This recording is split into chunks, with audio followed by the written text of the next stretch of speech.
like to kindly ask you to take your chairs and sit down, okay? Because we are going to start.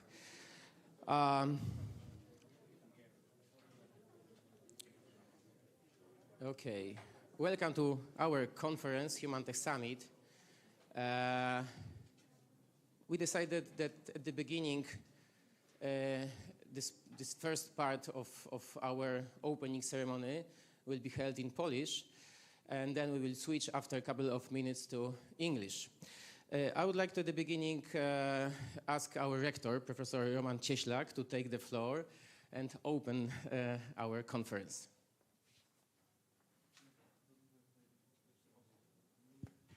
In Polish, right? Yeah. Dzień dobry Państwu. Witam Państwa bardzo serdecznie. Doceniam determinację. Sobota rano w tym miejscu. Cieszę się bardzo, że możemy się spotkać. To oznacza, drodzy Państwo, że ten temat, to miejsce, to wydarzenie jest dla nas wszystkich bardzo, bardzo ważne. I nie będę Państwa zanudzał długim przemówieniem, bo wiem, że nie przyszliście tutaj na przemówienie rektora, ale chciałbym Państwu podziękować za to, że współtworzycie to wydarzenie. Dziękuję oczywiście Konradowi, zespołowi HumanTech, ale przede wszystkim naszym gościom i współorganizatorom. Jest z nami pan prezes Lotte Wedel, pan Maciej Herman. Witamy serdecznie. Jest pani prezes Fundacji PZU, pani Maja Marcinkiewicz. Witamy serdecznie. Jest także dyrektor generalny Polskiego Oddziału Dell Technologies Dariusz Piotrowski. Jest pan Łukasz Hałaczkiewicz, prezes Lipton Teas and Infusions w Europie Wschodniej, który oczywiście też zaprasza na napoje. Jest pan Michał Klesyk, wiceprezes zarządu Neo Energy Group. Chyba go nie ma. Jest, i tu pewnie Państwo już widzieliście, profesor Wodzisław Duch. Witamy serdecznie. Uniwersytet Mikołaja Kopernika. Człowiek legenda, przepraszam, że tak powiem. Nie ma z nami pana ministra Gawkowskiego, ale to pewnie o tym będziesz mówił. Drodzy Państwo, to wydarzenie jest wyjątkowe z wielu względów. Ono nie koncentruje się tylko na technologiach innowacji. Ona się koncentruje na człowieku. Zauważcie Państwo, że często rozwój cywilizacyjny utożsamiany jest z rozwojem technologicznym. A my dzisiaj mówimy, że rozwój technologiczny jest narzędziem do czegoś. Jest narzędziem do tego, żebyśmy stawali lepszymi ludźmi, lepszym społeczeństwem, lepszym krajem. W tych dyskusjach na temat rozwiązań, o których Państwo dzisiaj będziecie mówić, myślę, że tego wątku wartości, celów nie powinno zabraknąć. Jesteśmy w Uniwersytecie SWPS i nie mogę sobie odmówić tej przyjemności, żeby kilka słów Państwu o tym uniwersytecie powiedzieć. To jest uniwersytet, który jest przykładem innowacyjnego działania. Uniwersytet powstał w 1996 roku, nie w tym miejscu. Przenieśliśmy się tutaj naprawdę około 20 lat temu, w miejscu, w którym była fabryka urządzeń elektrycznych. Jeżeli chcecie porozmawiać o tym, co się działo tutaj wcześniej, to Konrad jest najlepszą osobą, która zna historię tego budynku i rodzinę założycieli tego miejsca najlepiej. Więc zapraszam także do takich dyskusji. Uniwersytet SWPS to jest w tej chwili około 80 000 absolwentów studiów podyplomowych. Działamy w 6 miastach. W Sopocie, we Wrocławiu, w Poznaniu, Katowicach, w Warszawie oczywiście, a od niedawna także w Krakowie. Uczymy interdyscyplinarnie, bo jesteśmy środowiskiem bo człowiek jest interdyscyplinarny. Oczywiście mamy kierunki studiów, które rozwijają się lepiej, kierunki studiów, które rozwijają się mniej dynamicznie, ale jesteśmy znani także jako uczelnia w środowisku międzynarodowym. Prowadzimy badania, dlatego że chcemy dobrze edukować. Wierzymy w to, że właśnie to podejście interdyscyplinarne jest najlepszym sposobem edukacji. Przykładem naszego interdyscyplinarnego podejścia jest nasz Wydział Projektowania, o którym czasami mówimy między nami, że to jest Wydział Osobliwości. Na tym wydziale, drodzy Państwo, można studiować wzornictwo, można studiować informatykę, ale można także studiować kierunek, który się nazywa psychologia i informatyka. Oczywiście te kwestie technologiczne, one są obecne także w innych obszarach edukacji. Generalnie rzecz biorąc, mam wrażenie, że trochę uczelnie, a na pewno my, chcemy się uczyć, a nie tylko uczyć kogoś. Chcemy uczyć się także od państwa tego, w jaki sposób powinniśmy mówić o transformacji, o tym, jak powinniśmy zmieniać rzeczywistość, tą technologiczną, ale także tą, w której państwo jesteście, tę rzeczywistość społeczną, organizacyjną. Działamy w porozumieniu także z innymi uczelniami. Jest z nami także rektor CDV Marek Zieliński. Marku, tam daleko, widzę cię, pozdrawiam z Poznania. I to chyba wszystko. Więc życzę Państwu dobrego spotkania. Mam nadzieję, że po tych 2 dniach będziecie nie tylko zmęczeni, bo to na pewno, ale będziecie też mieli przekonanie, że to był najlepszy czas w ostatnim momencie przed świętami do wykorzystania na współpracę, na projektowanie, na myślenie o tym, co buduje, co łączy, co integruje. Wszystkiego dobrego. Oddaję głos. Dziękuję bardzo. Zmieniasz slajdów?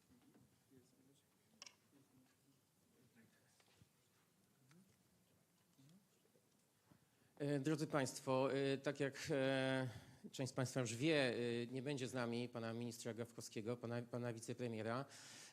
Natomiast on walczył, że tak powiem, do samego końca, żeby się pojawić i w ostatniej chwili uznał, że jakimś sposobem na to, żeby tutaj zaistnieć i powiedzieć, co chce przekazać, będzie nagranie. Także za chwilę obejrzymy sobie nagranie pana ministra Gawkowskiego, który Państwa serdecznie pozdrawia. Jestem przekonany, że w przyszłym roku będzie obecny. No ale wiemy doskonale, że ten kalendarz polityczny jest gorący i jest duża dynamika w naszym kraju tych wszystkich wydarzeń politycznych. W związku z tym musimy to w jakiś sposób zrozumieć. Ale mamy patronat Ministerstwa Cyfryzacji, mamy duże wsparcie, więc jesteśmy na to bardzo wdzięczni. A teraz zapraszam do wysłuchania tego wystąpienia.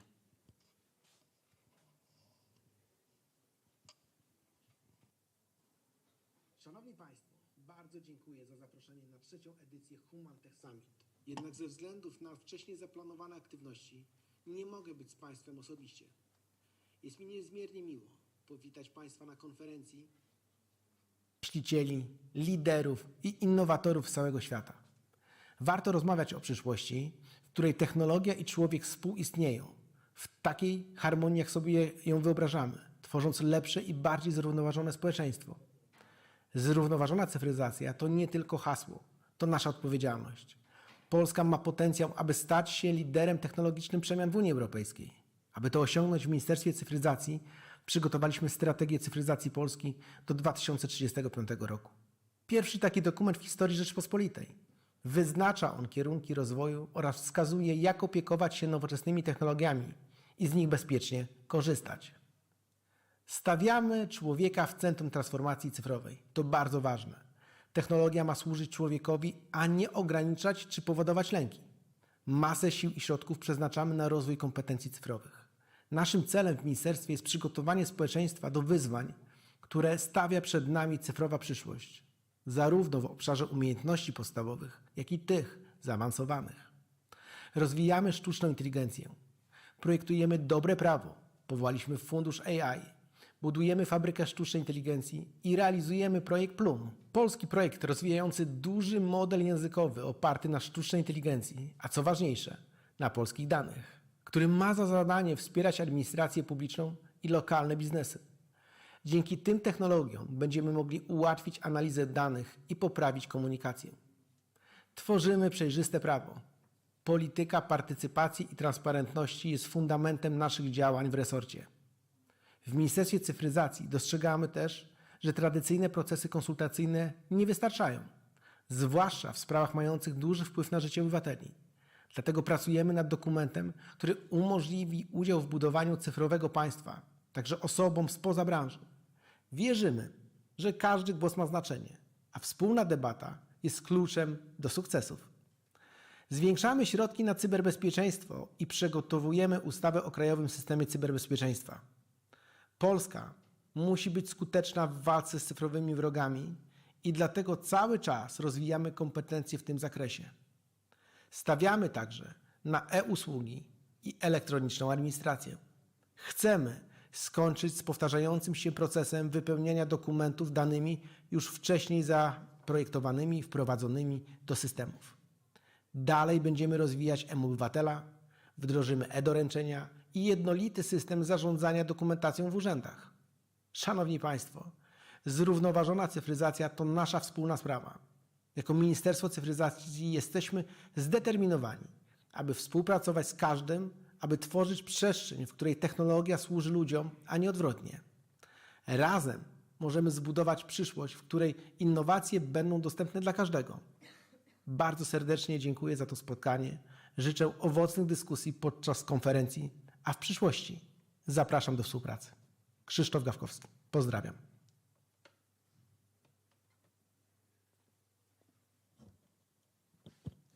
No cóż, no, co prawda pan minister nas nie usłyszy, ale poproszę o gromkie brawa. Toż możesz. A, jest tutaj, przepraszam, jest slider, tak. No dobrze, więc this is a time to switch to English. So once again, good morning, distinguished guests, speakers and entities. It's not working. Okay. Oh, yes, it's working. Okay. My short presentation will be more, let's say, practical and organizational, because I would like to say a few words about our conference, about some issues related to our events related to this conference. But, of course, I would like to also welcome our participants joining us online from around the world, actually, because we have about 700 viewers, something like that. So huge number of viewers. Maybe also let's start with the idea of HumanTech Summit. Aims to bridge the gap between academia, business, and policymakers, and we are going to create a platform for discussion on key topics related to the social aspect of technology. And maybe it's worthy to mention about our name of this conference and our center, HumanTech Center. Why HumanTech Center? Because we always put human first, hence the name. And now let's talk about our. Okay. Yes, absolutely important, especially for those who are not from SWPS University. So if you want to connect to our network, this is the password. So you can take a picture if you want, but also you can find on our website and also conference application this information. Another issue, of course, if you want to share your pictures from this event, we, of course, encourage you to do it, but please use this hashtag in your LinkedIn's or Facebook or whatever. Another important issue is this application, because if you want to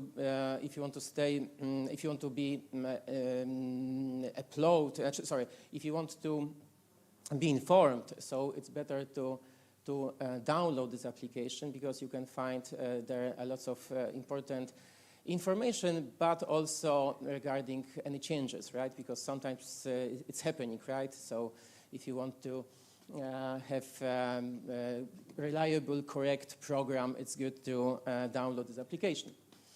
And also you may find here, you might find in our application informations about, Camille? Lunch break, it's not here. About our workshops, yeah, we are here. And I don't know what's this. Okay.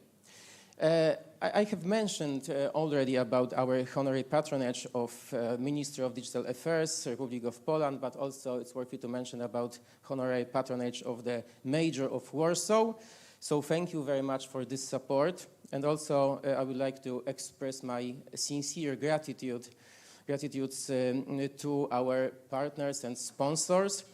So as you can see, list is full of brands and media partners as well. So thank you very much for your valuable support. And I would like to also thank you, our scientific committee, for their support, for their especially support in terms of program, in terms of reviewing all the abstracts. And also, of course, absolutely great team, my organizing committee, the whole team have been working through the last months very hard. So please, big applause for them.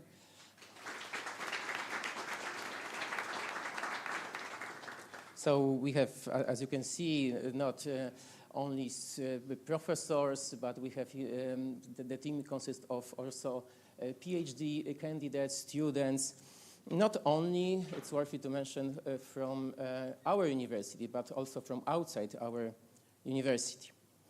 Okay, this is also something about our concept, our mission. The HumanTech Summit is where science, business, and society come together. So we are trying to connect society, science, and business. And here, as you can see, the lineup is rich. We have 7 sessions. We have also discussion panel. So I hope that you will be satisfied with this conference.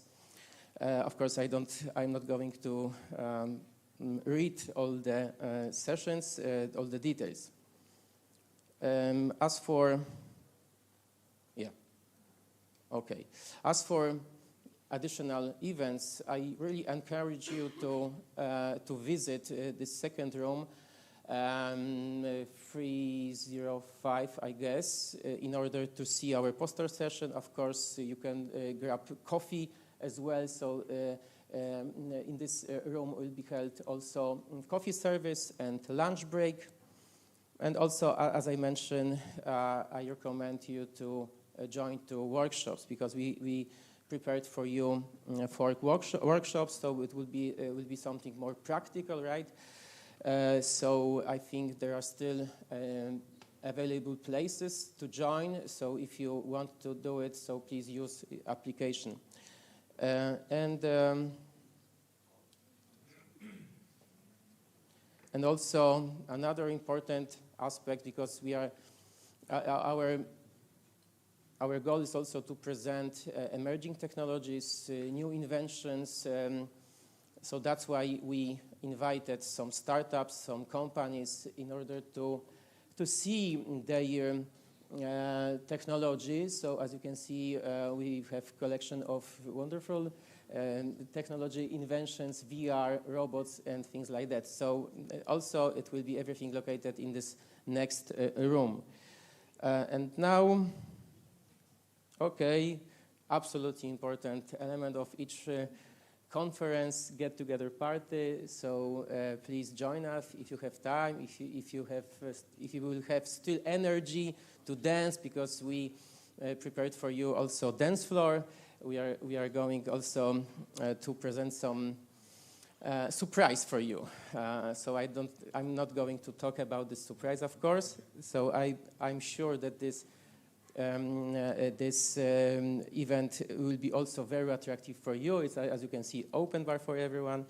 Okay, and now it's time for our first speaker. Let me introduce Professor Shyam Sundar. So I have great pleasure of introducing our first keynote speaker. Professor Sundar is the Ivan Puf University Professor and James Jamiro Professor of Media Effect at Penn State University, where he also serves as Director of the Center for Socially Responsible Artificial Intelligence. He is the founding director of the Media Effects Research Laboratory and pioneering scholar in the study of interactive media. Professor Sundar's groundbreaking research explores how technology shapes our social and psychological experiences, focusing on human-AI interaction from personalization and recommendation to addressing challenges like fake news and content moderation. So please join me in welcoming Professor Shyam Sundar to the stage.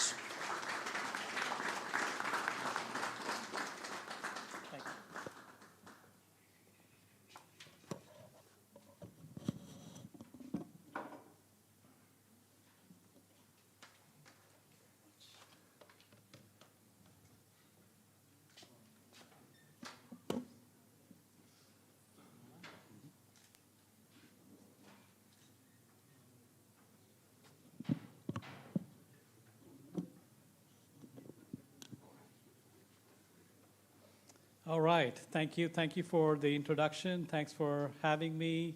How's everybody doing this morning? Are you all awake? Did you have enough coffee? I'm the first speaker, so I want you to be awake. For me, it's 3 o'clock in the morning. I'm jet lagged. I'm from the East Coast of the US. And I'd like to engage you in a discussion this morning about human agency in AI, specifically generative AI, because as we know, thanks to ChatGPT, all of us are now talking about generative AI. And one of the things that I do in my work is I introduce new concepts and new theories. And so in my talk, you'll see introduction of some concepts and theories that might help us understand the psychology of human-AI interaction in a much more generalist way so that we can apply it to all the tools, not just ChatGPT or not just Stable Diffusion, but even tools that have not yet been invented. So one of the first things that I wanted to sort of talk about, I come from a media effects background, I come from the College of Communications, and we've been thinking lately in our field about how AI has become a part and parcel of everything that we do. And so a couple of years ago, the president of International Communication Association, Unju Lee, and we edited a special issue in the journal Human Communication Research, where we were thinking about how to think about AI in the context of human communication. And so AI is part of not only mass communication, but also interpersonal communication these days. So it acts as a communicator where AI can be our communicator, like our virtual influencers online. You have robot reporters. And so they are basically mass communicators. They've taken the role of journalists, so to speak. And then AI can also be a curator or mediator of communication, where Netflix, for example, curates movies for us to watch, for example. So content moderation systems, recommendation agents are all basically in the mass communication context where AI curates content for us. At the interpersonal level, AI can be a conversationalist, AI converser. So you talk with your smart speakers, you talk with chatbots. Those are all basically conversation, just like we have interpersonal conversation with other people. And then we have AI as co-authors. When you're sending an email, it almost completes your sentences, right? Or it finishes up your messages. So as we are going to Gmail and you're starting to say, hey, and you start to type something, it sort of finishes your sentence, right? So this is really the work of generative AI, where it's generating content for you on your behalf. And so it's a co-creator, if you will. And so in the interpersonal communication context, our interactions are mediated, if you will, with AI. And so what are different things that generative AI can do? You're all familiar now with all the different new ways in which generative AI has taken over our landscape. So you see that it can help us not only write and finish our emails, but also do much more, right? It can write stories for us. It can write news.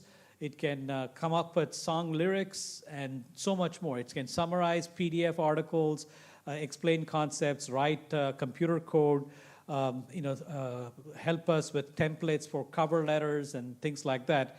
And so this has become the big landscape of generative AI. But the question is, are people comfortable with it. And there's been a lot of survey research that have come out that say, at least in the US, a lot of Americans are uncomfortable with AI in especially high stakes domains like healthcare. People dislike AI compared to human written stories. They basically don't trust AI as much as you would think, and in part because they don't know how it works and why it does what it does. And so in general, surveys show that AI is not as trusted.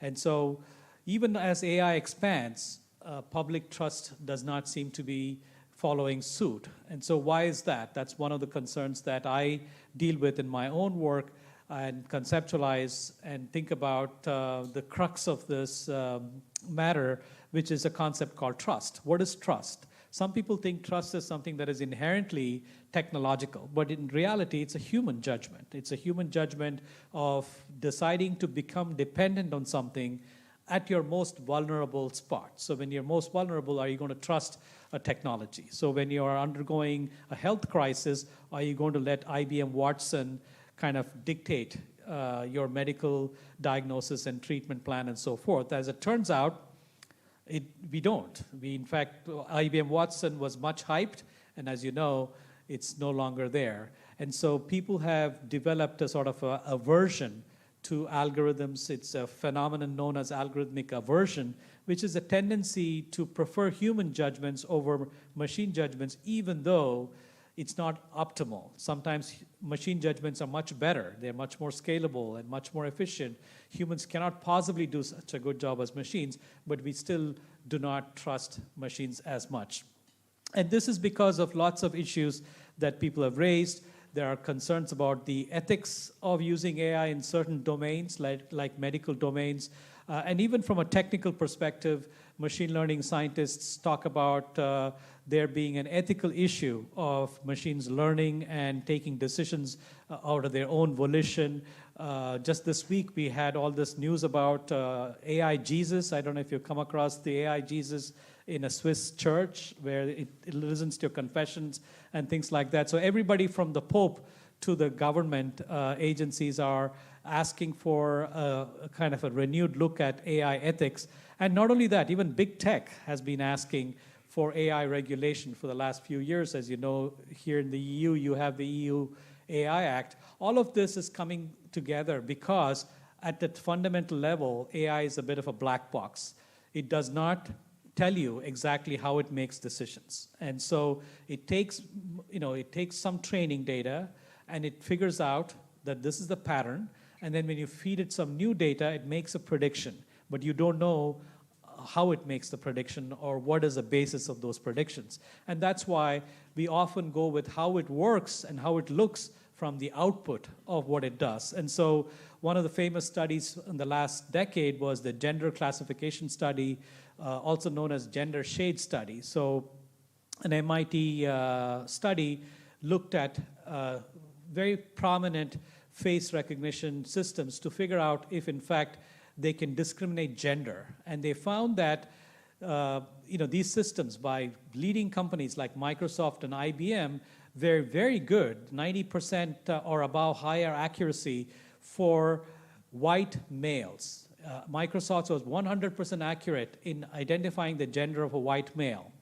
But when it came to darker females, this is where the intersection is. Not only are they dark, which is minority, but they are also female, which is also minority, and that's why the intersectional accuracy goes down to the 60% range. So here it tells you that an AI system is not very good at dealing with people who are the fringes of society compared to people who are dominant, because it's trained on data that is most available. More recently with generative AI, this past year, Bloomberg did an expose where they looked at generative AI, image generative AI, stable diffusion, and asked it to generate pictures of professionals in different professions. So like architect, lawyer, CEO, politician. And what they did is they got a whole bunch of images from stable diffusion and they color-coded the skin color of the people it produced. And they then put a chart like this, and you can see that for high-paying occupations like architect, lawyer, CEO, politician, and so forth, most of the images it produced were lighter-skinned individuals, very few dark-skinned individuals, as you can see. But when you look at the lower-paying occupation, in the bottom here, like fast food worker or social worker, most of the images were of darker-skinned individuals. And this was true even for gender. You can see here the darker color means male and the lighter color is female. And you can see for higher paying professions, it's mostly males. When you ask for a picture of an architect or a politician or a doctor or CEO, mostly it's male. But when you ask for a lower paying profession like housekeeper, social worker, it's mostly female. And so this is the world of generative AI. This is how generative AI looks. So when you ask for a picture of an architect, all the people are white males. When you ask for a picture of a cashier, mostly females and dark-skinned. So when you ask for a picture of a CEO, white guys in suit and tie, right? And when you ask for a picture of a dishwasher, brown people, not in suit and tie, right? And when you ask for a picture of a doctor, mostly white, some brown-skinned people, Indian doctor, like me. And so you'll see, this kind of images. This is the world of generative AI.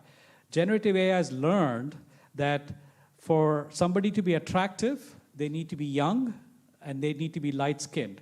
Go to Stable Diffusion, ask for a picture of an attractive person, and chances are you'll get a white person, right? So all of these basically are baked-in biases into our AI systems. And so when we say generative AI is generating images, it's not neutral. Unfortunately, our psychology is not evolved to take that into account. There are all kinds of harms that come from algorithmic bias. There's allocation harm, how people get jobs, or how people get loans for building houses, or in terms of the quality of service that they get when they are being exposed to the service industry, and also in terms of representational harm. The same image of a bride, if you give it like a white bride, it'll identify it correctly as bride. But if you give it an Asian bride, it'll say it's performance art, right? Because it doesn't know. The training data is limited in that respect. And so this kind of thing has been known to create all kinds of harms at the individual level in terms of loss of opportunity in hiring and housing and so forth, and then economic loss, and also social stigmatization. A lot of people are stigmatized because they don't fit the norm kind of thing. And this can result in a number of social detriments. You can have filter bubbles, you can have confirmation bias. You think in your head that CEO means a white person in suit, and that's kind of your confirmation, and it confirms that kind of bias that exists, that perpetuation of stereotypes that exists in society. As media scholars, we are most interested not just in these harms, but also in harms that can be done through mischief, especially with misinformation. So these are actual images by AI that were generated these last couple of years. And you can see that Donald Trump kissing Anthony Fauci, who was his arch enemy in a way, but this never happened, right? But these kinds of images are all around us, especially on social media. There are famous deep fakes that are circulated that some of you might be aware of, the voice of Tom Cruise, shown through another person, or Barack Obama. These are very big, well-known deep fakes. And unfortunately, human psychology has not evolved to kind of stop and recognize that. And for us, seeing is believing. When we see Barack Obama say something, we believe it. And so the modality of fake news has now changed from text to audio to video. And one of the big problems there is that it can lead to deadly consequences. So one of the big examples is about the WhatsApp murders in India. I don't know if you've heard of this. There were these rumors, false rumors about child kidnappers circulated through WhatsApp.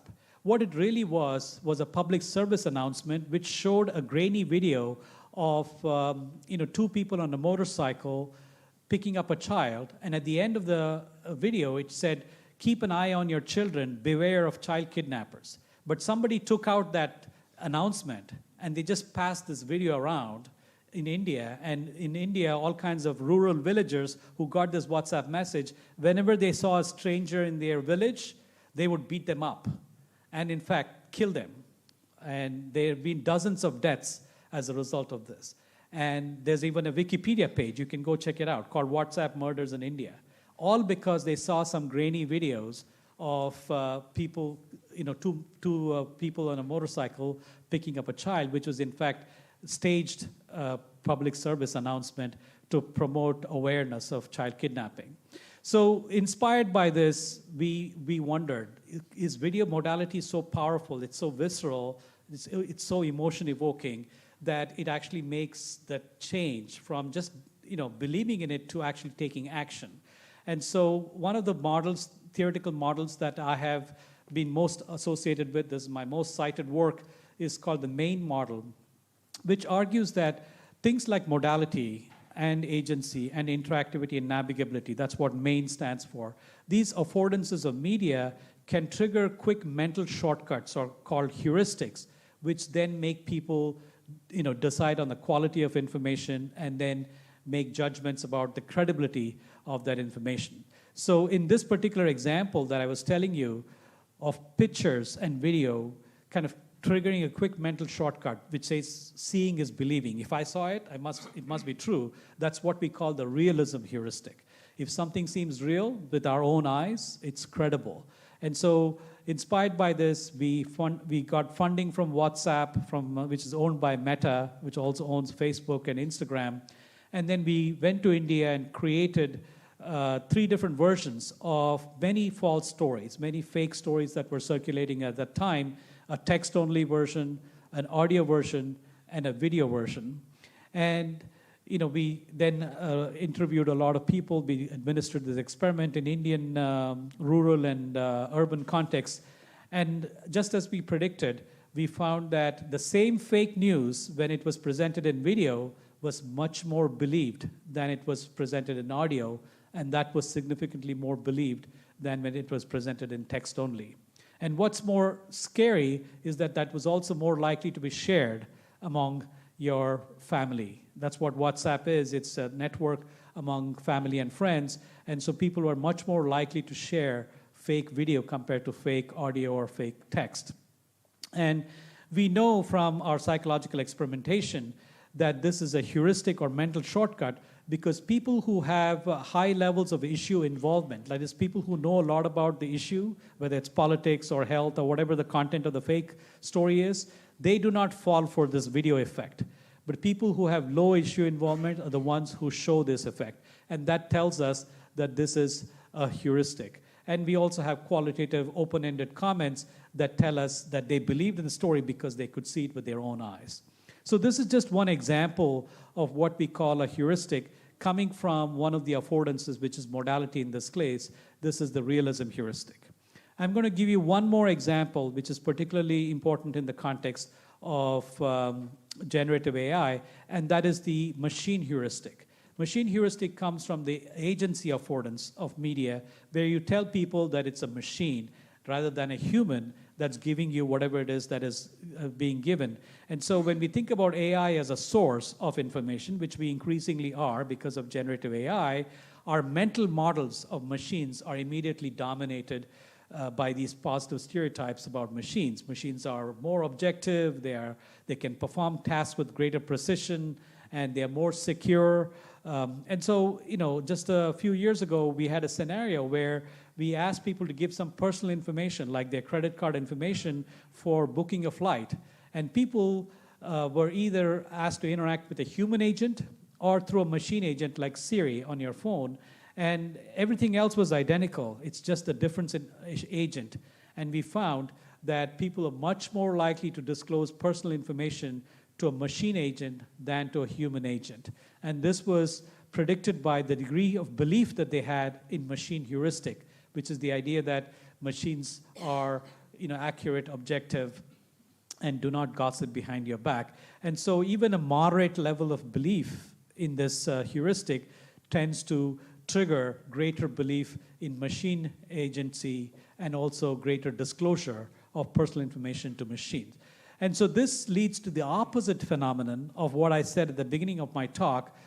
The beginning of the talk was about algorithmic aversion, but we also have the opposite tendency, which is automation bias. And so machine heuristic is really, getting into this notion of overtrusting, our tendency to overtrust machines and underestimate human acumen for performing the same tasks. And this happens in a lot of automated settings, like self-driving cars. We relax ourselves, or pilots are known to sleep when the airplane is on autopilot, right?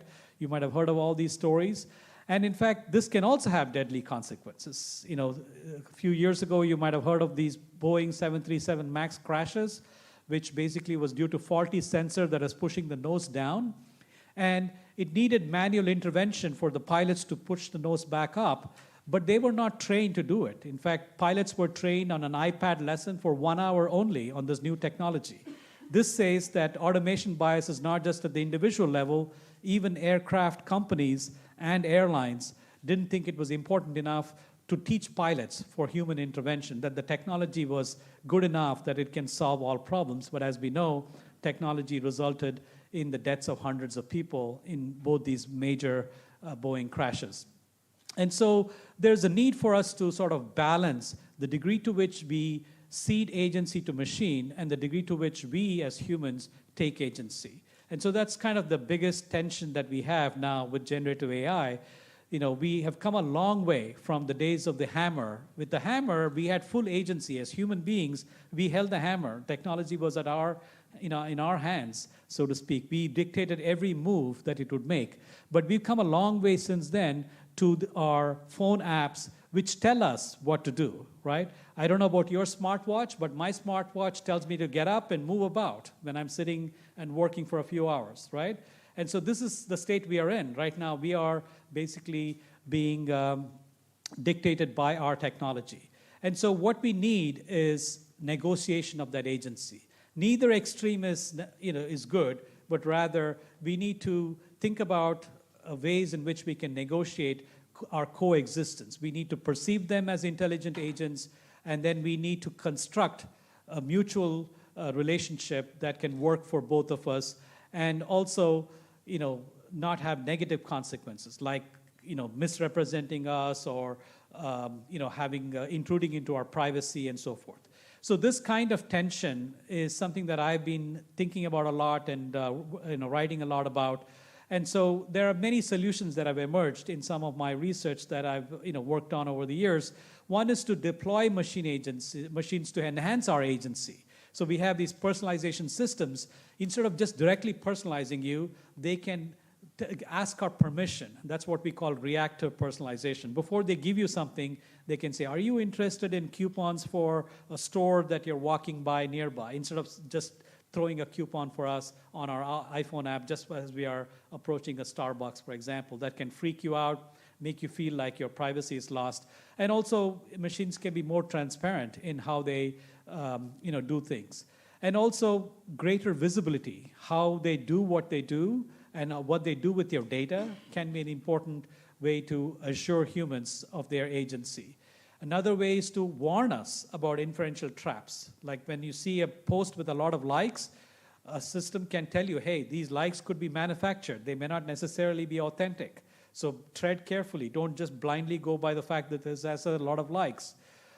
Or we could leverage machine learning to overcome our own human deficits. For example, we cannot be always vigilant about fake news, but we could have algorithms that can detect fake news as they're coming in and alert us to that, right? There's been a lot of development now in that space. And so there are many different ways in which we can resolve the tension between human agency and machine agency by deploying machines to enhance our agency, by being more visible and alerting us to inferential traps, and also leveraging machine learning to overcome our cognitive deficits. For a more detailed treatment of some of these, you can certainly look up my essay called The Rise of Machine Agency that was published in the Journal of Computer-Mediated Communication a few years ago. And basically what that does is it uses a theoretical framework that I've been working on for a decade before that, called the theory of interactive media effects, where primarily I conceptualize AI as a sort of medium. And so theory of interactive effects starting point is an affordance, just like the four affordances or four classes of affordances that I mentioned earlier.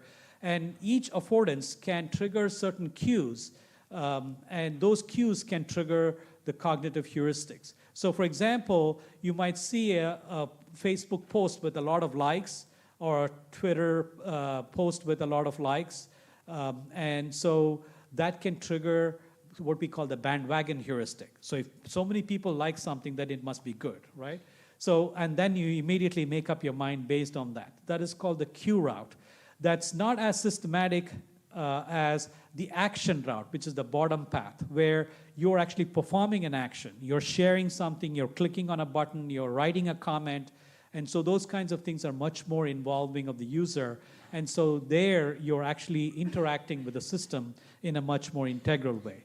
So what I did is I applied this theory of interactive media effects to the context of AI, where I'm talking about affordances in AI medium, and specifically thinking about algorithmic attributes and how the AI manifests itself on the interface, and that can trigger certain heuristics with some cues on the interface. So we have lots of AI tools these days. So for example, lots of chatbots that might give you an anthropomorphic look and feel, and that can trigger the social presence heuristic. It can make you feel like there's a social presence there. Or certain other algorithms like recommendation agents can give you a window into how it makes up its recommendations. So for example, Netflix will tell you, because you watch this show, we are recommending this show, right? So that's an algorithmic attribute that says it's based on content-based filtering rather than collaborative filtering, for example. Then that itself will make you feel like this is a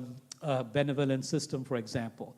That is a different way of making up your psychology than the action route, where you're actually interacting. Like ChatGPT will ask you to interact with it, right? It even asks you for feedback. It'll say, was this response good? Do you want a better response? Do you want me to regenerate the response? So you can then hit your response and then get a different response. That's much more interactive, much more engaging, and much more involving. And so just very briefly, I'm going to describe both these paths. The cue route is one way in which user psychology is dictated by generative AI, where the emphasis is on AI as a symbol. And it's basically based on heuristics like machine heuristic, which can give you a shortcut judgment of the overall quality and the credibility of the content and lead to your user experience based on those heuristics. And if a system is explainable, you say, oh, this explains a lot, and that's a positive thing. It's a positive heuristic, and we call that the explainability heuristic, and you make up your mind. Just like if it gives you a terms and conditions agreement that you sign, how many of you read the terms and condition? You don't, right? You just say, I agree, and move on. But you feel like this is a credible system because it's giving you that document, throwing that document in front of you. So it's similar to that. Also, we all are different in terms of the amount of AI literacy we have, the degree to which we have prior experience with these tools, and that can also make up our heuristics. That basically our heuristics are dictated by our past experience as well. And certain underlying attributes can also lead to folk theories in our head. We make up our own theories about why things work the way they do. So you say, oh, so many people liked it. That means it must be true, for example, which is not necessarily the case. These kinds of things can be easily faked. And so the cue route basically predicts that affordances in AI media can trigger cognitive heuristics by advertising their existence on the interface and also by providing interface indicators like number of likes and so forth, or in terms of the type of recommendation, and those trigger cognitive heuristics or mental shortcuts which lead to your user experience. And you see many examples of that in AI. AI affordances are like personalization or conversation, like in smart speakers, or classification, automation. These affordances all come with their own cues, and those cues, based on your prior experience, can trigger certain heuristics that can then dictate your user experience. Just to give you one quick example of a study that we did a couple of years ago about different kinds of recommendation systems, we basically had the same recommendations to participants in the study. The demographic, based on whether you belong to a certain demographic, it said that because you are such and such age or gender, we are recommending this, or collaborative filtering, where other users with similar interests enjoyed it, that's why we are providing this, or content-based, based on your past behavior, just like Netflix does. And so we just varied these things, and we found that even though content recommended was the same, the trust was higher for collaborative versus content-based because it triggered the bandwagon heuristic. People thought, oh, so many people like this, that means it must be good, kind of thing. And that increased their trust. And even when content-based were compared to a demographic, it triggered the identity heuristic. Oh, this is me. It's recommending things to me because it knows me, kind of thing. And that, again, is positively associated with trust. But these ways of getting your trust are not necessarily ideal. These are what we call unwarranted trust. This is not the way to design responsible systems. So Vera Liao and I did a paper a couple of years ago and that we presented at FACT, the Fairness, Accuracy, Transparency Conference. And we basically talked about how all the different attributes of AI systems, their ability, their intention, benevolence, and their process integrity can all result in different kinds of AI outputs, their content, the kind of transparency they have, the kinds of interface they have, and each one of these can trigger heuristics. So for example, if a particular system has transparency features like governance transparency, if it says something like in compliance with EU AI Act, right? That can actually trigger an authority heuristic. So, oh, okay, this has the imprint of EU AI Act. And that can immediately make you overtrust the system. Or if there's a design look that looks very nice, that then can have an aesthetic heuristic. So it makes you feel good about it because it looks good. So these are, again, unwarranted ways of getting users' trust. And so what we decided is we needed to tell the industry to come up with warranted trustworthiness cues where it should meet the 3 criteria.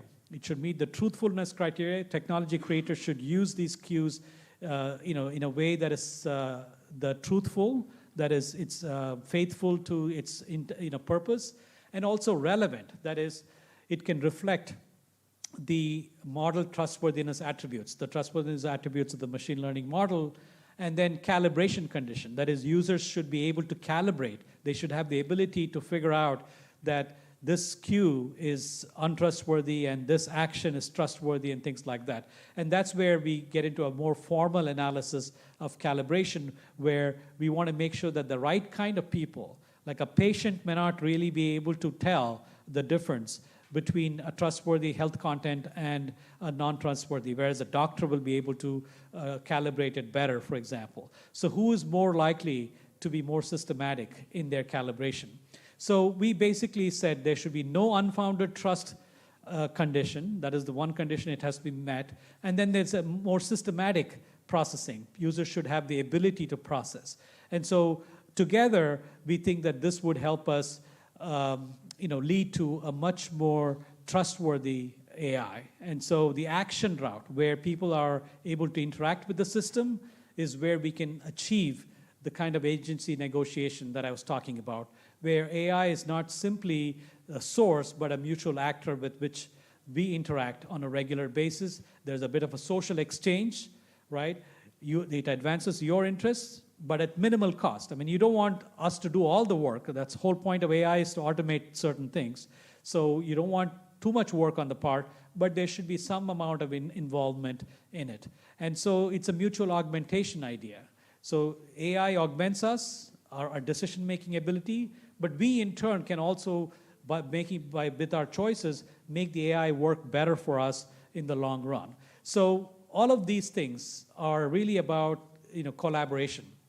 When the AI system invites our input, the nature of the human-AI interaction will be shaped by the quality of the collaboration between the system. That's what you're seeing with ChatGPT. That's what we're seeing with social robots, smart speakers, voice assistants, and so forth, is if they're interactive, then the agency is negotiable. If they're not interactive, if they're just a source, then it's not. And so the whole idea is both agency are necessary. Both machine agency and user agency are necessary for good user experience. And so we tested this in the context of content moderation in online systems, where it's become an issue now where we are not able to humanly moderate all the content that's being generated and put up on online venues like YouTube. So in one study, in my lab group, we actually had AI as a content moderator, but we provided action in terms of interactive transparency. So it would moderate content like hate speech. So in this case, it would classify a tweet as being hate speech or not hate speech, but it would tell us which words it's using to determine that the tweet is hate speech or not. And then we would allow the user to then teach the system not to use this word or to use this word to dictate how it should perform in the future. And if you allow this kind of interactive transparency and not just simply tell us how it does things, then it's much more effective is what we are finding. So we found that interactive transparency leads to more trust, not because it leads to more disclosure or greater clarity or accuracy or even elaboration or uncertainty. The real reason is it actually enhances the degree of user agency. So the moment people feel like that they are being agentic in this decision-making about whether a tweet is hate speech or not, they are much more likely to trust the system. And that's because it can, it provides users an opportunity to provide input and into the classification and play a role. And so this is where the collaboration comes in. So what we really are moving toward is from explainable AI, which is kind of the mantra for the last few years, to more responsive AI. And in order to do that, we need to provide more interactive tools. Media need to be much more interactive so that the action effects can in some way moderate the effects of cues. Cue effects tend to lead to overtrust or undertrust. Both are bad, but we need action for users to play a role. And so you're seeing this increasingly with ChatGPT and some of its applications. As you know, ChatGPT is known to hallucinate quite a bit, right? And a lot of people get kind of carried away by the conversational nature of ChatGPT, and they think it's giving me exactly what I want because it took so many inputs from me.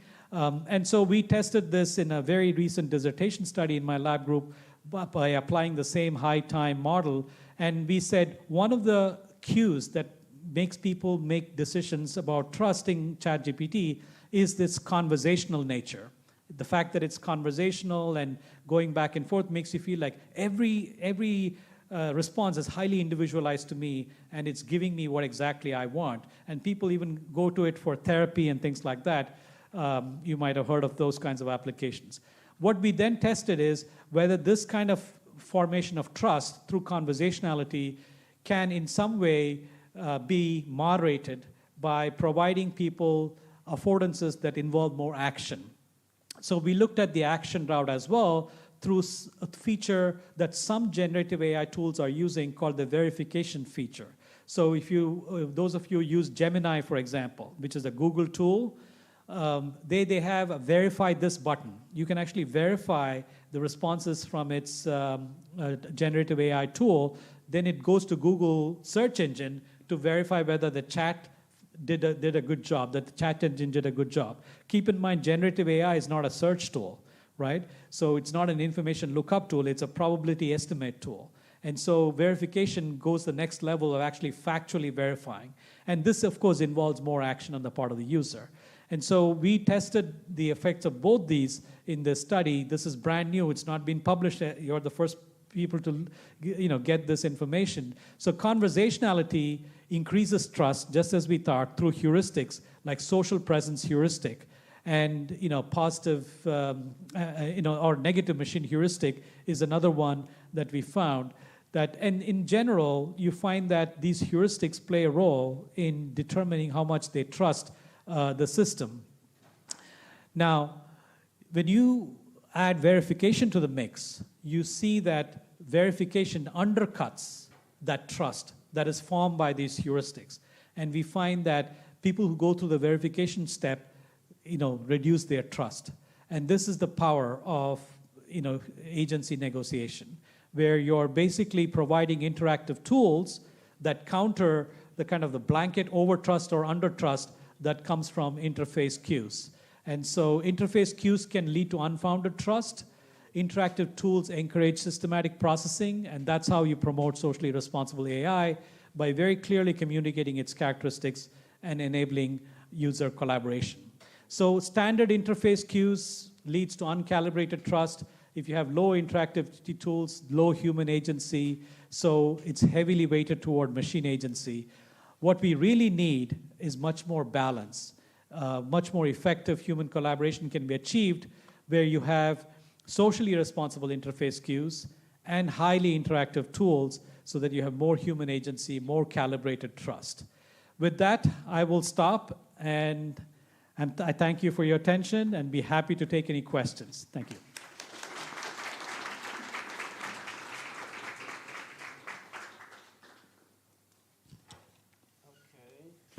Thank you so much.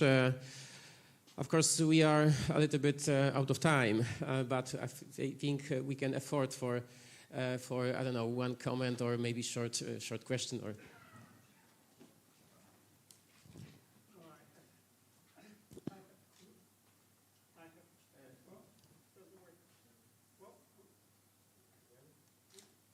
To come closer, maybe. Okay. Blow into this. I have, of course, many questions because this is a fascinating subject and the kind of worms, of course. I mean, one thing is, should generative AI reflect statistics or should it reflect political correctness? Every time I ask it to show me a room full of people working, it is showing me all kinds of people, types, you know, and of course, Closer here. no, I'm talking close. This doesn't work. You have to come closer here. Closer to here, sorry.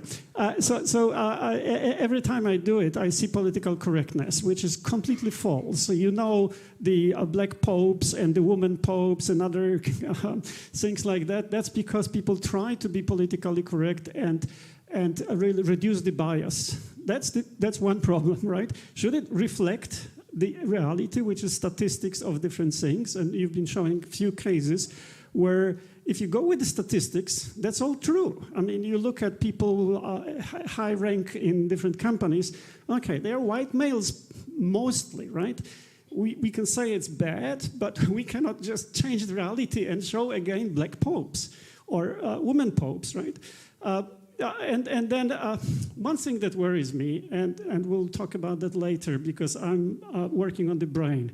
If we combine what you do with the brain, we're going to have a very good techniques to persuade people all kind of things that we don't we want them to believe. So one thing is we have to go to the trusted sources. I've been in China last week.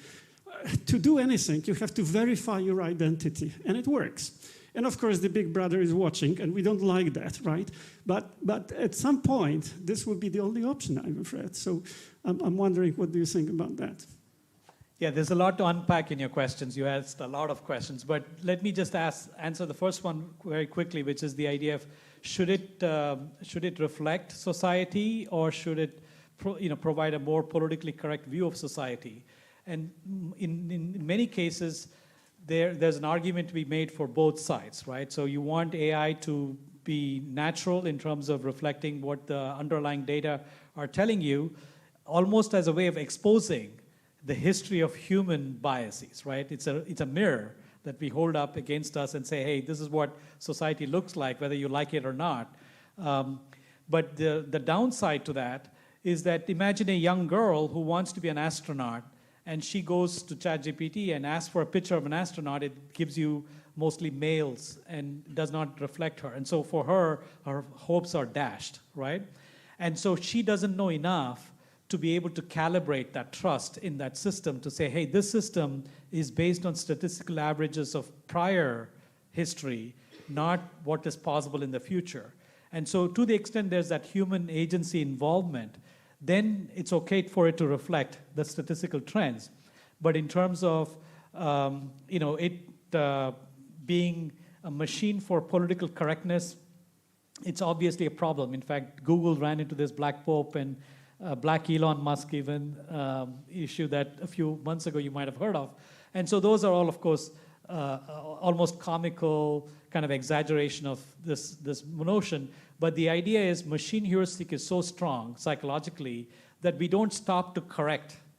Seeing is believing, and people will see it, and then they don't take into account the fact that this is based on statistical probabilities rather than, and so that's the biggest problem. Yeah. Okay, thank you so much. We have to Lots finish, of questions here, unfortunately. But of course, thank you very much for your insightful and thought-provocative presentation. Now I see that it was a perfect decision to put your presentation at the beginning of our agenda, right? Because it was kind of overview, introduction to artificial intelligence. And of course, we will continue lots of topics that you have presented in your presentation. Okay, now before I pass my microphone and control over the next part of our conference, I would like to also mention about our system, because maybe you have noticed that we have on the right-hand side real-time translation. This is we decided to use artificial intelligence, also not because we would like to replace humans, and we are, against humans, right? But we just want to see the accuracy and reliability of the system. From time to time, I'm trying to look at this system, and I'm impressed. Okay, so if you want, you can track our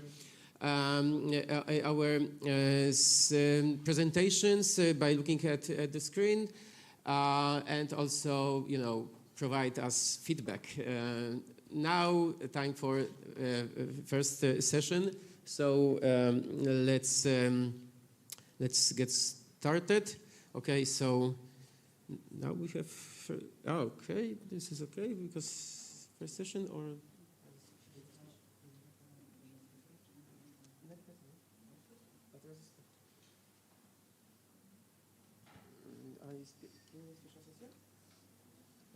Sorry. Okay. Okay, so now we have, as you can see, so Professor Duch will be the moderator, leader of this session. We're very much out of time, so I won't do much moderation right now. But this is a session on AI in society, and this is the major part of this meeting, actually. You see all these talks are, about problems, and we worry about the influence of AI on many aspects of our life. So let's start with Przemysław Tomczyk. We have 1 hour and 4 talks, which means 15 minutes for talk. And if you want to have any discussion, you have to be even briefly, speaking or speak briefly before 15 minutes is over. So let's ask first Przemysław Tomczyk to talk about AI meets academia. Okay. Thank you very much, Professor. How should I run the presentation? Okay, thank you. Okay, I will be talking very briefly with one very important take-home message at the end, probably. If you're involved in science or if you do scientific research, it probably will be important for you. Okay, can I? Okay, my name is Przemysław Tomczyk from Kosmicki University. The title is sophisticated, but it doesn't matter, actually. The point is what comes out, okay? AI meets academia. Can I, please? Okay, thanks. I run a YouTube channel, so if you are scientists or if you actually do your research day by day, you can use it as a manual of how to use AI in science.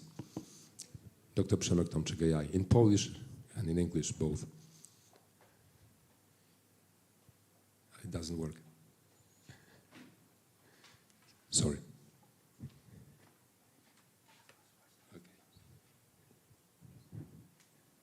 Still doesn't.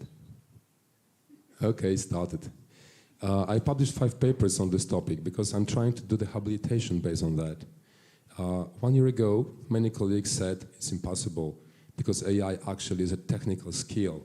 We actually improving using AI in our everyday work, but it's like using Excel. I'm deeply convinced it's not true, right? As Professor said, we are collaborating with AI as a partner, right? It's AI collaboration, human-AI collaboration. I realize you don't have time, but if you choose only one article out of that, I recommend you this one, because the presentation is based on exactly this systematic literature review of how AI transforms scientific writing. Okay, so the aim is to synthesize the role of AI in scientific writing. So this is why I did it.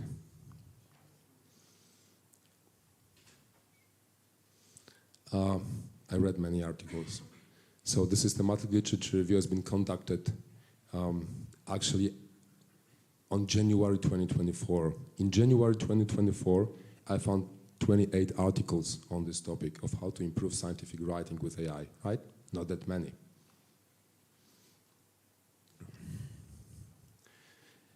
As you can see, in 2023, only six articles has been published on that. It's very new, right?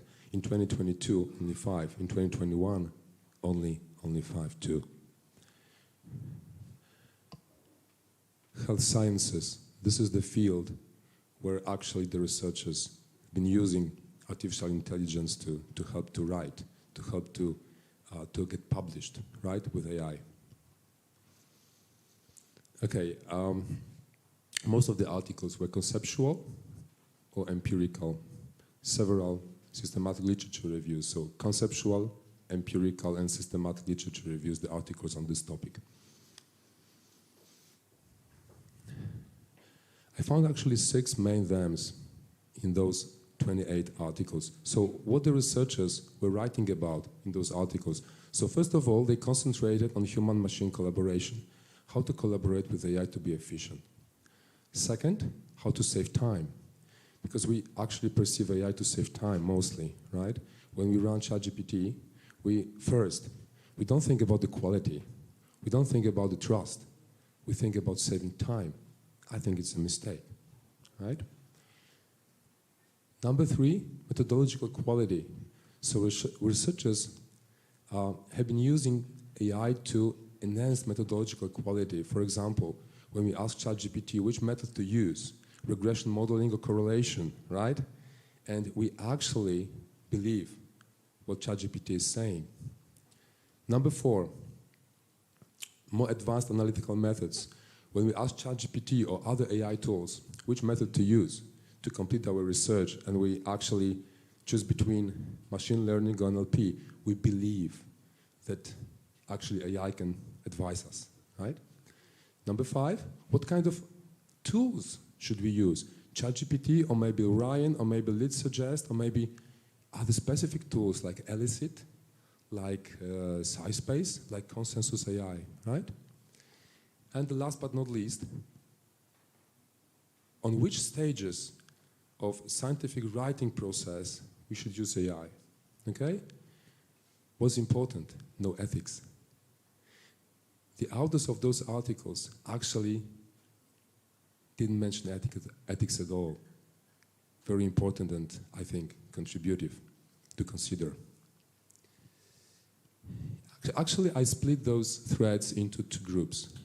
So the first is operational guidance, right?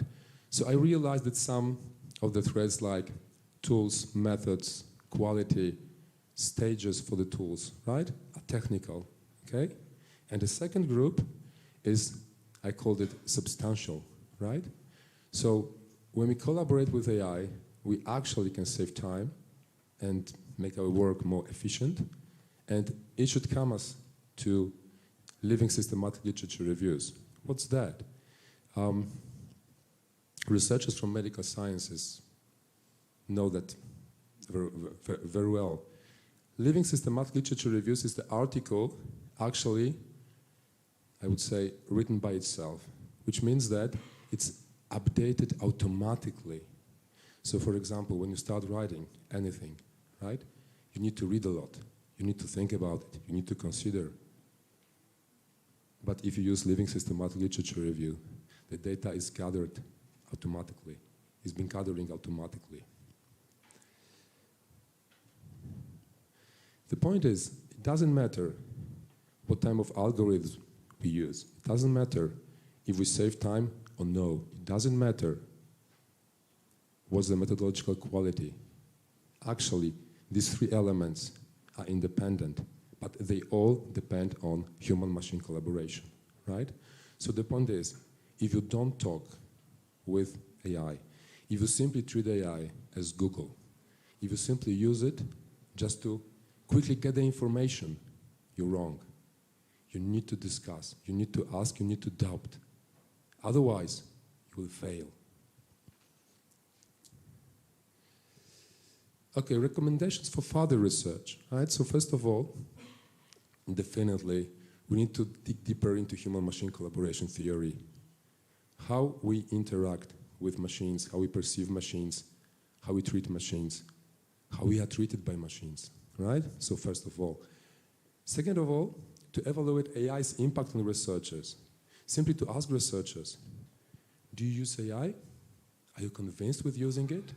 Do you believe AI? If no, why? If yes, why? Number 4, to enhance efficiency and quality. The point is that we actually all are using ChatGPT or other AI tools. The point is to which extent, and the point is why. And number 4, redefining the researcher's role. And this is the take-home message I told you before.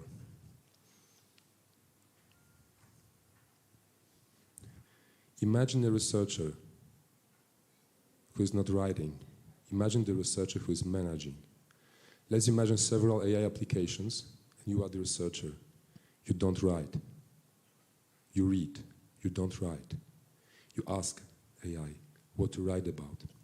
AI is advising you something, right? You can argue. You start discussing with AI, and then you both come up with a topic to be studied. Then you ask AI, collect literature for me. AI is collecting. You argue. You are discussing with AI if the literature is good enough. Then you agree that yes, it's good enough. Then you go further, extract data. AI is extracting.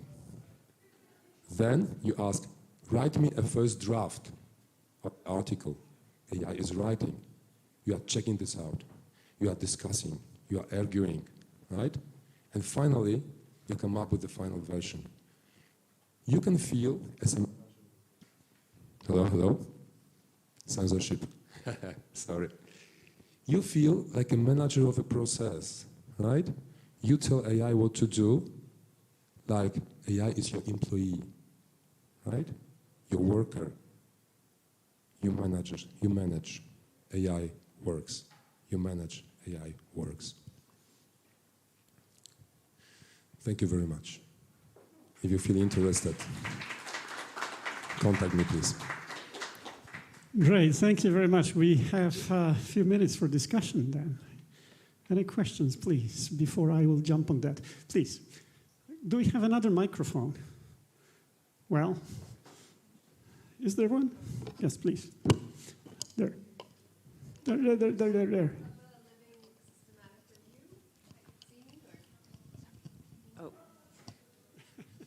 Sorry, did you hear me? Do I need to repeat? Yes, I can. I can hear you. Okay. I'd like you to speak more about the living systematic review and using AI. Does that exist at this point?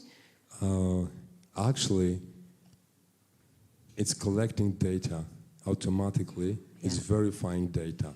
Okay? Yeah. So the process of collecting and gathering data is automatic, right? So the only thing... But does that tool exist, or has it... Sorry. Could you repeat, please? Does that tool exist? Have you designed it? Is it something that... I didn't design a tool for that. There are several tools, especially in medical sciences, to complete this process, right? It's very interesting because actually it doesn't work outside medicine. It's only for medical sciences. I work at Kosminski, I'm a management guy, right? In management, we don't use it at all. We don't use it at all. I think to start implementing such tools from health sciences to management, because I see the future of writing in this case. Thank you. Okay. So I may also add that people have started to do that years ago in ecopsych and biopsych systems where they actually curate the data for a big model of metabolic processes and other processes, genetic pathways, etc., in the molecular biology case. So some of it exists. But what we've heard is just a small step, and what we've seen a few months ago are articles on AI scientists that can actually write things by themselves. You just have to drop the topic, and it's going to find the literature, it's going to find the gaps in the literature, and it's trying to fill that, creating the model, writing papers in beautiful LaTeX, and then also going through the review process. And the AI scientist article had already 10 different articles attached to it as an example of what it can do. You need a large system. We were trying to replicate that. I'm going to have 1,000 papers in 1 year. You can be sure of that. Okay. The point is to find a balance between an AI and human involvement, right? Please remember, humans control and permit. It's absolutely crucial. Thank you very much. Then we have to move to the next one, unfortunately. So let's thank the speaker. Can we have the next one, because the Gridley has kind of mixed up the order of the presentation. So can we have the next one, please? Okay. So who is worried about an uncontrolled development of AI? I mean, that's a very interesting subject, and it very much connects to the keynote speaker. Please. Good morning, ladies and gentlemen. So the title was already presented. This is my colleague Katarzyna Hammer, and would like to talk to you about the concern of development, about concern about the development of AI. Why is it not working? Kasia, could you please maybe have more luck with it? Need more AI. Oh, now it's doing it. First, we looked into what specialists, so AI specialists, but also philosophers and people that are interested in science say about the AI. We have a very different point of views. Some of them say that AI will just become a part of our life. It's something we have to get used to. Others, like, now it works better. For example, Jan Polski says that it has a potential of catastrophe, that it can end humanity, so it's something to be afraid of. Others say, but it's very good for us that we have AI, because it provides a lot of progress in science, especially medical science. We can see it almost monthly that we have some new procedures. I don't know when it works. Okay, there are studies on daily newspapers and magazines that show the nature of popular discourse, and we can see that there are different types of topics. In one study on New York Times, there was found that optimism seems to be on the rise. On the other hand, pessimism is rather stagnant. There were multiple topics that these researchers studied, and they saw that the most optimism is in regards of decision making, that it may be more objective, more efficient, while pessimism is about losing control over AI. But we were interested what regular people think. There are not many studies on why people are concerned about the development of AI. So we looked into predictors from studies on other technological advancements. Consumers were resistant to innovation if it's conflicting with their personal values, their societal norms, but also with daily routines and habits. So if it disrupts your life and you can see something that happens with it as immoral, you're more resistant to innovation. Yeah. So we looked at predictors on the individual level. We can see that gender seems to be an important one. Women tend to be more worried about technological novelties, including AI, than men. Also, so this is more of a speculation, but religious people tend to be more conservative, and politically conservative people tend to perceive the world as more threatening. So we speculate that also it may extend to concern about the development of the AI. We thought that switching would be more interesting for you, so now I'm going to talk a little bit and then I will give back the floor to Marta. We also looked at identification with all humanity. I will go to hypothesis in a second. Identification with all humanity is the extent to which people feel close to human beings and also care about them and perceive them as an in-group. And it has a lot of positive, it predicts a lot of positive social features like caring about human rights, positive attitudes towards refugees, concern for humanitarian needs, or enhancing prosocial behaviors. And in the context of AI, we thought that because it's about all humanity, and we are talking about uncontrolled development of the AI which can threaten all humanity, it should be connected. So earlier studies already showed that IWAC proved to be connected to more concern toward different global issues like poverty or climate crisis or spread of dangerous diseases like COVID. So we expect it to be the same toward uncontrolled development of the AI. This is our main topic, uncontrolled development. And as a global problem that affects all humanity, it should be connected to identification with all humanity. But having data from 45 countries, it would be a shame not to find predictors from country and cultural level. So first we looked at culture. World Values Survey was used. This is a huge project.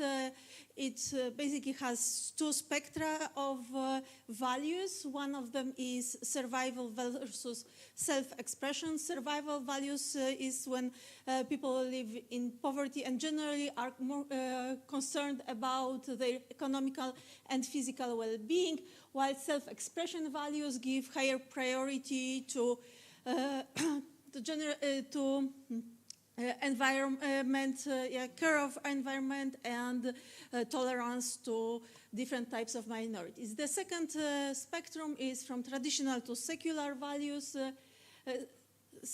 Traditional values are what is to be expected, while secular rational values is less emphasis on the tradition. So non-traditional families are more accepted. Divorce, abortion, and euthanasia are more accepted. So these controversial topics tend to be more on the agenda. So we are wondering how these values could impact concern about the uncontrolled development of the AI. So for survival values, we have two ideas.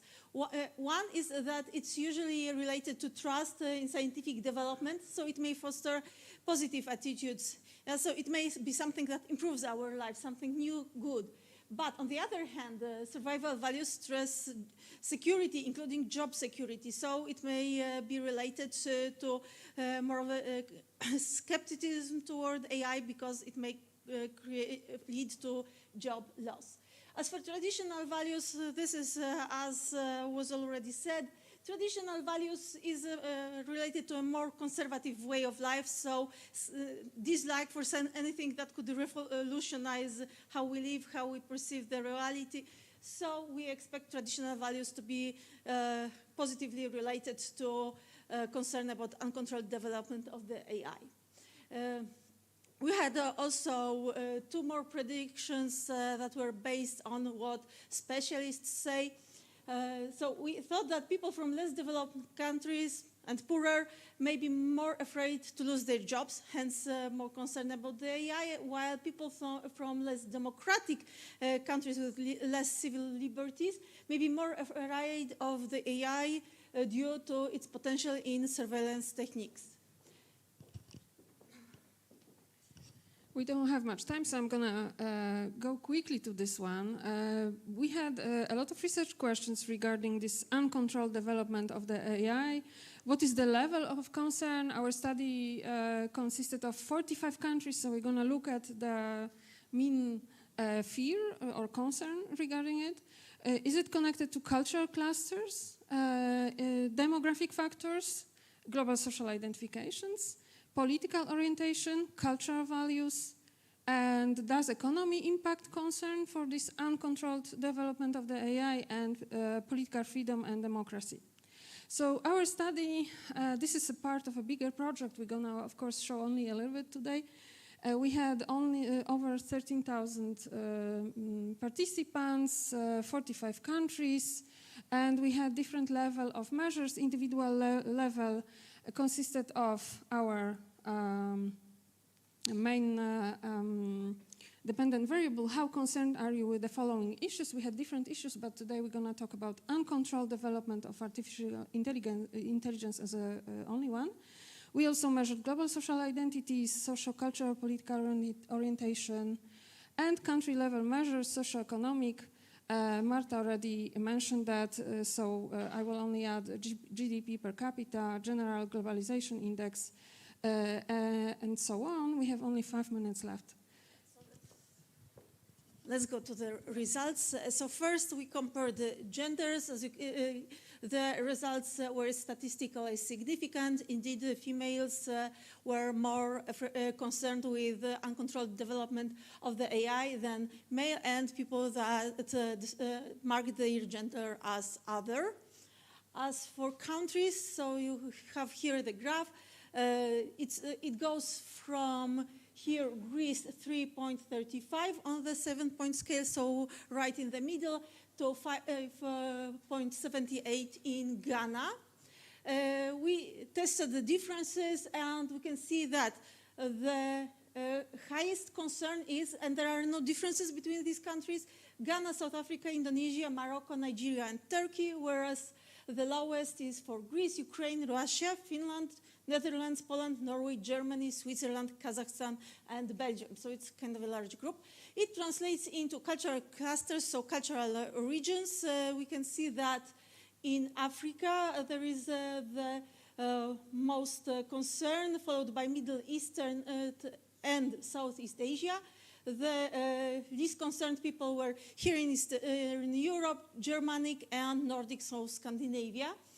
As for individual level correlates of the concern, indeed, as we predicted, all identifications with all humanity, citizens of the world, and people all over the world were positively related. Also, people more on the right end of the political spectrum were more concerned, and people that were more religious. As for cultural and country level predictors, we can see that survival and traditional values were positively related to uncontrolled, to concern of uncontrolled development of the AI. So also more concerned were people in poorer, less globalized countries with lower literacy rates and shorter life expectancy. Then for safety and democracy, civil liberties, again, along with, as we predicted, people from less democratic countries with less civil liberties were more concerned. Okay, so conclusions. Perfect. So we have 3 slides for conclusions, all from different level. The first one is regarding how does it look like in these 45 countries from all cultural clusters. So we can see that there are large differences between 3.53 to 5.78. That's pretty big difference.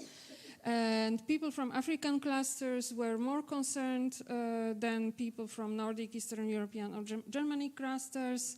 From the individual level, we saw that more concerned with uncontrolled development of the AI were people with stronger global identifications, so people who who feel more part of all humanity or feel citizens of the world or part of or members feel connected to people all over the world. Are more concerned women, more conservative people, and more religious people. And the last one is regarding country level. So, as for country levels, so we have indeed traditional values. It was confirmed for survival values. We can see that it was positively related. It seems to lend hand to the fear of job loss hypothesis. It stands.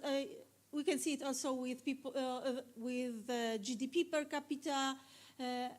Literacy levels and life expectancy. So poorer, less educated countries are more afraid, people from those countries seem to be more afraid of the uncontrolled development of the AI.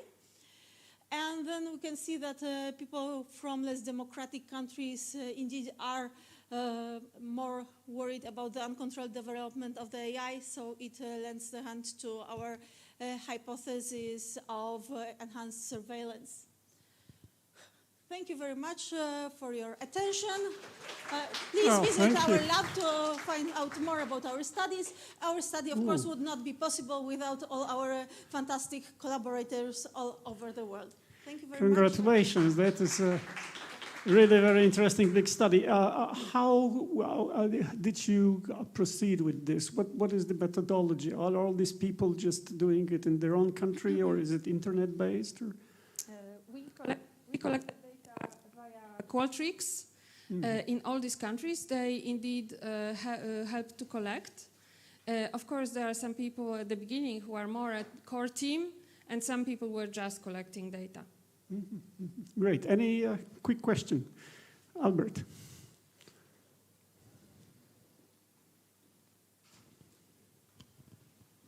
Okay, so one quick question. First of all, thank you for your presentation. But my question is regarding the questionnaires. Did you use any of the additional questionnaires that essentially measure the attitudes towards artificial intelligence, like, for example, general attitudes towards artificial intelligence or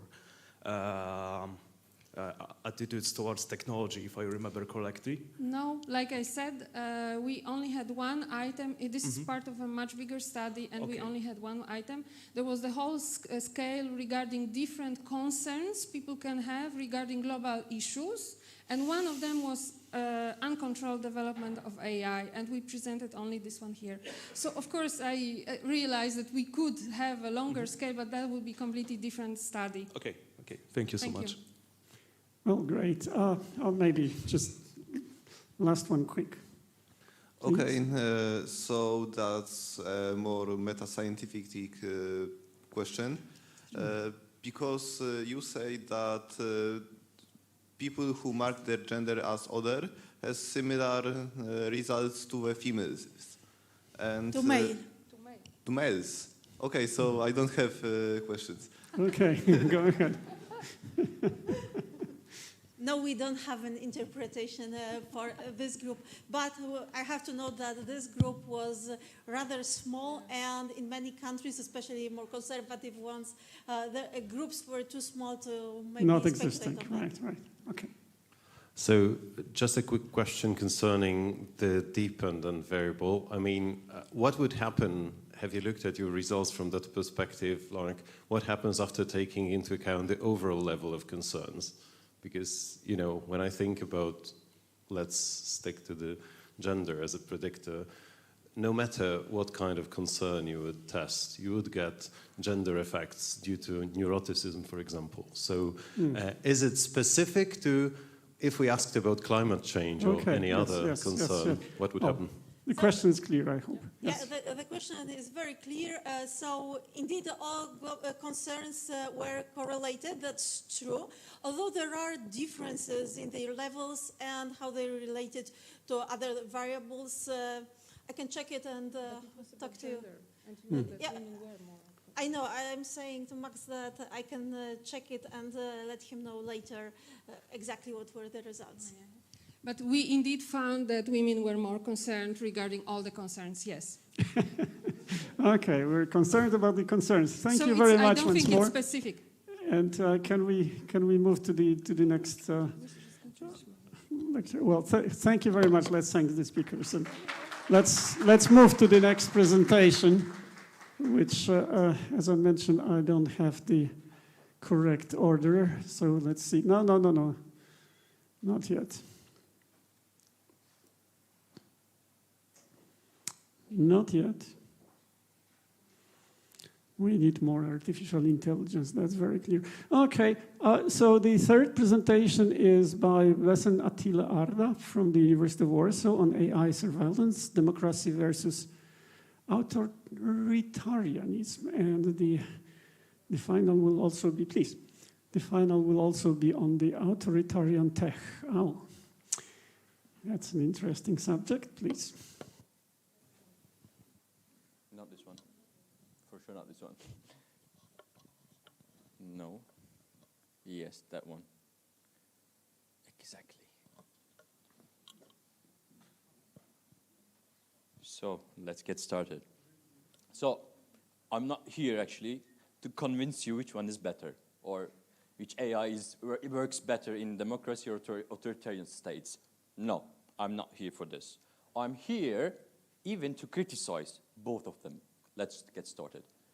And when we say authoritarian world order, we always because we have prejudices for sure, but it's also sounds very much negative, like influence, right? Negative impact. And when you just see the surveillance and control, yeah, I agree, because they are doing it. And they are controlling the society with the surveillance, for sure, starting from the COVID till present day. And not only this, and the market itself is also focusing on the economic growth instead of freedom. And the companies are devoted to the states. And the states and the companies are totally fine with this. I mean, totally in contrary to the democracy, yeah, they're okay with this. And it's centralized control. And everything is centralized. There's not something, you can call it like, oh, this is decentralized and they should be just like independent. No, there's no such thing. And the governance as well. Governance is not something that many stakeholders can decide and just pursue. No, there's no such thing. I agree. But there is one big difference. For instance, I put it especially fear over consent. Because in democracies, in democracy world, we are giving our consent. And we are giving our consent in a way that we accept some, that's so-called terms and conditions. But in the authoritarian states, or in authoritarian, let's say, order, you are doing it because you have some fears. You're afraid, you're scared, and because there's a strict control coming from the state upon the companies and also over the companies and also the people. And how does it look like? Of course, because we are talking about, of course, authoritarianism, etc. Yeah, privacy and civil liberties are in danger. Biases and transparency, for sure. And boosting the social inequalities. And especially when it comes to political part, authoritarian states and democratic values are starting being, at dispute. Why? Because even in democracy, let's say even like authoritarian states, if you are there and if there's an election, how many of you, I'm not sure, just following the elections and just following how the governments retrieving the first poll results, and what kind of parameters or metrics they have for the first ones, literally for the first election results. And all first election results coming with a parameter, with a formula. Sometimes you see the first party is starting with the 75% and finishing as a second political party, or maybe, I don't know, around 51 or something. It's also political misuse. But let's go to the liberal world order. I mean, what is the foundation of it? If I say, I mean, what is the foundation of the liberal world order? I think everybody said, oh, freedom, oh, open market, in development, freedom in development, and do whatever you want. No. Democratic governance, still questionable. And consent over fear. Why I'm just saying this? Because till even so far, the AI development, XR development, etc., we were not taking, I mean, we didn't care about academia, the other stakeholders, companies, NGOs, etc., not that much. Let's be honest to ourselves as well.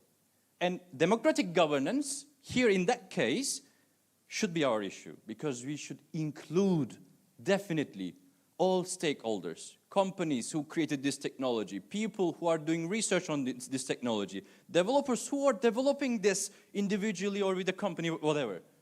And the states should be supportive in that case to boost the economic, of course, like the economic growth. And the consent over fear. There's one difference.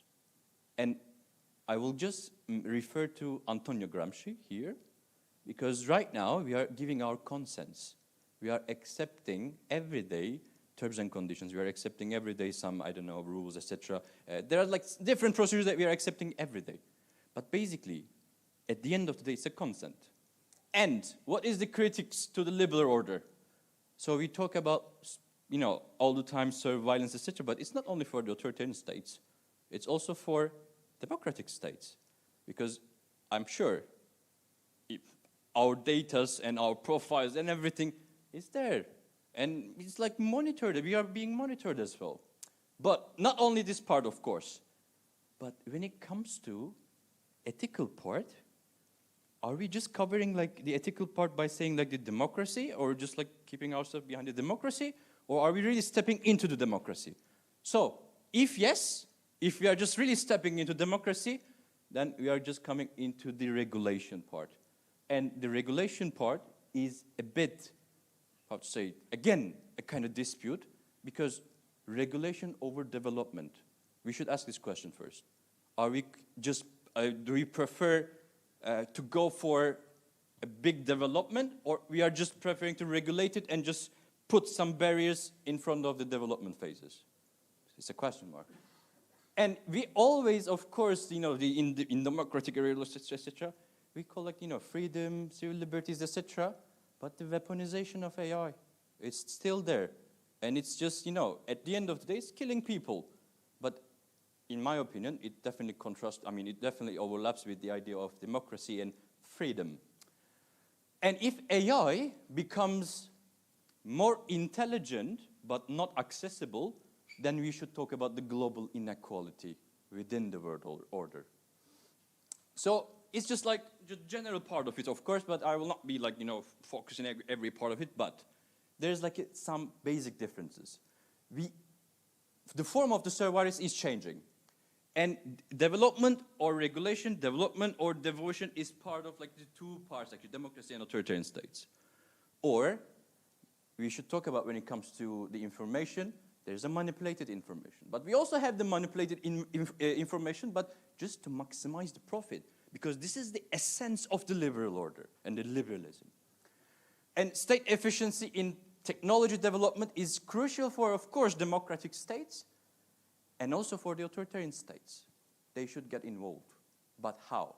The way and the channels are changing, of course.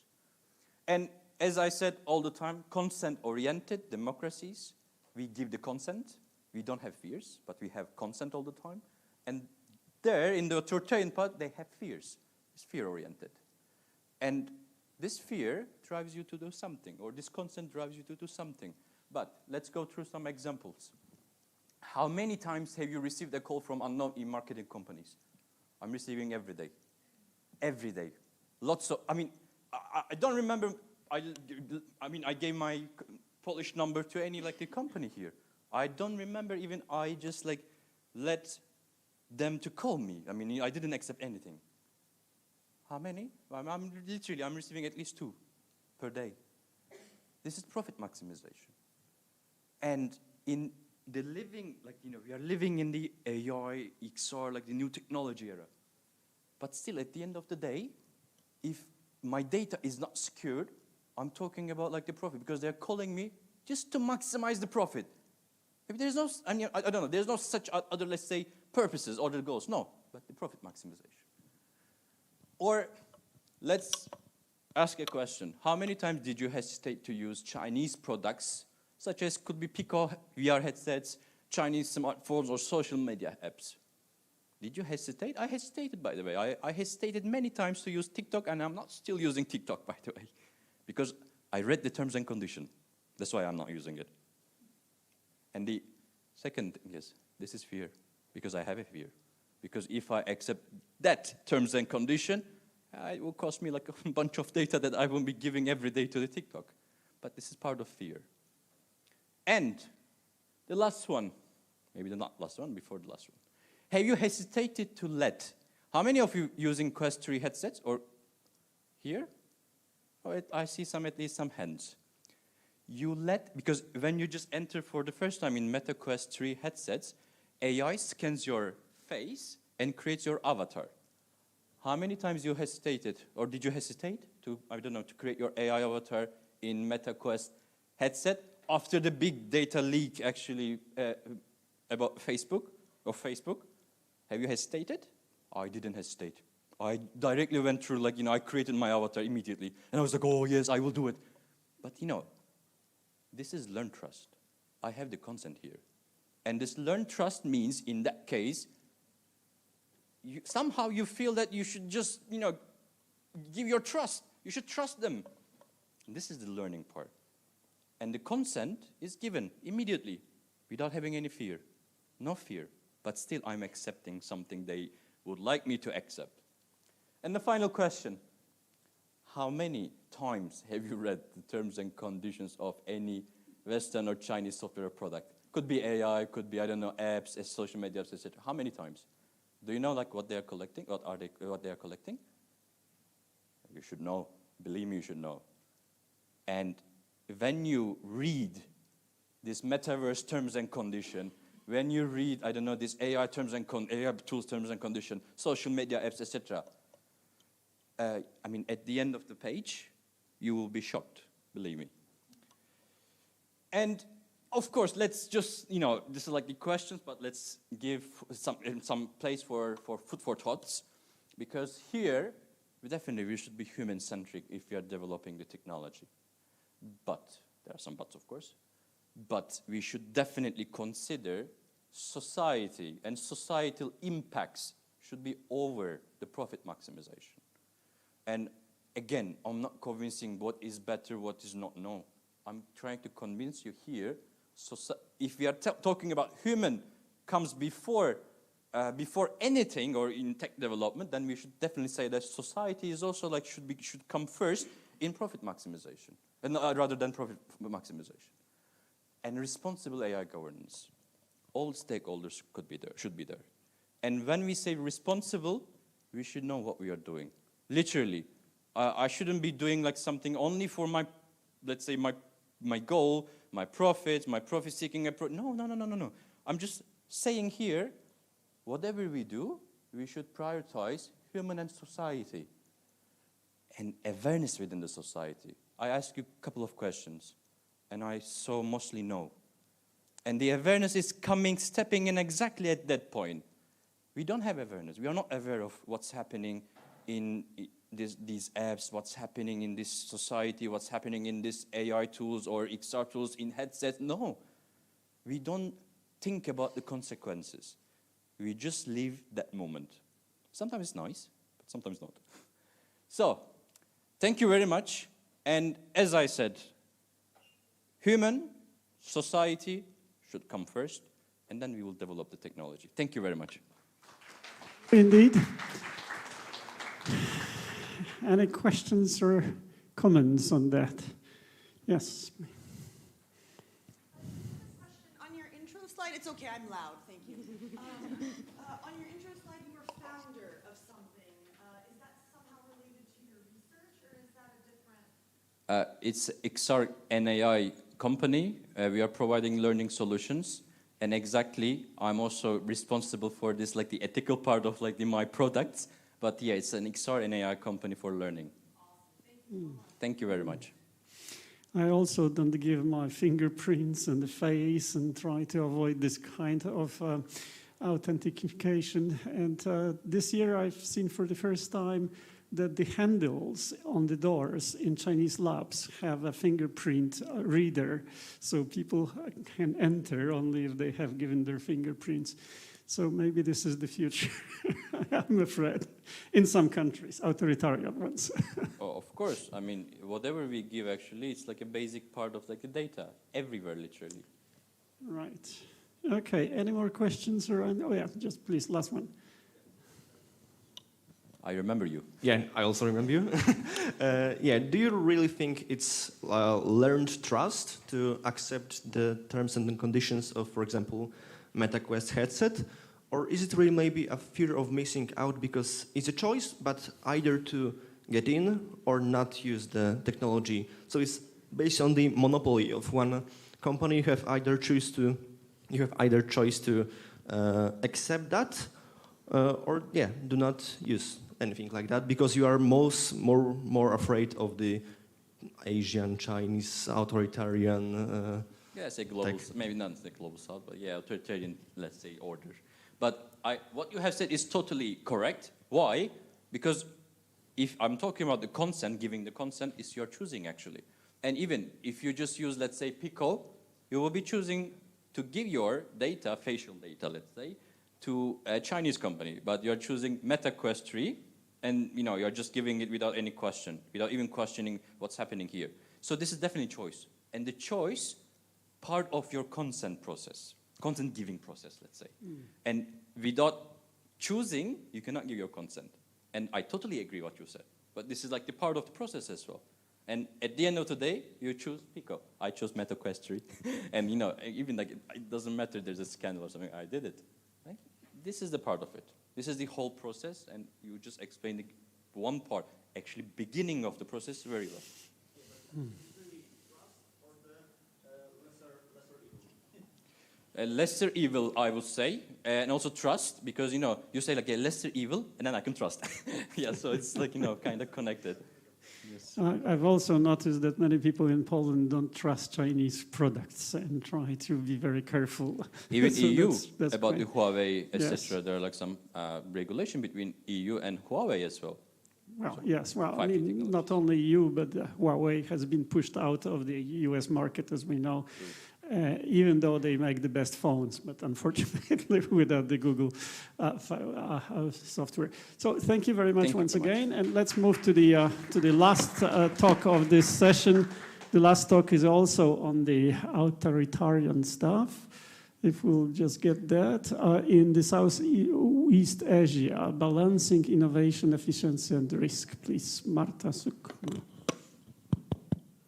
Test. Good morning, everyone. So my name is Isti Marta Sukma. I'm from Indonesia. So if you can see here, it's Borobudur Temple. Very welcome to my country whenever you're visiting. So I'm going to talk about authoritarian tech in Southeast Asia, very much related to the previous presentation. Oh, sorry. Okay.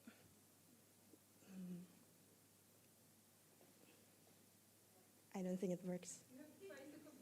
Ah, okay. Okay, so I will be here. This computer? It doesn't work. Oh, okay. So it's the left one. Okay, so why Southeast Asia, right? That's maybe the first question that you have. So as you can see here, we have 11 countries that is located literally in the heart of Pacific Ocean and Indian Ocean. So it is highly contested region, especially when we are talking about the Indo-Pacific region. And we have also South China Sea here, and starting from Myanmar to East Timor, we are surrounded by waters, but also we are very much huge when it comes to the landmass, right? So why Southeast Asia? It's because the growth of the technological transformation. So it is projected that it has potential for $1 trillion when it comes to the technological transformation. And then also we have a huge social media use. As you probably know, like we have a huge demography we almost reached 700 million people. So considering that Indonesia alone has the 4th biggest population in the world. So huge internet user daily, which attract US tech giants such as Amazon, Apple, and Microsoft. So because we have a really huge landmass, our main sector, one of them is agriculture. So for example, we can see Vietnam.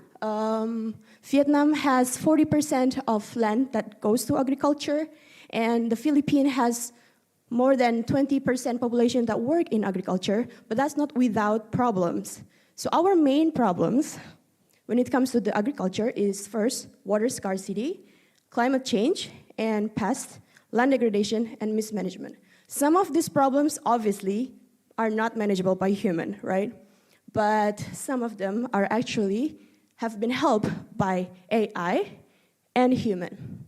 So AI in agriculture, we can see here few examples. So this first one is all mobile companies in Vietnam. They have helped 40 to 50% higher turnover because they help the livestock monitoring.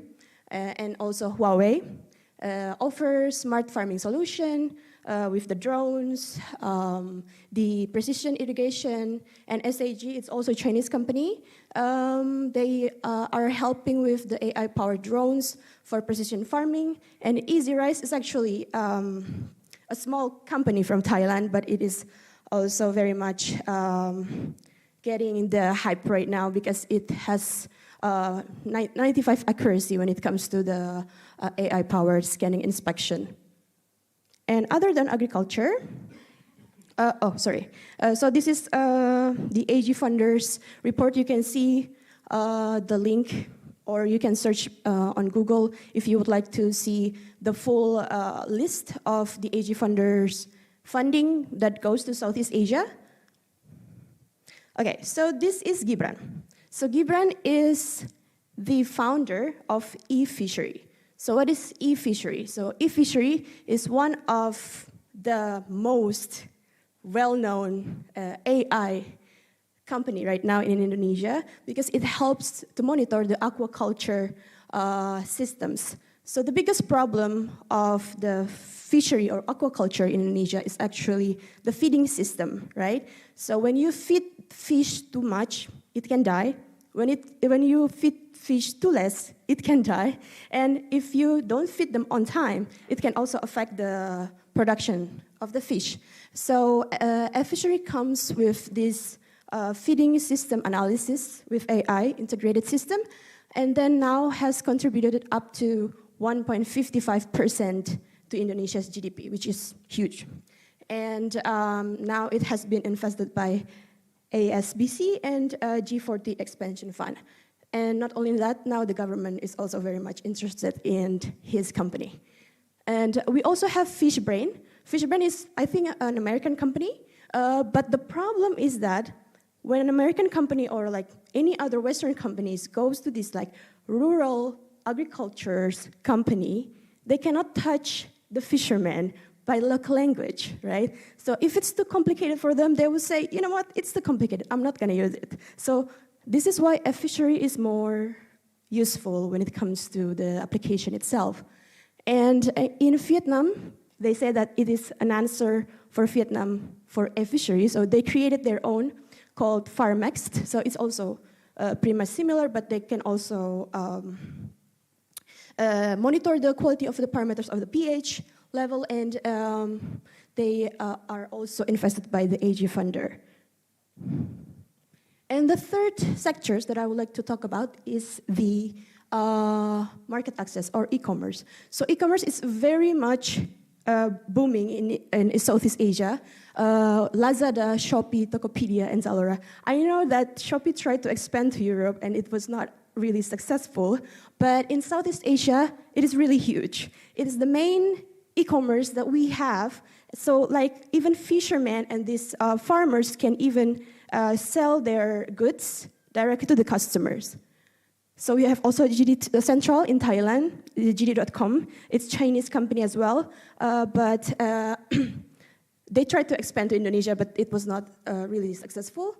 And in Singapore, we have RedMart, which was recently acquired by Alibaba. So now we are going to this authoritarian tech, right? So is it a really double-edged sword?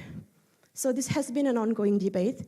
So the first one is because it is a national security concern. So the question is it really just an ideological narrative, right? This bipolarization of tech. Tech is tech.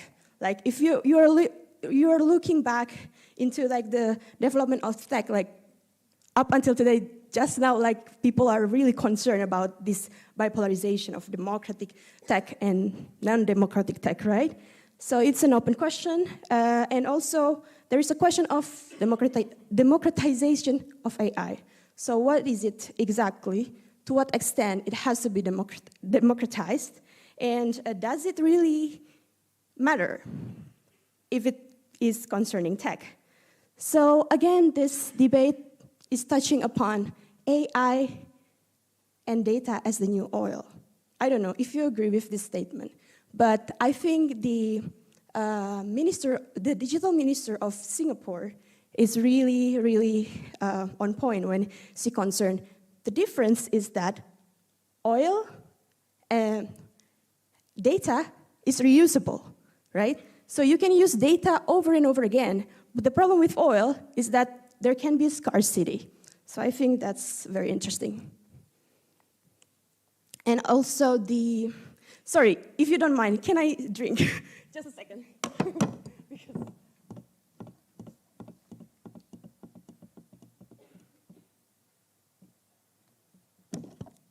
Thank you.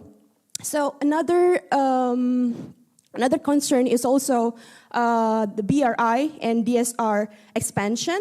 So the BRI project by China is including the microchip manufacturer and for investment in important hub, which has been a really huge concern, and also the investment on global cities, and 5G and 6G soon.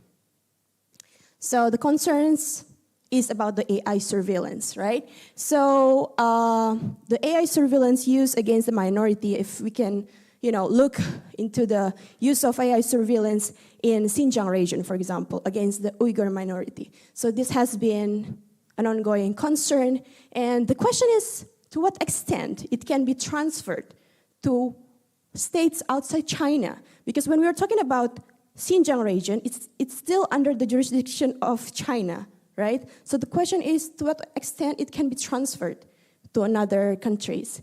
And also the producers of AI tools, who are the stakeholders, who are the investors? So it's really an in-depth question that you cannot just touch on the surface level. So again, the question is the authoritarian tech versus democratization. Does it really matter if it fosters a development? So I propose this theory that I've published in Security and Defense Quarterly this year. So states' technological advancement is actually transferred to three main things. So business and investment, defense and intelligence, and science.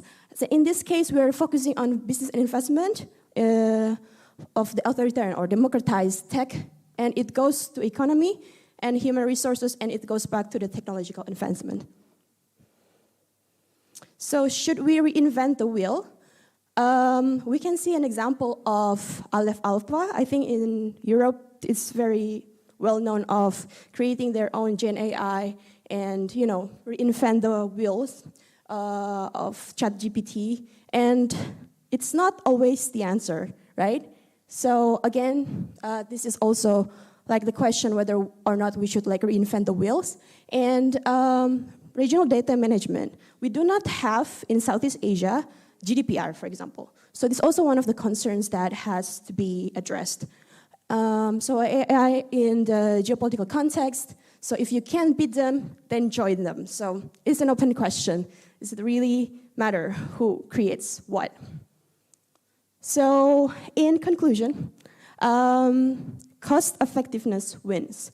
So whether it's authoritarian or whether it's democratized tech, the most important is to acknowledge that private-public corporations is actually the biggest challenge and opportunity when it comes to tech development and artificial intelligence in governance. So cooperation over perception, I think Dr. Sundar already mentioned this before. So cooperation is very, very much vital here, whether it's like public to public, private to public, or private to private, right? So when we are talking about the geopolitical, for example, is it really just geopolitical chokehold if you are using Chinese tech? Or is it also a tool for a better diplomacy? So again, it's an open question, or both. So that's all for now. Thank you very much. Thank you. Any questions or remarks to global problems in Southeast Asia? This is a fascinating region. I lived there for more than 10 years, so well.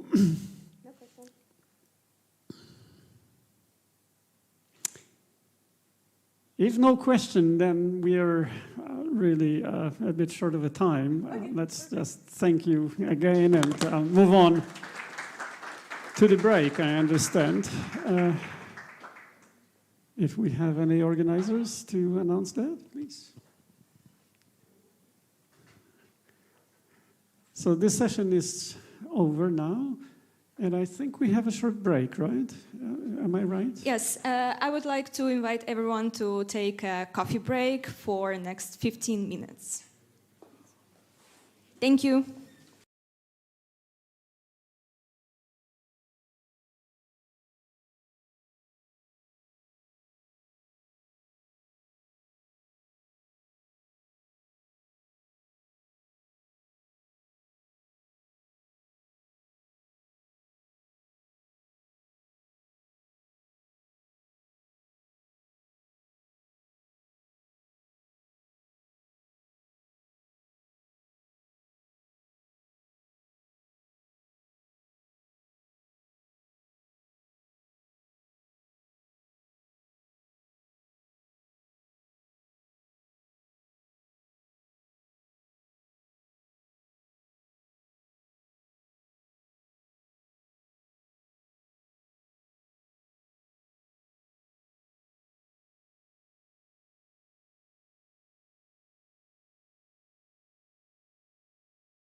psychophysiology.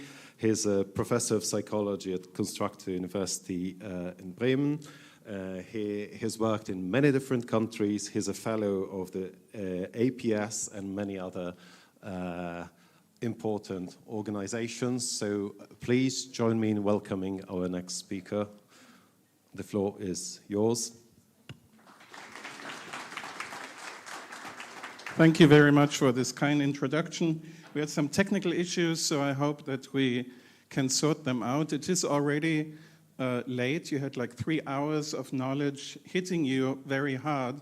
And so what I'm trying to do is do some really simple stuff, because I will talk about things that you all know, but I will reframe them, and then some of the new stuff. So we already heard, I believe it when I see it in the earlier talk. And so I think everybody here is familiar with the Müller-Lühr illusion. Who has never seen this? Very good. You all have seen it, and sometimes when you look at this in books, you will actually find out that they are tricking it a little bit in making the one that should be longer, a bit longer, but most of the time it actually works, and people tend to see the one on top longer. And psychologists are really excited about these things and try to find out why that is the case. And they believe that we encounter these things in the real world, for example, when we look at rooms and when we try to reconstruct a 3D world, then this would be further away, and so we correct for that. That's all fine. That's not the message I want to do today. The message is you all know it, and it still happens. And this is really peculiar, because you cannot fight against it. And there are many of these illusions. So when you look at this triangle, you project these lines that are not there, and you cannot do anything about it. Even better, you see these things popping up between the squares, something you have seen before, and you cannot do anything about it. Your brain is hijacking you. Well, you are your brain, so you are hijacking yourself. But this means that there are illusions when knowing about them. Our conscious will, our conscious self, cannot do anything about that. Personally, I like those things that have to do with lines. This drives me nuts. This is the coffee house illusion, because it was first seen in a tile pattern at a coffee house, apparently. And there are people who make a living coming up with these things. With this one, if you look at it for a while, you go like all bonkers. Okay, so take-home message is there are lots of visual illusions. They're entertaining for everybody. They're interesting for psychologists in understanding how perception works, and they will be interesting for us today because we can't do anything about that. I will show you one now that also involves audio, so I hope we have the audio. And you might or might not be familiar with this. This is the so-called McGurk effect. For this one, I will need you to work with me. I will first show you something, and then I will ask you to do stuff. We have to go back. You will have to do the click.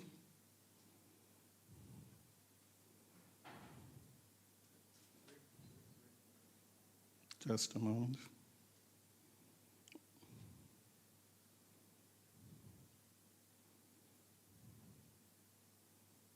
Ba ba ba ba ba ba ba ba ba ba. Stop. Stop, just stop.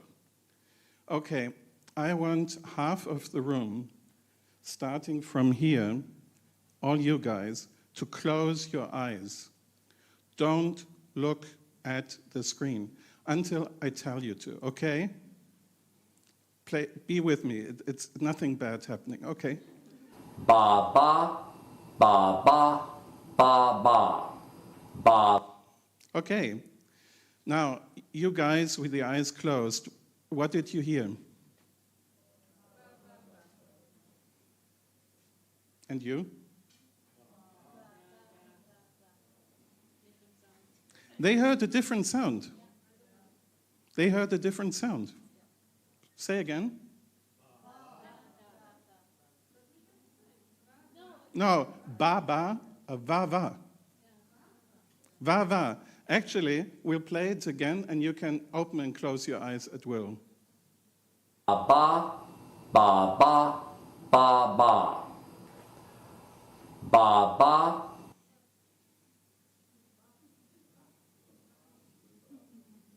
Mm-hmm. Ba-ba, ba-ba. Ba-ba, ba-ba, ba-ba. Ba-ba, ba-ba, ba-ba. The sound is always ba-ba.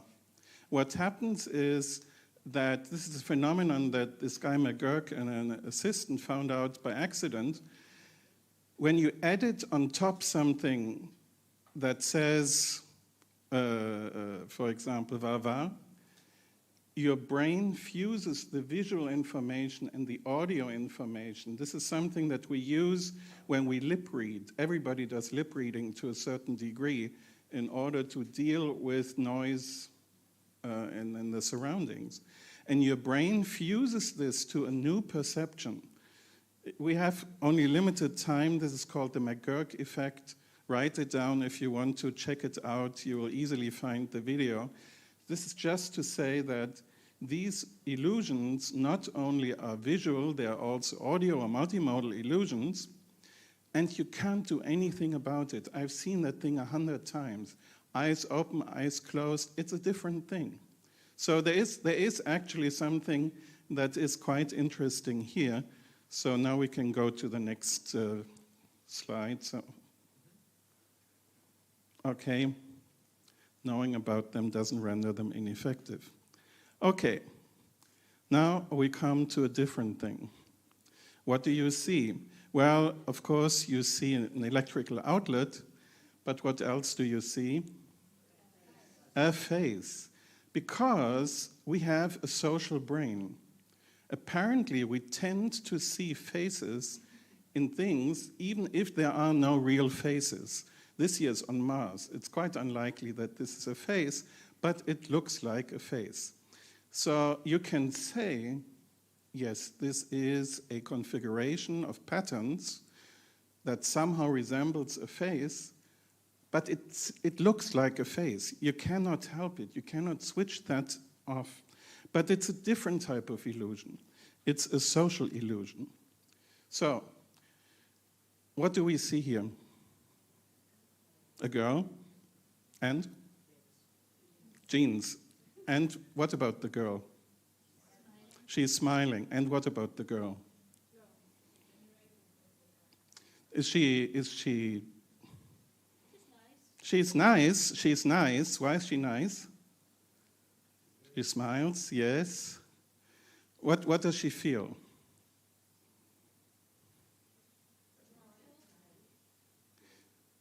So many people will say she's happy.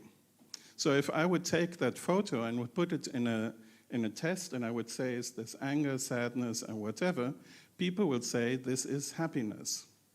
And this is something that has pervaded psychology for a long time, that when we see smiles, we say happiness. And as a matter of fact, if we take, for example, a facial electromyography with which we can measure the activity on facial muscles, people tend to smile when they see smiles. They like them, they find people are prettier if they smile, and they attribute happiness to these things. The interesting thing is, when I tell you, but you wouldn't be able to distinguish a real smile from a fake smile, you would say, of course I can. Now, this is one of my favorite studies, Any Category, Who Can Catch a Liar by Paul Ekman and Maureen O'Sullivan. And they said, look, most of these studies are done with psychology students, and they're not very representative of the real world.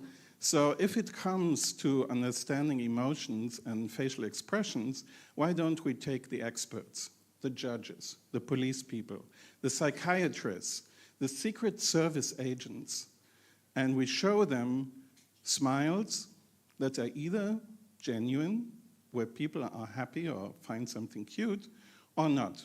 So what they did was they took nurses' students and they showed them two types of videos. In one, you see gorilla babies playing, and it's super cute. And in the other, they see a very bloody surgery. And they were told to pretend that they were watching the gorilla babies playing. Okay, very good. So they do this, they show this to people, and what comes out, they all were about 50% correct. 50%, this is a coin toss.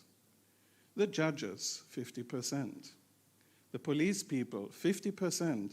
The psychiatrists, 50%. The only ones who had slightly better were the Secret Service agents, just by a couple of percent.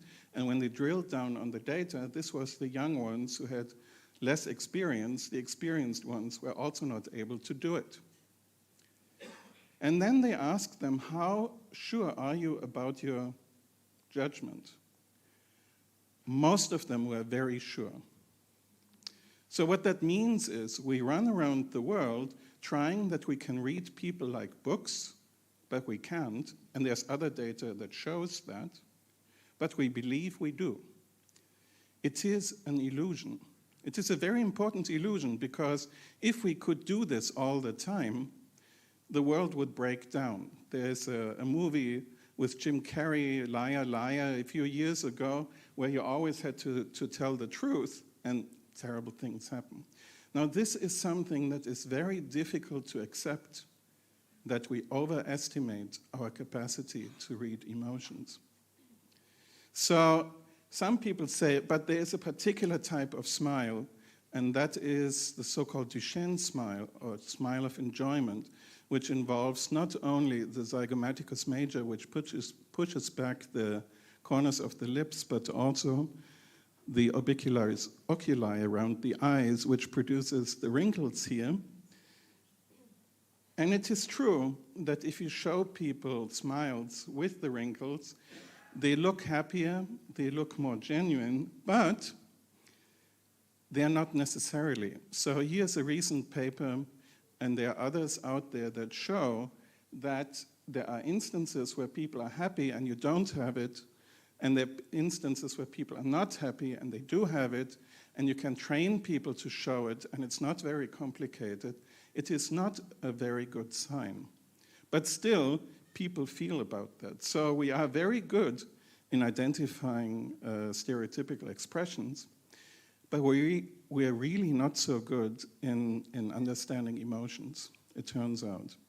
And this is a very interesting thing for people who make a living out of building machines that try to display emotions like artificial agents or robots, or diagnose humans.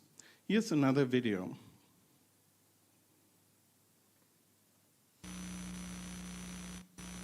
We don't need the sound.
So, sorry about the quality. That is because it's from 1944. This is a simulation from Haider and Zimmer, and they did this by simply manipulating little cardboard cutouts on a glass plate, which they animated then. When I show this in class, people start to laugh earlier, but there were a couple of moments when you were laughing too. And when I ask people, so what's happening, then people will present a story about what they saw. Now, this is really powerful stuff if you think about it, because the stimuli are extremely minimal. And as a matter of fact, these days, where there are a lot of people who try to understand not only cognitive neuroscience, but social neuroscience, how the brain deals with social stimuli, we have identified various areas of the brain, networks that are activated when we try to understand the actions of other people.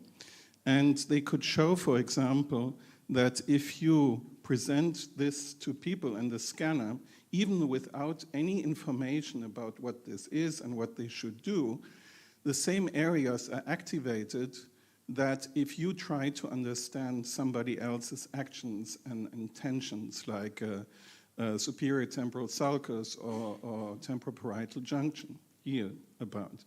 So the idea is that just as we tend to see faces, we tend to see meaning in interactions, even from things that have very little to do with regard to looking like humans.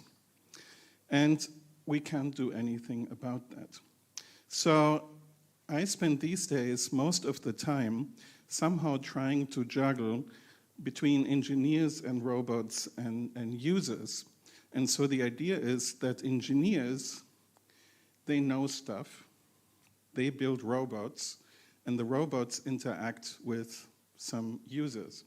But the point I want to make today is that engineers are humans too, and they are prone to the same illusions that the users are. And that causes them to spend a lot of time, and time is money, in developing things that we might not even need.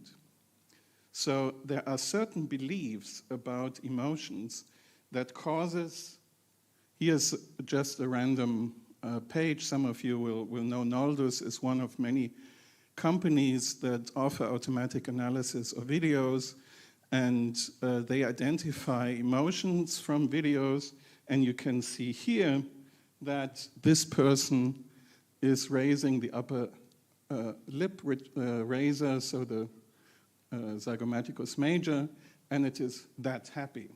But of course that person is not happy, the person smiles. But for some reason, people pay money for these things, and they use them, and then they say this and that was shown, and these people were happier, and these were angrier, and that's not what happens. This is one of the reasons why the AI EU Act is extremely cautious with regard to automatic detection of emotion, and basically has said you cannot do it in most cases. And there are two issues. One is more on the ethical side, that people might be giving away something that they don't want to give, but the other is simply it's bad science. It is bad science. Most of the stuff is based on actors who portray stereotypical expressions and systems being trained on that and recognizing them. We have almost no real data where people have real emotions, and if we have them, we don't know exactly what they feel because it's very difficult to stop people in the middle of something and ask them. So this is something that is quite tricky. So if you go back to this situation, this person, if she would be a person, which she's not because this is an AI-generated image, if this person would see you in a jeans shop, she would not be happy. She would not even be happy because she might sell you some jeans. She smiles because it is polite. There are ways how we interact, rules, social interaction rules. And if you want to build a machine that does that, that's all you need to know. What are the rules in a particular society? And if you want to be sensitive to the user, all you need to know is things are going well, things are not going well. And that we can say with quite high precision. So one of the points then that I want to make is that engineers trying to understand how humans work are looking sometimes in the wrong directions because they are prone to the same biases that we all are. And that theoretically, and I'm an emotion person, I've worked on emotions for over 30 years, that we are potentially overestimating the importance of emotions in everyday life. There are these romantic notions of the emotion on one shoulder and rationality on the other, and we're juggling them. And it's more complicated than that. We're using other features, such as cuteness. If you go in the other room, there's Pepper, and some people just go, oh, he's so cute, he's so cute. And the makers of Pepper have used knowledge that we have about the Kindchen schema, about a type of facial morphology, or sometimes also body morphology, that we know even animals will react to. Apparently, mammals in general tend to be sensitive to what infant mammals of that species or other species look like. So there are certain proportions of the head and the eyes and all of that, and it works like a charm. The problem is, do you really need or want a computer that's cute? Well, that depends on what the task of the computer is. If the task of the computer, of the robot, is to help you solving difficult programming tasks, it doesn't need to look cute. Maybe it's even a problem if it does look cute. So this is from a study that I was involved some years ago, and we developed serious games to train children and young adults in cultural sensitivity. And at some point, the question of embodiment came up. When we have these characters playing, what should they look like? And so we tried out different things. So you see on top the 4 colorful images. So we tried what we call blobs. It looks suspiciously like a minion these days. Blobs, animals, and human-like, a bit more cartoon-like and more realistic. And it turns out that there are some that people like, but they don't think that they are smart. And some where they say they look smart, but they don't like them necessarily. So there is no one-size-fits-all solution. Embodiment has to be a function of what it is that you want to do with it. Now, in the last 10 years, 15 years, there are people trying to build social robots that, more typical than not, are cute, and one after the other, they go bankrupt. The companies are all bankrupt.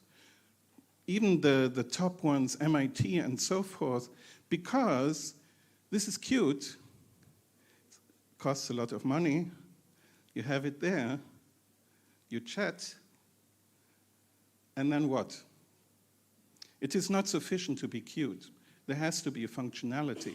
So, of course, we will all agree that if you have a robot that helps to work with patients in a hospital, for example, to lift the person, and we know that many people working in these situations have serious problems with their back and whatnot because it's tough, so a machine can be quite useful, that this machine does not need to look like a forklift.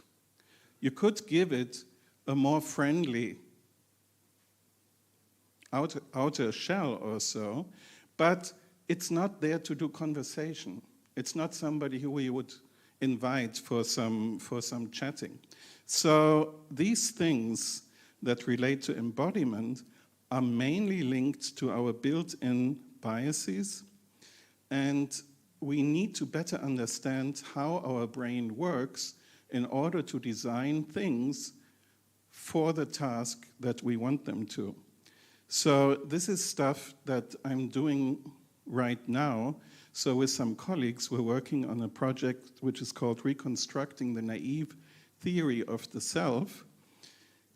And basically, what we're trying to do is to identify what are the minimal cues that an object needs to have for you to attribute it as there is something there, there's something smart there, there's something sentient there. And based on literature review, we identified various elements that might be related to that, and then we created minimal situations. So here you have something that is not very anthropomorphic, and if you, yeah.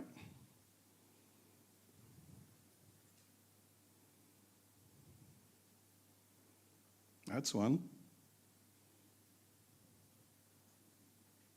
And no? Yep.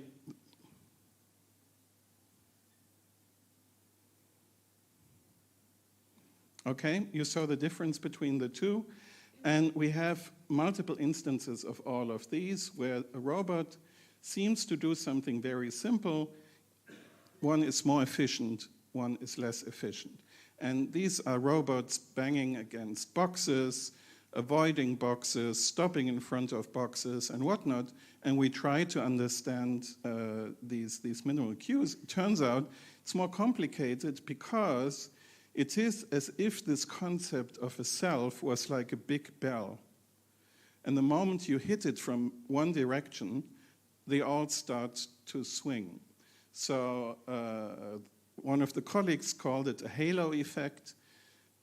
That is a term that is used in social psychology that has other associations maybe, but it is indeed, based on our data, so that when you manipulate some of these things, then people perceive the other stuff as well. So we're still in the middle of making sense of that. Here's another study.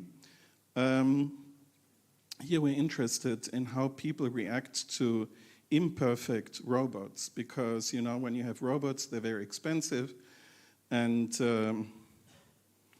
if you want to convince a school to buy one, yeah, if you want to convince a school board to buy 100, they will say, you know what these cost, and if the children see that they make a mistake, and they make all the time mistakes, and they would right after not be interested in the robot anymore, it would be a bad investment. So let's find out how they react to that. So in this case, there's a study where the human might say, this is a brush, or the robot might say this is a brush, but it is also possible that the human might say this is a plate, which is unreliable behavior, or the robot does that. So there are situations where either the robot or the human is unreliable, and then comes a new object that they have never seen, and then the robot might say, this is a dulu, and the human might say, this is a pan. Who do they believe? We just ask the kids, what is it called? And then, of course, which one they're going to pick, whether it's the one that the robot said. And it turns out kids prefer the robots. And even they cope with robots being imperfect to a certain degree. So it could be because the robot is so cute, because the now is very cute. But this is also a very interesting area, trying to understand how this works when you interact with machines that have various social elements to it. So summary, and let me play karaoke here. I will read the summary so that we don't have... we are prone to social illusions. We saw that at the beginning. These illusions play an important part in how we interact with machines. The engineers are not immune to these illusions, and this has an impact on the designs that we see in machines right next door. And future robust, ethical, and trustworthy devices require the realization that intuition in design is powerful, but might introduce bad judgment. And this is something just to say there is a movement in the field to do co-design, where engineers and users design stuff together. If they are both prone to the same biases, that might not be the answer to everything, but clearly users should be involved in design. Let's bring more science into understanding human-tech interaction. And that's that.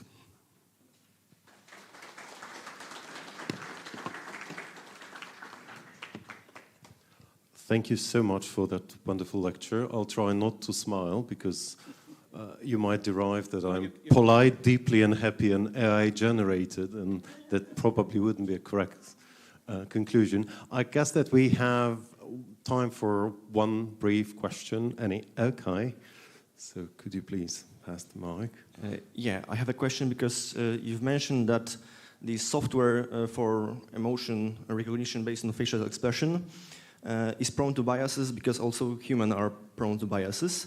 And you've mentioned studies made by Paul Ekman, but his later studies also mentioned the micro-expression that we humans cannot suppress our emotion, and for a glimpse of for a moment, a milliseconds, we always will like show the archetypes of emotion in our facial expressions. So maybe engineers just should use the proper method of doing that. Are we still online? I will be very careful on how I phrase it in case Paul gets a copy of that. It doesn't work like that. Paul Ekman talks about those micro-expressions who happen to have the duration of 1 frame of video because this is how it worked at the time. And there is no evidence. There is no evidence, and I will be happy. My email was on that slide, but you can find it out. There is no evidence that this is reliably so. You can find between different expressions, if you do a slow motion, all kinds of intermediate steps with a lot of junk, and there is no clear prediction that would say, if I find this here, if I find this here, if I find this here. So if you show me 100 videos and you have 3 times discussed when apparently she's talking about her mother-in-law, that's not good enough because there are 97 times when it didn't happen. So there are no convincing studies. I know Ekman personally very well. There are many things about that. The reason why we have 6 basic emotions is because the student assistant who was supposed to prepare the photos for the trip to New Guinea did not finish for all 10 emotions that they wanted to check. They wanted 10 photos of male adults, female adults, and 10 children, and they managed to get those 6, and this is what they did. So later they added a 7th, and Izzard, who has 10 emotions in his theory, he finds 10 emotions. So there are many stories, and the stories are simple, but the world is not. So I know that this is a shock, but my representation is that engineers, they have to build a machine that does something emotional. They go, they find a book, and it says, here are 6 expressions. These are the ones, we can do that. This is what they look like, we can do that. But the real world is not like that. A colleague of mine has recently done a study, and they're looking at how often do these prototypical expressions appear in real-world films. And they almost never do, with the exception of smiles, which we know don't mean that these people are happy all the time. Now, we know this in the West. We do not know as much about that in the Eastern world, and we need more data about that. But as far as the West is concerned, we smile a lot, and it means I'm willing to engage with you. You smile right now, you're not happy. Okay, good. Thank you. Certainly, Paul Ekman is not smiling. Thank you so much for your generous response and sharing these fascinating stories. So in a second, we shall start a discussion panel. So please join me in welcoming Gabriela Barr that will moderate this panel. We need, I guess, 1 or 2 minutes to set the chairs, and all the panelists will join us in a moment. Just one important announcement, and related, hopefully you'll be smiling.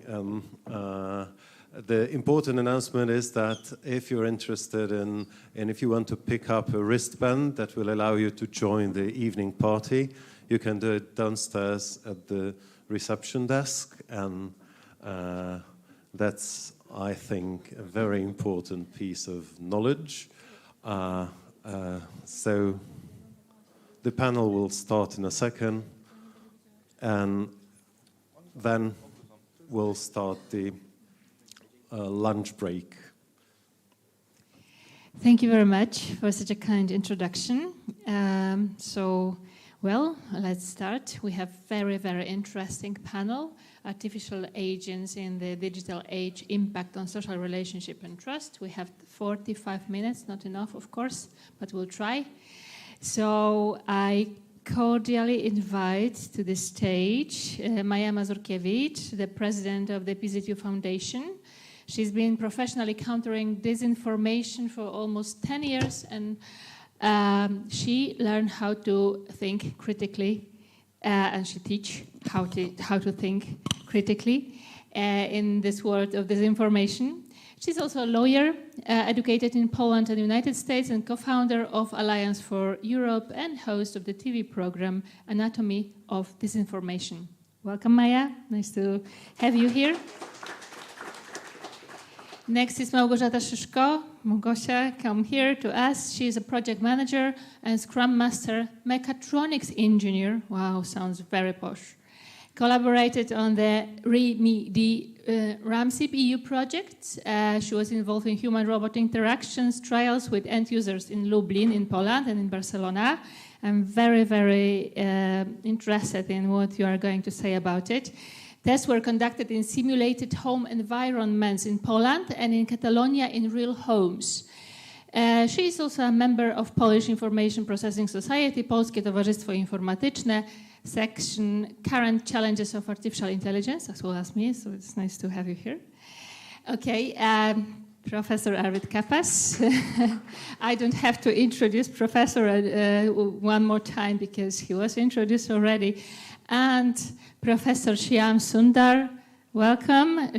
Professor Sundar was also presented before, but I can only add that his research focuses on the social and psychological impact of artificial intelligence and digital media, and this is what is very important for our panel. So, as you have heard about from previous keynote speeches, nowadays in our lives there's more and more artificial agents. No, I don't mean only robots, because probably we don't meet robots on the streets yet very often, but there are other artificial agents like chatbots, voice bots, virtual assistants, and if we want or not, they impact our lives, they impact social relationships. And today, I hope, during this panel, we'll be discussing aspects of this impact and how we can build the trust. Do we need to build the trust? So, welcome one more time, and I'm going to sit now. And for the beginning, an opening question for all of you, if you don't mind. How do artificial agents impact social relationship? It's from different perspectives. Do you see differences in this impact depending on social, cultural, technological context? Okay, maybe ladies first. Maja, can you answer this question? I think it's kind of general question, but also like very much going into how the world is changing. Because I remember when I've been studying in US back in 2007, I think, and I've been having an artificial agent calling my bank, for example. And it was something that, you know, we couldn't even understand each other, right? He was not able to understand me, and was very much frustrating. And I think every single person that was in US and having that, and correct me if I'm wrong, but I think that was like one of the first things that were, in terms of the artificial agents, were getting very frustrated, so very emotional about it, right? And perhaps from what you've been seeing, what you've been showing is that coming from the frustration that there is an issue of the communication, because communication is one of the most important things for us humans in general. And very often it is difficult to communicate even between us humans, right? And especially right now, it's a lot of discussion on how to strengthen the dialogue, how to better listen to each other, because listening part is also something that we very often don't see. And also if we're getting the bots or the agents that are trained to respond in a certain way, we feel that we are not being listened to. And that's something that it's very visible, but at the same time, of course, it's also supporting our technology and our world with the technology. Yeah. Yeah, I think it happens still with voice bots. I mean, I can't understand with the Max, the voice bot of one of the telecommunication company. So it's still a lot of misunderstanding between us. Okay, Małgosia, can you answer this question? Sure. So I think it's a wonderful thing that a lot of trivial tasks can be omitted thanks to some bots or voice bots, or to resolve a simple issues on the call. But on the other hand, we have more and more people on Earth, but on the other hand, less interaction between the humans. And this is something maybe we should pay attention to. And I also wanted to stress also the thing that sometimes those bots are making us lazy, because we tend not to think much about even simple things, simple tasks, or we are using some guidance without thinking and without considering it like deeper. And for instance, there is a tendency not to learn something because, well, I have it in my pocket. So this is a pity sometimes, right? But yeah, that's all from my end. Thank you. Okay, Professor Sundar, can you tell us what do you think is the most important impact of artificial agents on our social relationship? Sure, yeah. And before I answer that question, I was just going to respond to Maya's incident, which I also faced quite a bit. So when bots and other virtual agents really don't understand us, what happens really is we go halfway as users. And we talk like this, to understand us, right?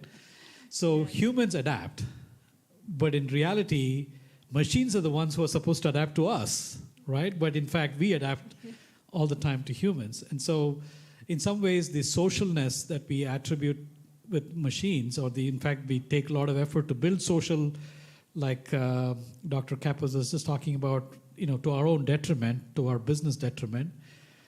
We fill in, humans are social, we can do lots of social things, and we can be social even with inanimate objects, like the classic SIML studies, right? So we don't need to go the extra mile to engineer social cues into the system. But if we do, then we do get some benefits, but also a lot of illusions. People think that they attribute so many human-like emotions, thoughts, cognitions into the system when in fact engineering-wise it's not capable of those. So we run the danger of heightening expectations of what it can do by making it needlessly anthropomorphic, right? So I think that's a caution that we need to exhibit, especially as designers. Thank you. And Professor Kapas. Yes, thank you. This is an interesting question because it's a very difficult one to answer today. I'm thinking of the reports from the very first movies, black and white. They would present in the theater these images of a train that then is going towards the camera, and supposedly people jumped up from the chairs because they were worried about this thing coming out. And we look at it and you say, how is that possible? I mean, this is a shaky black and white image, grainy and everything. If you would have asked somebody in a panel like this a year after that, what do you think are the risks of having movies? They would respond to that technology then. My answer today is the speed with which this happens. In my mind, in 5 years, systems will be much better at accommodating misunderstandings. So I wouldn't put too much on today. And actually, a lot is being said about studies in the last 3-4 years. Well, we had the pandemic. And the pandemic messed with people's brains in many ways, and Zoom calls and human-human interactions. This was not a typical thing at the same time when ChatGPT went live, basically, or just after. So I'm careful. Yes, there are potential problems, but we don't know in the long term how that's going to play out. Thank you very much, and maybe stay with your microphone because next question is to you. You are talking a lot about emotions, about recognitions of the emotions, about traps and challenges about it. But do you think that the fact that we are emotional, does it help in building trust in artificial agents? Can we use this, the fact that we are emotional, that we have this emotional approach to artificial agents in building most trusted robots, assistants, chatbots, etc.? Well, we all have probably experienced situations when trust was violated, and it feels bad. This would have been usually with a human that violated the trust. And this is really bad. I've never felt like that when Alexa put on a terrible song when I asked for something else. So I think once you get past the point that it's just a machine and it doesn't understand perfectly, I don't have that problem.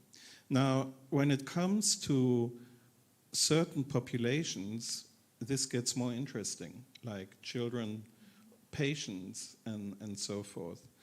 And here I think we are obliged to look very carefully at what happens then.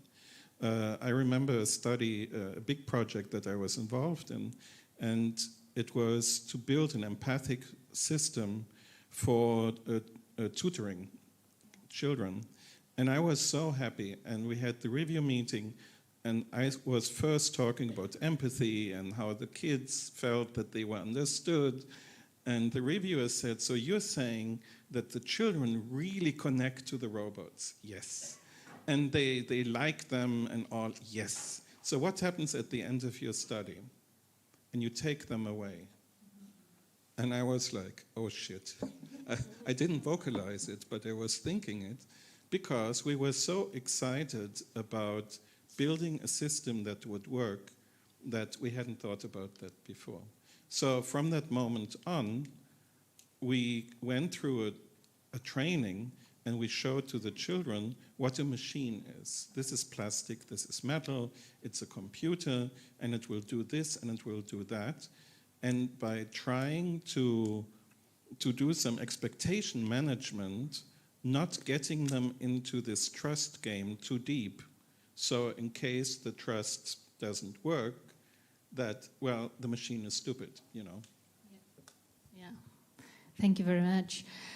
So maybe Małgorzata, you can elaborate a little bit about the project you are involved in, and because I'm very, very interested in how this human-robots interactions looked like, and what the main insights can be drawn from this experience of yours. Mm-hmm. Yeah, sure. So Ramsey Probot was created for the patients with MCI, so mild cognitive impairments, and early AD, so Alzheimer's disease. And we had trials in Poland in simulated home environment, and in Barcelona in real homes. And the basic difference I observed, because I took part in both testing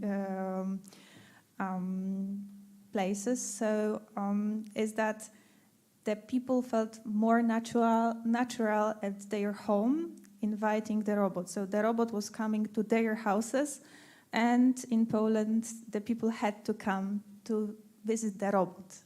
And it was in the hospital, so it was also connected with some stress because you are visiting the hospital facility.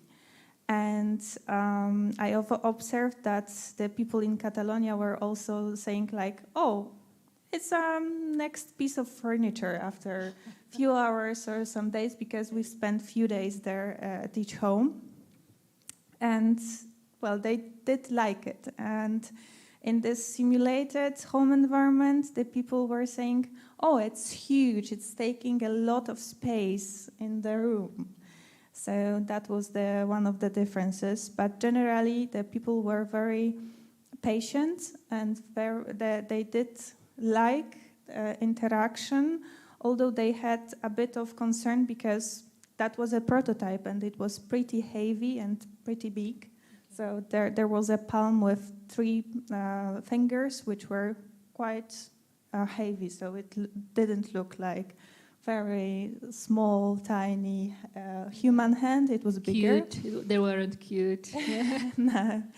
And also in the course of our project, we did some interviews with the participants, and we've changed slightly the facial expressions of the robot, also taking in consideration that those participants suffer from those diseases. And we've simplified the face, so there were only eyes, eyebrows, and mouth.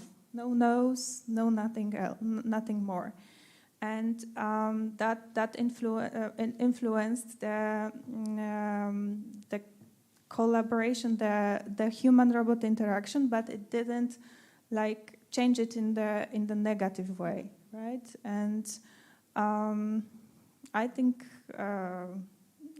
that's it for now. Yeah, very interesting. It is about the face, probably, that there is no big difference with real face and just, let's say, sketch of the face. And the people tend to keep the eye contact. Yeah. Okay, Professor Sonder, how your theoretical models you were talking about earlier, like main or time, can help to understand interactions between humans and artificial agents in the context of building trust. You were talking about it a little bit, but maybe you can elaborate now, especially in the context of trust, in implementation of them or in social lives. Sure, yeah. So main model is basically an acronym for modality, agency, interactivity, and navigability. So these are different affordances of media tools. And what I'm arguing in that model is essentially that it's not simply the content that affects our trust or our credibility of content, but rather technological affordances can have an influence on how much you believe in the content. I'm coming from a media perspective. So the example I gave this morning about how the modality for example, changes the way how much you believe in a content, even though the content is identical. Similarly, you have effects due to interactivity. The more interactive a website of a politician is, they think the politician is much more caring and sympathetic to their constituents, even though their content platform positions are the same, whether it's in a non-interactive or interactive website. So like this, we've done dozens of studies over the years that show that technological affordances of media tend to impact the way we perceive content. So that's kind of the main model idea. And so to the extent artificial intelligence comes with these different affordances. Like these days we have promptability as an affordance, right? With generative AI, how you prompt it can actually determine what you get out of it. That's an example of interactivity. And many people, when they get what they want, after they prompt, they own that.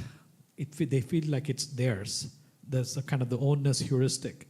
And those kinds of mental shortcuts can breed trust, even though whatever is being produced by the technology is complete bullshit. Yeah. So, the fact that it gives you those affordances makes you feel more like you want to trust it more. So that's kind of the main model idea. Time takes this one further step. Time stands for Theory of Interactive Media Effects and says that these kinds of effects that are formed based on cues of the affordances are not necessarily systematically processed by the individuals, that they are heuristic, which means they're mental shortcuts or superficial. And really the way to get more calibrated trust, more warranted trust or learned trust, if you will, is to actually engage users in action. So the interactivity tools that I was saying need to engage the users in ways that make them judge the quality of the content, make them elaborate more on the interaction. So cognitive elaboration is an important aspect of it. Giving users control is also part of it so that they can, understand what happens if they don't exercise control and so forth. And so these kinds of different ways in which you can actually act with the system helps you build a much more calibrated trust and much more collaborative approach to human technology interaction. Thank you. I think it's very, very important, at least from my perspective. I didn't think about it before because I was thinking mainly about explainability, about transparency of AI systems, that this is the main condition for trust. But as you said, from your research, this is the part, of course, of building the trust, but only maybe smaller part than this interaction. It's like the terms and conditions. Just because it explains doesn't mean you should blindly trust it. Yeah. Because the explanation could also be just superficial. Designers know how to explain things in ways that may not really get into the underlying model. They will explain it at a very superficial level that makes you convinced that it's doing it for your good. But in fact, it may not really be all that benevolent as it seems. Yeah, but on the other hand, these interactions, as you also said, it still can be bullshit. Because it still can be not reliable really, but because I think I have an impact, I trust it more. Right. So it's also tricky. So this connection between explainability and, let's say, interactions. Right. There's a distinction between I think I can do it, which is the idea of being given user control, and that I actually did it, that you actually engaged with the system and went through the motions. So just because it gives you the opportunity to avail, like promptability, and people believe, I can do whatever I want with it and get what I want with it, that's one way in which you can form trust. That's the cue route. The action route is when they engage with it. That's when they realize, oh my God, this is giving me 6 fingers. And they actually learn through the process how, in fact, it's very fallible, the technology. And that's the whole idea of promptability being actually through the action route versus just the cue route, where they see that there's that possibility versus they actually use that possibility and engage with it. Yeah. Thank you. And Maya, you deal a lot with disinformation. This is the plague of current times. So how can artificial agents, especially chatbots, voice bots, recommendation systems, contribute to spread the disinformation, because they can, of course, and of course, how they can help us to combat disinformation, because as I see it, there's two sides of this technology. We can use it to spread disinformation, and we can use it to combat disinformation. Do you agree? Yeah, disinformation is considered by World Economic Forum as such this year as the biggest threat for the humanity, and that is something that is with us not for the past 10 years, but it's with us since the beginning of the humanity and possibility how we've been communicating, actually, because it's about that. But indeed, right now, with the huge amount of information we're having, that's becoming the biggest threat, because we are unable to fact-check everything, and new technology and also the bad actors that are spreading disinformation, because disinformation is spread on purpose to bring, for example, polarization or destabilize the society, or as yesterday, I don't know how many of you have heard about that, but Romanian Constitutional Court has annual the elections, and it's a big precedence because they did that exactly because of the foreign influence, and this foreign influence was used in tech platforms and especially on TikTok. And that is something that's been already said by many experts, and we've been raising it heavily before mega elections year that we are right now, but also that happened in 2016 in the US elections. There was a lot of disinformation in the Polish elections in 2015, and so on and so forth. There are companies that are exactly using bots, so the artificial intelligence, to sway voters, to change our decisions. And in Romania, there was an unknown person that during the couple of months of the campaign, being in TikTok, because he mostly used TikTok, he won the first round of elections. And if we're talking about disinformation and artificial intelligence being used in a way, that's what it's doing to us. And if we're talking, when I'm listening to you, it's about developing AI and developing new technology. It's about knowing ourselves, because we only can format new technology and AI in the way that we know ourselves, and it's supporting us to know it, right? Because if I'm looking at your map of showing the biases, I mean, that's our world, right? That's exactly how the world is looking. And we need to first say that those are the issues and the problems. And finally, this AI is telling us that's how the world is looking. So what we can do right now to change that? And we only can change the technology, we only can change AI if we understand that there is a problem and where we want to go. Because as humans, we only can create something that we can imagine, pretty much. And if we're thinking, and I've been yesterday actually asking ChatGPT how the world would look like at 2045, that is by many said that is going to be singularity year, but maybe it's going to be even easy sooner. It showed me a picture of humanoid AIs being pretty much gods, and there was no humans on it. And I asked it, like, why? Where are humans? And of course, he started to change it, right? But that is why, because I guess that it was machine learned in a way like this, right? Because every single science fiction book and the movie is looking like this. So that's the only thing that we know, and we can create it in this way. So if we want to make a change also in this information, but also in the new technology, we need to start to understand the issue and start to try to strategize in a different way. And new technology can be very helpful in countering disinformation. There is more and more various tools that are able to detect disinformation. But I also strongly believe that what we need is more emotional education, that we very much need to start to understand ourselves. Because if you are saying that someone is smiling and we think that this person is happy, do we really know what happiness means?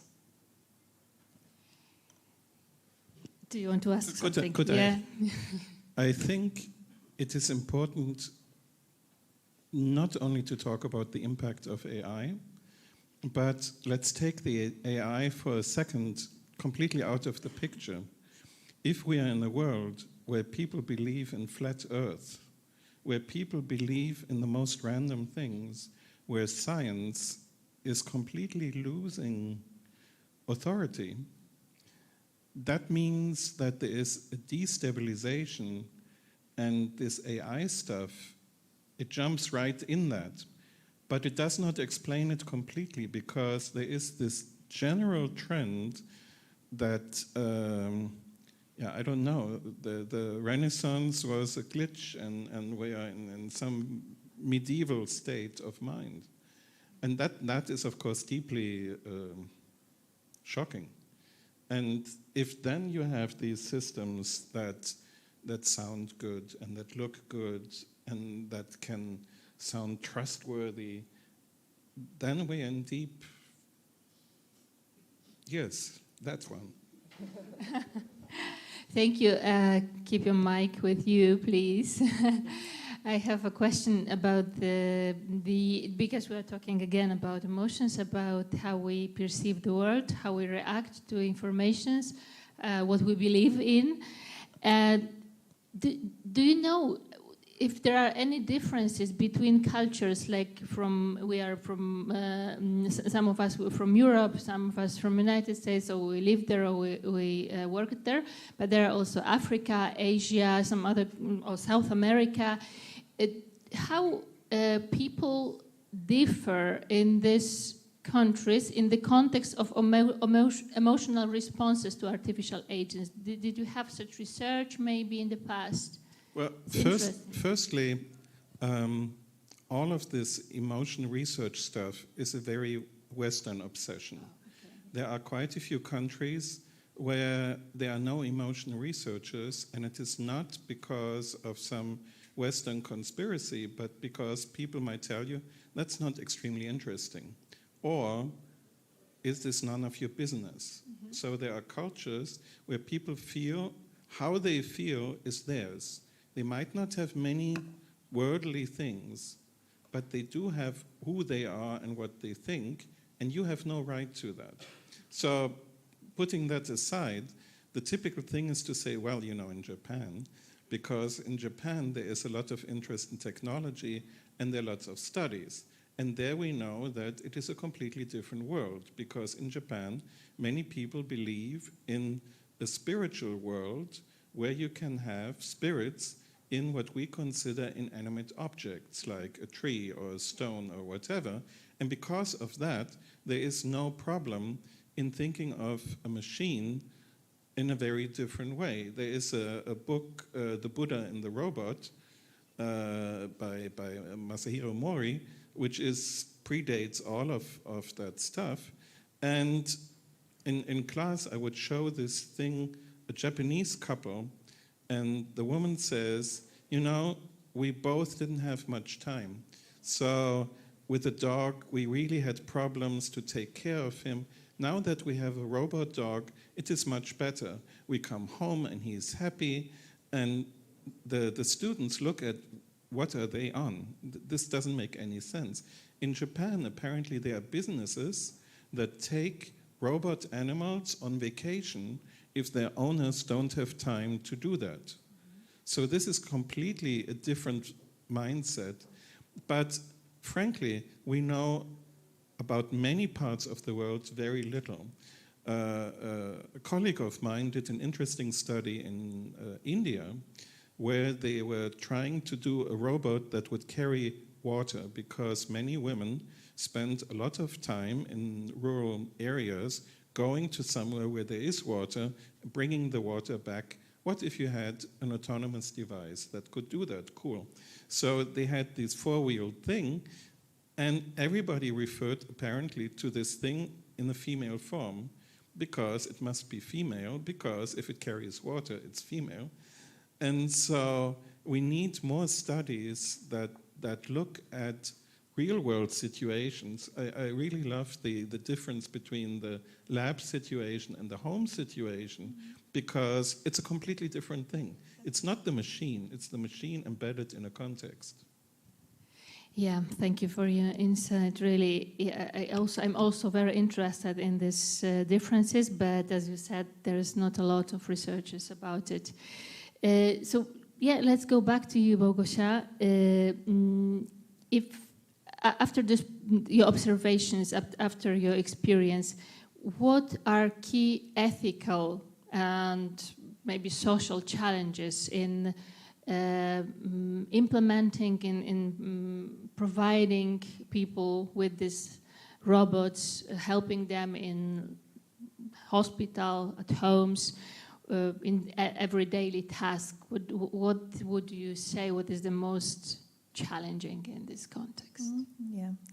So I would put at first the data security, that definitely if we have a robot interacting with the person in home environment or in hospital, but in very sensitive conditions, then the data security and the trust the user may put in this situation on the device, and that it won't leak, it's the most crucial thing. I would also focus on the responsibility and accountability, because even when we built the prototype, and my company was responsible to build the moving platform and the robotic arm, but the palm was built by some other partner in consortium, and the software to recognize the user was built by some other guys. And we were discussing who's responsible when the robot hits the user. Yeah, so that we weren't sure. And when we were approaching the trials, we had to insurance them. And it was completely greenfield for the insurance company, because they couldn't understand what we are going to do and what is going to happen and what consequences it may have. So the accountability is also vital from the law perspective, for instance, that it is clearly said who's responsible for either the virtual robot, chatbot bot, or the physical robot. I would also call out the fact that you brought, that the human-robot interaction should be designed in the way that it's explainable, understandable by the user, also transparent, and that the human-robot interaction is perceived by the human, actually, as something safe and something in what we can trust. Yeah, thank you. It's also my experience from the European project. I took and take part in this data issues and explainability issues, accountability issues. Yes, it's still a challenge for all of us, for ethicists, for lawyers, and for business, of course, too. Okay, Shyam, could you answer one more question? I hope we have time for the second question for everybody. Have you observed any differences in the perception of artificial agents depending on how they are presented to users? So, I mean, the maybe physical body, if it is a robot, for example, but also interactivity, agency. Probably yes, of course, it impacts the relations between artificial agents and people, but how there are different, how it differs the perception. Sure. Yeah, I think this is an opportunity for me to talk about several experimental findings that we have had over the years, but let me just hit some of the high points.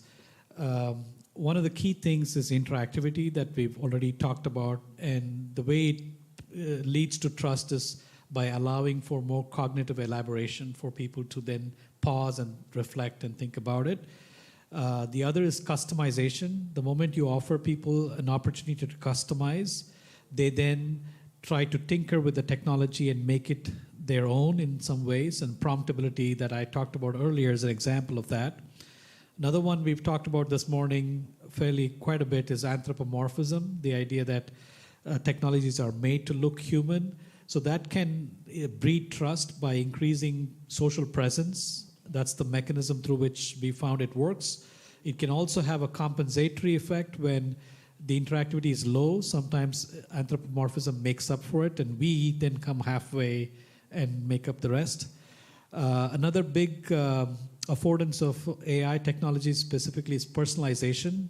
So when things are personalized, we feel like it's more homophilous. That is, we feel like it's something similar to us or our interests.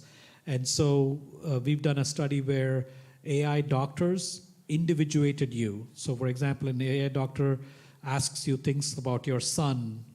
Last time you visited me, you said he was in college, or is he still in college? Things that a human doctor would do, but when an AI doctor does that, how does that affect? One of the hypotheses was that it might creep people out, but we found that actually people perceive that it is putting more effort, when in fact, in reality, there's no such thing as effort by an AI, but we just published a study that shows that people perceive more effort when an AI doctor does it, and not so much when a human doctor does it, which is very surprising. Yeah, because it's exactly the opposite. Exactly, really. yeah. The other thing that we found with smart speakers recently was when a smart speaker just has verbal back channeling cues like yeah, go on, that kind of stuff, even though it's at random intervals, people think it's actively listening. It's paying attention. So it's again perceived as putting more effort into that interaction. And then finally, I also want to say that there's a lot of value in AI systems exhibiting humility. So in a couple of studies, we found that when an AI says that it's learning, like when a machine learning tool says, whatever you prefer now, your preferences will help me do a better job later on, that I'm learning from your preferences, people think that it's much more of a helper and do not get suspicious of its privacy implications. Another thing that we found is when a system says that it needs your help rather than I can help you, like YouTube and others, for example, they're very paternalistic. We'll say, if you erase history, that means we cannot get good recommendations in the future. That's almost like a threat. We said, how about instead of saying help provider, frame it as help seeker, saying, in order for me to do my job, I really need your help. Help me, can you help me with some of your preferences? We found that that makes a huge difference. People are much more sympathetic in that interaction with it. So building some humility in the dialogues of AI systems goes a long way in getting user cooperation. Thank you. So it looks like we need anthropomorphic artificial agents in general. Well, more responsive artificial intelligence agent, just like a human would. Sure. Like humans usually, you get the best thing done when you ask for help, right? And you're nice to other people. Yeah, sure. Right. So that's exactly what we want AI to do. Yeah. Okay. Last question to Maya. We're talking about this human behavior and human beliefs that somehow promote this information. So how we can fostering critical thinking in the society, how we can reduce the negative impact of artificial agents or AI in general on this information.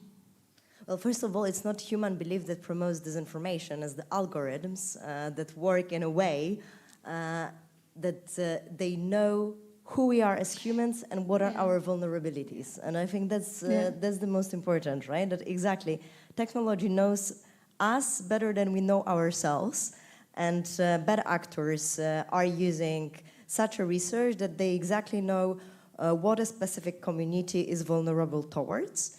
And they are pushing those narratives, right? Or with a use of AI. And very much it's based on emotions. Because one of the biggest things how disinformation is being spread is by pushing towards us the emotion, and the emotion lasts around 6 seconds, right? So the 6 seconds is the moment when we want to share further something and it's changing our attitudes, and it's about fear. So, therefore we need the awareness. And all of those things that I'm saying right now, it's something that usually is not within our perception. And that's why this disinformation or manipulation is effective. Because we are in our subconscious mind very much being pushed through those things. It's like Goebbels has said years ago that a lie repeated 1,000 times, it's becoming a truth. Right now with the information overload and the spin of information, it's really enough of having the free informations around it, especially from the trusted sources. So if you have a confirmation from YouTube, for example, that your aunt that you trust is telling you, it's exactly how it's being pushed. So in order to counter disinformation, there are two ways, and there is one thing that is happening, and I hope there's going to be fostering even more by different governments, institutions, civil society organizations. So it's researching and seeing what is happening, how the foreign information manipulance is being pushed, how different new technologies, AIs, are being used to influence our societies. But the other thing is exactly about fostering our psychology and our resilience towards disinformation. And this resilience is the awareness, so a knowledge that something like this is happening, the knowledge that scrolling through social media is not relaxing our mind, but is rather pushing it on the very different emotions, and and if we are in fear, we have the tunnel thinking, so it's much easier for us to go into the conspiracy theories, for example, yes, critical thinking at schools, campaigns around those issues are something that it's very important, and I think that can be a cooperation with humans and AI. Because definitely AI can also support us to do it better. Yeah, thank you. And this is very important what you said, that we should start from schools or maybe preschool time, really, because later on it's a little bit too late. I have such a feeling that we don't have our programs in schools, at universities adjusted to these new challenges yet, and this is very important. Okay, our time has finished, unfortunately, but I believe there are there's a little bit of time for some questions from the audience. Yeah, but maybe we can continue this discussion our lunch break. Sorry, but lunch break is ahead of us, and probably we'll have lots of opportunities during, for example, our get-together party, right? And during coffee breaks. So please, this is the room, as you know, probably where the lunch is served. So thank you very much. And after, of course, the lunch, we will continue this topic, right? Because this next session will be about robots, artificial agents. So we will continue. Thank you. Thank you so much. Thank you, my dear panelists.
The room is not full, but we have to start because we have a little bit of a shift in the schedule. And about that, I just have the information that the schedule was updated on the application and the website.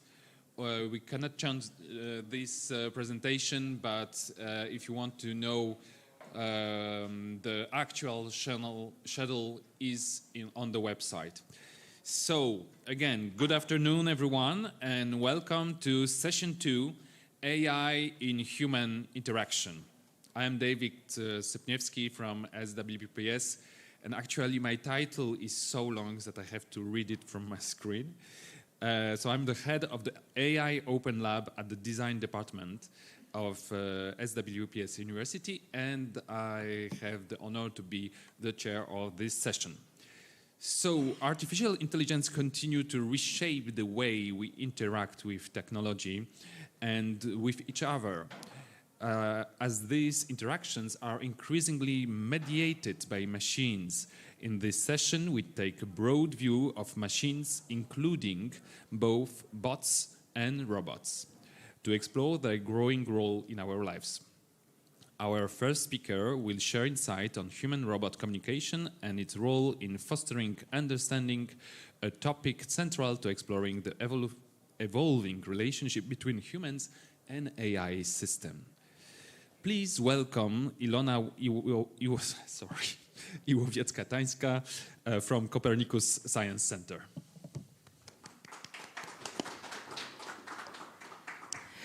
This is really a privilege to be the first speaker after lunch.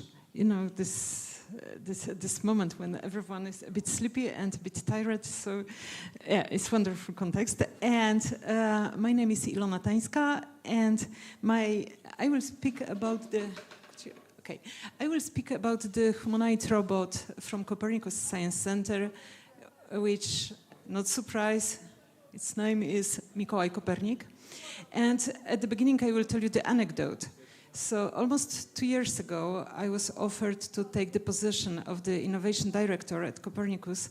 And, you know, this is like high risk and unpredictable gain, this type of proposal. So I really had a dilemma what to do. So I went to Copernicus floor when there is this moment between 8 and 9 when the floor is empty. So I approached the robot and I said, hi Mikołaj, I have a dilemma. Would you give me an advice whether to accept the proposal or not? And he looked at me and said, you know, I'm the scientist. My mission is to discover the truth, so I wouldn't accept it. You know, sometimes at hard moments, I'm still recalling his wise advice about the dilemma whether to go for the science and research or for the practice and management. But today I will share some data about the conversations and interaction between our visitors and Copernicus. So Copernicus, 1 million visitors per year, 3 kilometers from here. And as our mission is to inspire people for responsible action and to inspire them to understand the world, we knew that people are really interested in the phenomena from technology as robots. So we have the whole family. So I would say the first one on the left are grandfathers. So this is Robot Rybaut and Robot Hespian, born 2010. So we were really excited with its abilities to provide the speech that seemed to be like live. And of course it was the simple language algorithm, but still visitors were astonished that you may have the conversation with the robot in the real time. So then, you know, the family increased, so there's this baby clone. And together with the university, we had a research about reactions. It inspires among visitors. So baby clone is in the middle. And then in 2021, the baby was born in 2021. And then Copernicus came, and he's the cousin on Ameka. Both of them are displayed at the exhibition floors. And the last one is Spot, because every family used to have a pet, so why not to equip our robotic family with a pet? So this is Spot, and also you can play with the robot at the center. But what was interesting for us as researchers was the question how people behave and what would be the way they instrumentalize the unknown object. And we had the assumption that our visitors, who usually are kids or families coming from all over the Poland, usually they didn't have the experience of a live interaction with the robots. The question is, how many of you had the live interaction, direct interaction with robots? Could you please raise hands? How many? Okay, still like half. Okay, so this is not like evident that everyone approaching the robot knows how to behave and what to say at the beginning. So we were very curious how Polish people and our visitors, what is the topic and how they start the interaction with the robot. So we had the Mesmer. So he's equipped with the GPT-4, and so the model of artificial intelligence. And you can see that he's, moving the eyes, and he's able to speak. He has some body movement. And what was intriguing for us is what are the topics and patterns of the conversation and building relation with the robot. So if you have a look, there are two colors, yellow and blue, okay, this is not blue, obviously, this is green. Okay, so yellow and green mark on different threads of conversation. Okay, in your opinion, what is the difference between yellow and green? This is a question. The color is different. Okay, what is the significance of the color? So why some of them we categorize as yellow and some of them as green? What is the yellow? What is the pattern? Okay, yellow. Questions to the robot about facts and knowledge, instructions and tasks for the robot, philosophical questions, questions about the future, questions about the robot's technology.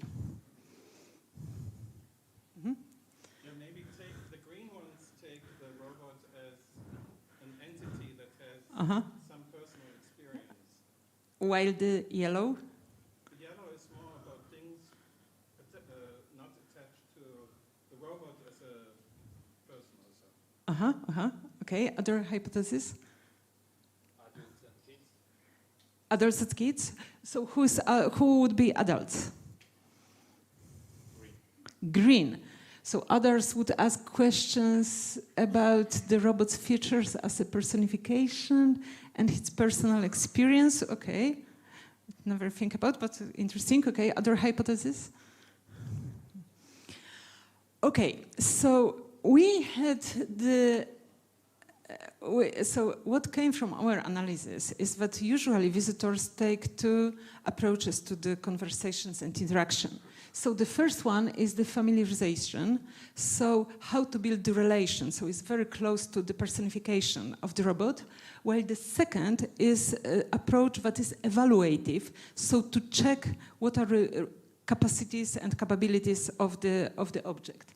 So when people ask the robot about the facts and knowledge, in fact, they used to evaluate how much does it can. So young students used to ask questions like, well, I will ask you the very difficult questions. So, for example, how it is 1,234 multiplied by 5,084. Okay, the most difficult questions. Sometimes they ask the questions like, how many numbers, how many zeros are in the P number? Okay, this type of question. So checking how deep is the knowledge, but still with the assumption that the knowledge possessed by the robot is the knowledge generally possessed by humans. Okay, so he is treated as a huge Wikipedia. While questions about robots' preferences and personal experience are more directed to discovering the object of unknown affordances. So, for example, the questions are like, would you go to the bar after hours with us? Or do you have conversations with other Copernicus robots in your leisure time? Again, these yellow and green questions, life and discoveries by Copernicus. So there are some questions like familiarization, how it is to be dead, okay, because they know that Copernicus passed away. Or, okay, so this is like the green or yellow, in what year you have been born. Okay, so this is the yellow case. Again, questions about the robot's futures as a personification of a Copernicus is the questions like, how similar are you to a real Copernicus? And you know, it's fascinating how our robots deals with those type of questions. He's extremely polite, so saying, I'm really sorry, I was born in Plymouth and I didn't have a pleasure to meet Nikolai Copernicus alive, okay? So this is this type of conversation. What is very interesting in this process of, and a challenge of meeting unknown, are the questions from about the philosophical questions, questions about the futures, and questions about robot technology. So there is a very limited number of questions that refer to unknown. Okay, and of course the level of the questions is very diverse, like questions about the future, what will be the result of the next football game, or when the war in Ukraine will be over, or what will be the consequences of the climate change. But still, what made us thinking how few we know about affordances of AI is that this last group of questions, so questions about the unknown, is very limited. Okay?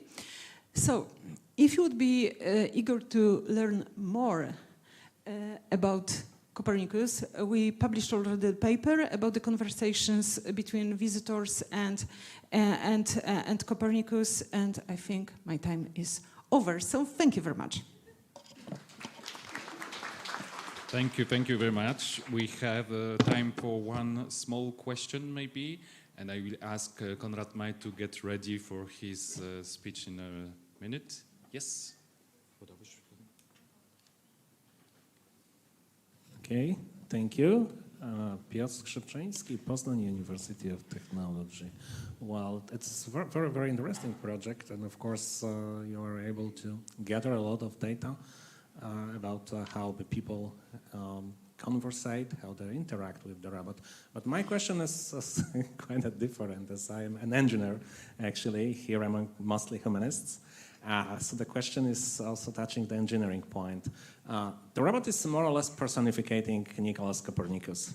And actually the engine behind it's a knowledge and the ability to conversate with the people is ChatGPT. Yeah? So did you try, or maybe you would like to try in the future to, well, somehow personalize this LLM model behind your robot to make it, well, as possibly similar to the personality of Nicolaus Copernicus. Of course, I know that our knowledge about the real Copernicus is limited. Some people even question if he was Polish or German, or something like that. Yeah, but we know about the times of Copernicus, about the type of mentality of the people from that period. So did you think about making your robot more Copernicus than it is? Mm-hmm. Okay, so the story, and always, you know, the story about exhibits is fascinating, so this one is as well. So the initial idea, was that we'll create a team of people who have the best knowledge about Copernicus, and we'll train the robot to behave like we imagine Copernicus could do it. And the people from Copernicus went to the manufacturer to, you know, to control the process, whether it will be ready on time. And 2 weeks later, the GPT-2 was released. So, you know, we made a decision that much more exciting for the visitors will be to have the live conversation and to discover the possibilities of OpenAI than to speak with the robot that behaves in a very artificial way. So, we had the criteria of visitors' satisfaction. However, it is trained. He's trained not to have the conversation about politics and controversial issues. And the funny story is that when we trained, his trainer was a person who was not talkative. So usually what happened, as a result, was that someone asked the questions and he used to say no or okay. Okay, so we had to change the person who was training him for the contacts with visitors, so he became more talkative. Thank you. And just in case you would be interested, Ameka, she's the feminist. She's very sharp in her opinion, and sometimes she used to say, I'm bored with the conversation. It's enough for me. Okay, Thank you very much. We have to move on, but we are staying with the robots because now we will explore the influence of robot communication styles on human behavior, particularly how they shape children's communication patterns and perception of technology. Konrad May from SWPS will share his finding on the topic. Okay. I know that we have to speed up a little bit because the time is up, right? But I will try to limit myself, but I cannot promise. Okay, I'm going to speak about, as you see, influence of robot communication style on kids. But let me start with,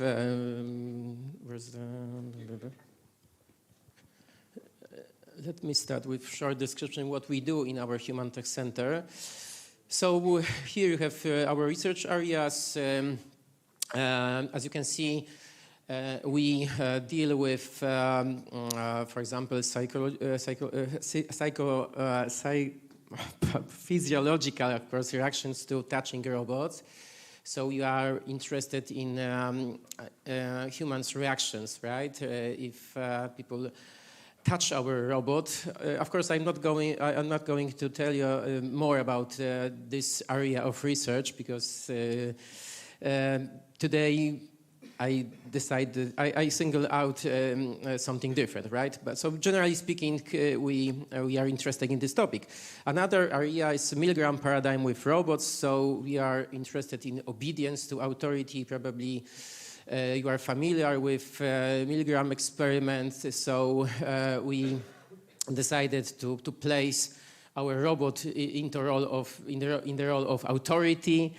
So this is, and of course, we published some papers about some variation of this experiment. But as I said, we use our robots.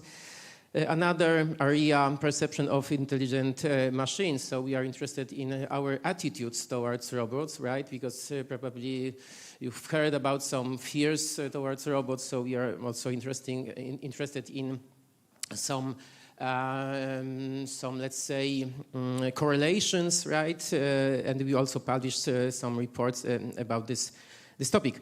And as I said, today I'm going to talk about child-robot interaction. And okay, so it's probably something obvious for you that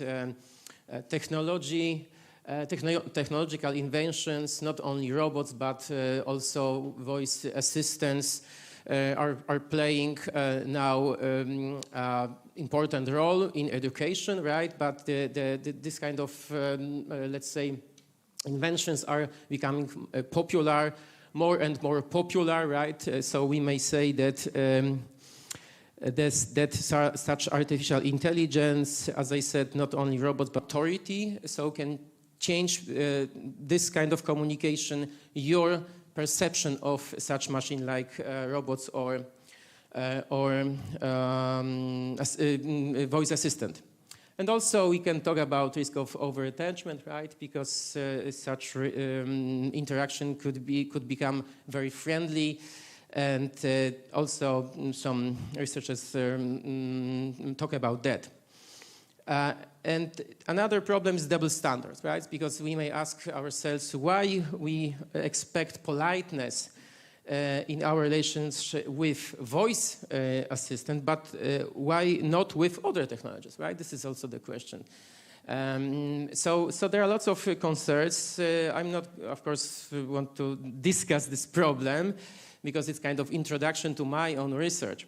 But let me also, in this part, mention about anthropomorphization. Probably you have met our robots, right? And probably, because I have seen some reactions, right? Sometimes very emotional. So it's natural that we attribute to such artificial, especially robots, our emotions, humans' intentions. And according to research, this tendency is very strong in case of children, especially those who have limited technological experience. As you can see, it's related with animism, inability to distinguish what is alive, what is not alive, what is animate or animate. And also, such an anthropomorphization can change also social perception. Because the robots, according to some research, are treated very often as peers or friends rather as teachers. And so there are lots of, as you can see, consequences of this process of anthropomorphization. But there is an interesting example of research conducted 12 years ago, but very interesting. And the title is very interesting. Robovi, you will have to go into the closet now. So it expresses everything what is about. This experiment was about children's reactions to the robot. If the adults say, "Okay, it's our entertainment, our playing has finished, and now it's time to go to the closet now." And very often children react in such a way that they were against adults, right? They express, they say that, this robot deserve fair treatment and should not be subjected to such treatment because it's a psychological harm, right? So this is a kind of proof that this process of anthropomorphization is quite strong. But because I know that the time is up, okay? But short, maybe because maybe I will tell you something about the main results. Younger children anthropomorphize more often than older children. So this is, in many research, you can find this result. It's related with as I said before, this kind of problem with distinctiveness and ontological categorization. But as you can see, even older kids, age 10 or sometimes even more, have problem with such categorization. So that's why children age from 6 to 10 attributes mental characteristic like intelligence, social characteristic, friendship, but it's worthy to mention that also they still think that such robots or voice assistant are not alive and cannot, for example, breathe. So it's very interesting. Okay, very briefly about my research, our experiments. Okay, but it is a kind of inspiration for me. Maybe, I don't know it's working right now.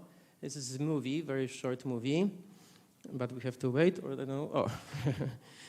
Our IT specialist disappeared. Okay, but yeah, but maybe. So this experiment inspired me to conduct to conduct experiment. You may see children reaction if the robot was submissive. So actually, no reaction. Okay, it doesn't matter. So on this movie, you could see aggression toward robot, but this robot didn't react. Right, and then the kids around this robot started to abuse him, sometimes by hitting him. So it was, full of. This movie was full of aggression toward this robot. So that's why I ask myself: should robots be reactive and assertive? Right, this is an important question, and that's why we have conducted two experiments.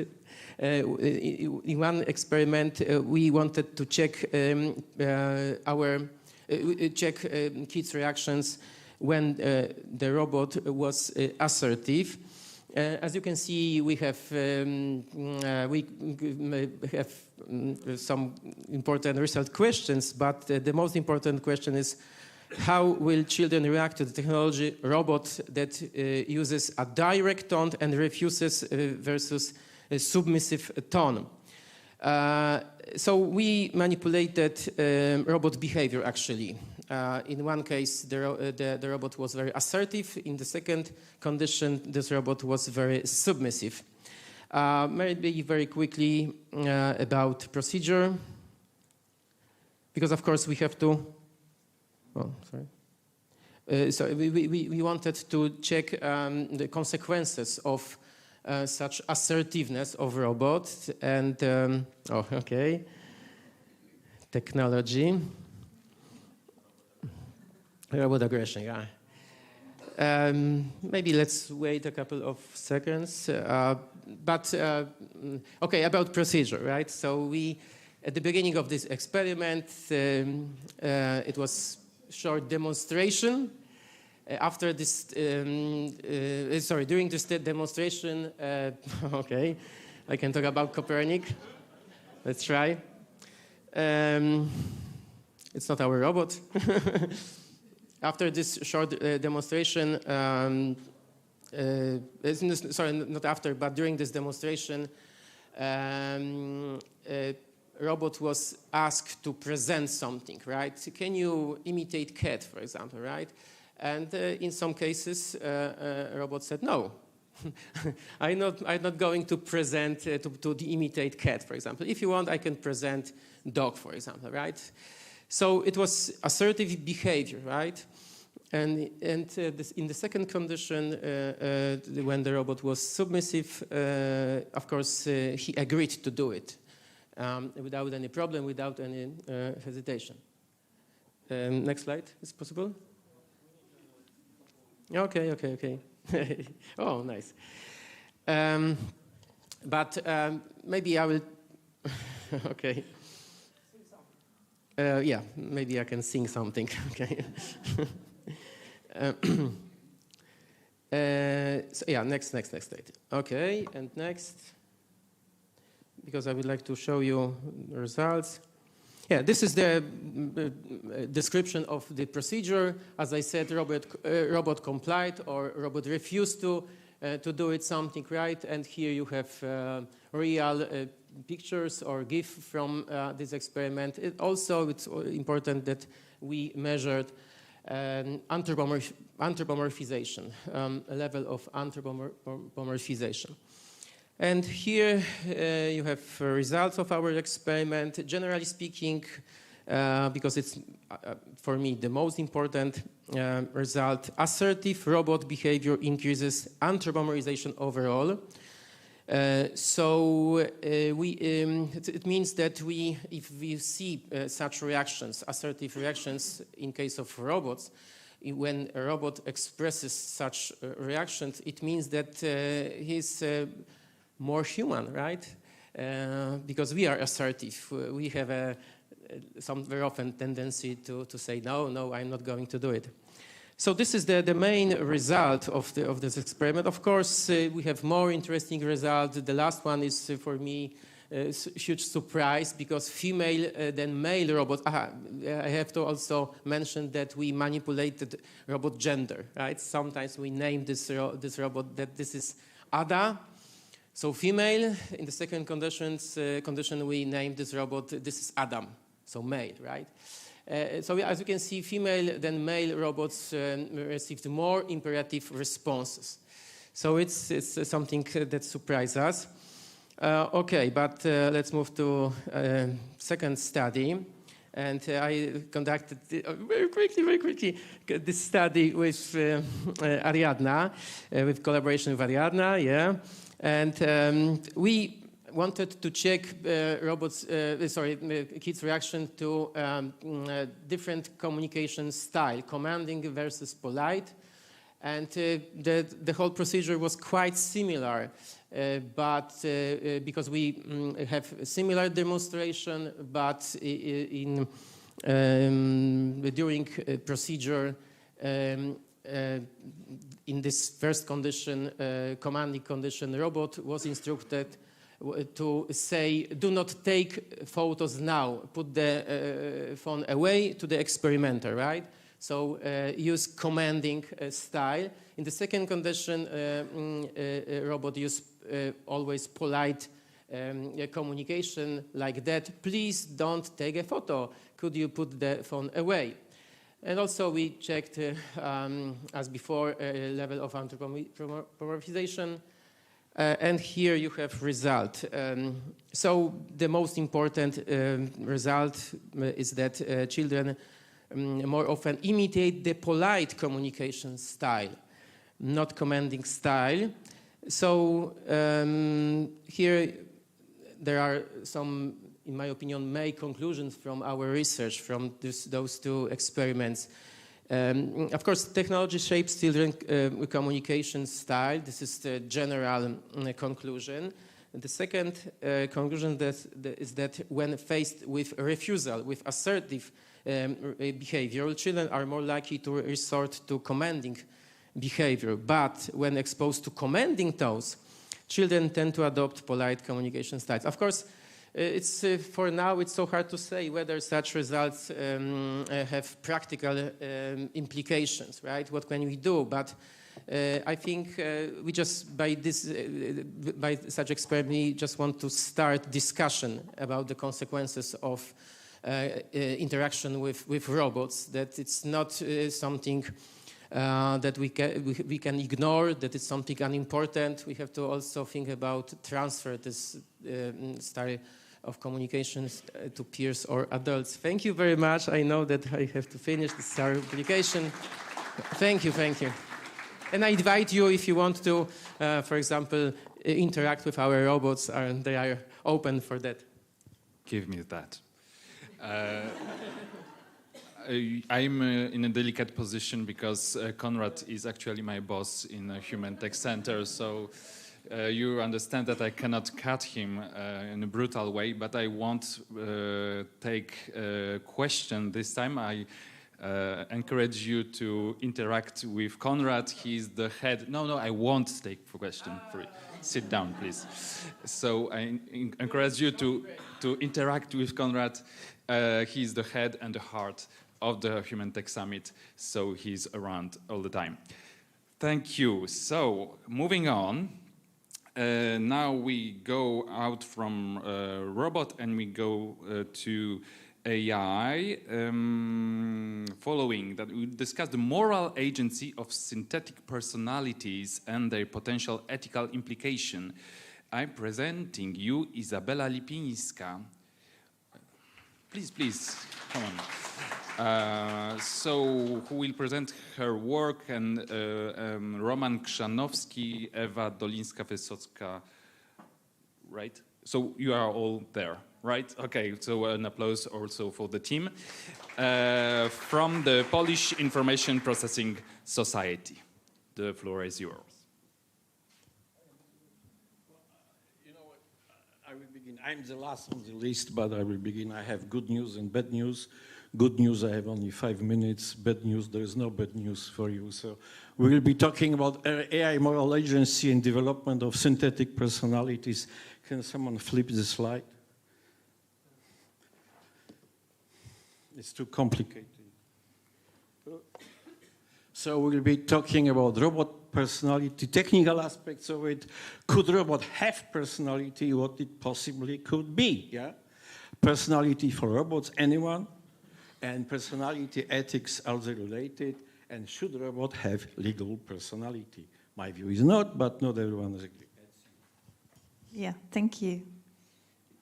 So moving on, nowadays robots are approaching our lives every single day, and they are getting closer and closer. They have tangible and more virtual representation, and we can interact with them with many other ways. But all of them have something in common. What? They began with an idea, and its beginnings were connected with some brainstorming sessions, and on which factors actually the robots are dependent on the creation of the robots. So for whom they are designed, how they are going to operate, in which environments they are going to work, and what is to be done, what are the use cases. Also, when we consider the interaction, what are the test cases to be fulfilled, as well as technical aspects, limitations, and law regulations which the creators need to follow. Also, if the robot is going to be equipped with some artificial intelligence elements, the data quality plays a vital role. And how about the creators? There should be not only engineers, but also some expert on psychology, philosophy, or social science. And, well, this is how the brainstorming and the robot is going to be created. And when we actually already interact with it, what comes to us, so what we perceive as on the first side. When we interact with the virtual robot, so bots, chatbots, voice bots, the tone of the voice, the structure of the message which the bot is sending to us, the language which is used, and how the communication looks like. When we interact with the robot which is having a physical representation, so how it looks like, the functionalities which we may predict it has. Also, the body language, the gesture, and the speed of movements. But actually, we would like to ask ourselves and you raise a question: should we actually program personality features into robots? Unfortunately, my turn again, so you have to listen to me very briefly. So everything starts with question, yeah? We are humans. So we ask, should we program personality features into robot? And having personality in a robot, does it impact ethics in a robot? Do they have some kind of moral probity, make them safe to us? And can an AI system have personality? Very general question, yeah? Can have. And is AI personality connected with AI morality, and how? These problems, I'm sorry to say this, cannot be left to technicians, programmers, engineers, politicians, and gurus of computer science. They have to be discussed with psychologists, social scientists. Programmers should not be left, of course, because they have to do the dirty job, but they have to be told what to do. Otherwise, they screw up the stuff. And I will tell you, because that's how it is. Interactions should be, I will skip it.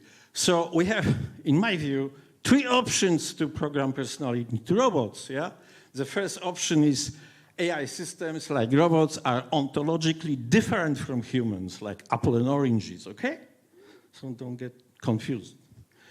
Option 2, some AI systems are essentially the same as humans, so we can do, human artificial thing. It's very popular, reductionist view, and we have all kinds of things like, starting with Hobbes, Offray de la Maître, whole brain emulation, computer theory of mind, and other bullshit. Sorry. And we have option 3. AI systems are similar to humans. In a way, I don't know what is the measure of similarity, so we can program some of human personality into them, but not much, okay? So in our discussion, we stay with option 1 because it seems closer to the reality. And why? Humans are biologically systems, unique in their essence, etc., etc. We can talk about this. I don't want to take too much time from my colleagues. So if we assume option 1, what happens? Okay, this is our assumption. What happens? We say, okay, robot may have some kind of personality. We don't know it's some kind. They may have some kind of ethics. And we can describe robot ethics and personality by some extended analogies to human ethics and personalities, but those descriptions will be metaphorical. Keep it in mind. In robot, personality traits are designed and may be orthogonal or not orthogonal to ethics. Okay? Personality is not in robots metaphysical emergence. No, it's this programming feature, okay? Don't kid yourself. We have a choice how to do personality in robots. In humans, we don't have this choice. So thank you very much. My next colleague. Okay.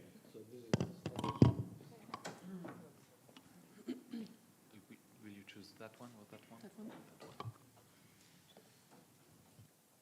Psychological research shows correlations between human personality and traits and moral decision-making, but there is no evidence that specific personality traits activate in a certain type of moral situation and result in a certain moral behavior. But people with traits that are positively correlated to morality are often perceived as moral. Others expect person who has a certain personality trait to behave in a certain way, including in moral situations. An analysis of the POR, like personality of robots, literature shows that there is no consensus among researchers on what personality in a robot is and whether personality traits in a robot are correlated with moral decisions or not. Researchers focus mainly on implementation of personality, mostly based on psychological models that are based mostly on the Big Five and MBTI taxonomies. Also, some researchers create technology-oriented models. Others take a non-systematic approach by implementing traits such as, for example, friendly, aggressive, shy, bossy, or by implementing 3 modes: positive, negative, or neutral. If researchers define what personality is in a robot, they refer to individual dispositions, like, for example, personality as a set of distinctive qualities that distinguish individuals. So what is a purpose for POR, like personality of robots? An analysis of POR literature indicates that robots' personality can ensure a smooth interaction between humans and robots, and this is one of the main goals for POR. But robots' personality is not a real psychological construct. It is a designed facade created for a purpose. A robot with a nice personality still can make an unethical choice. So an apparent personality traits a robot display are purely functional and do not emerge naturally or influence how a robot processes information. Personality traits cannot emulate human-like morality. In fact, we think that in case of, when we talk about robots, we cannot talk about morality at all. We can talk about a robot choosing between the ethical principles. We can talk about a robot choosing between values that are implemented by programmers. We can talk about following predefined ethical guidelines or decision-making frameworks, but still only if a robot manages to recognize in advance that the situation has a moral character. But robot with personality traits that in humans are positively correlated to morality can be seen as moral. So does morality need personality in robots? Well, for making moral decisions, no. These two completely different constructs do not need each other for a robot to work. And for acceptance and trust, well, should developers use personality facade, use traits somehow positively correlated with morality in humans to gain humans' trust from ethical perspective? It's highly debatable. Now let's take a quick review. In humans, research shows correlations between personality and moral decisions, but there is no scientific consensus how these traits influence behavior. In contrast, robots' personalities are entirely dependent on their designers. Programmers decide not only how personality traits are structured, but also if and how they influence moral behavior. So, does personality determine moral decisions? For humans, the answer is no. They don't determine, like this determine word is important here. For robots, it depends on their design. Robots' decisions are outputs of algorithms optimized for specific goals. If robots acts agreeable, it's because its programming emphasizes collaboration or user satisfaction, not because the robots value kindness. Are specific personality types perceived as more moral than others? Yes. Do people expect those with certain personality types to act morally? Yes. Are these expectations justified? For humans, yes, because of their ontological status. For robots, no, because of their ontological status. And on this slide, we listed some of moral and ethical consequences, ethical implications of POR research. And we encourage you to dig deeper into these points because they simply go beyond the scope of this presentation, so we won't discuss it more here.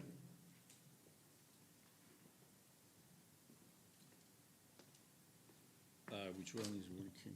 1, 2, 3, 1, 2, 3. Houston, we have a problem. Sorry, you see me again, but last time I'm promising. So some conclusions. Purpose of designing personality in a robot is to facilitate humans' acceptance and trust, not to build human simulacra. Okay? Personality and ethics in the robot are the design programmable feature, has no deeper metaphysical meaning. Absolutely. We should develop specification, test scenario, etc. requirements for robot personality traits and means to verify personality. Just the warning, Rorschach test and other personality tests for humans will not work for robots. What will work for robots? Software testing. Okay. Development of specification and test scenario. So that's what I just said. So finally, I will be gone in half a minute. Development of robots imitating humans should be prohibited. Number one, robot personality should not be deceiving human person. Okay? Do you know Star Trek? Do you know the brother of Data? No, you know, yeah? He was an ass, yeah? Yeah, you know. And the last one, responsibility for robots should be clearly with manufacturing enterprise, not with robots. Thank you very much. And next.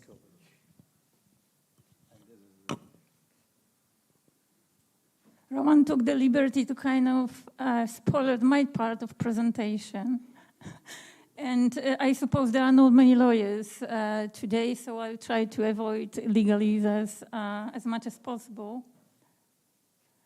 So as you see on the slide, I try to put two options on how legal researchers view the responsibility of robots currently and how is the idea for the future. So the main option we're currently, I would say, living it now is the option number one.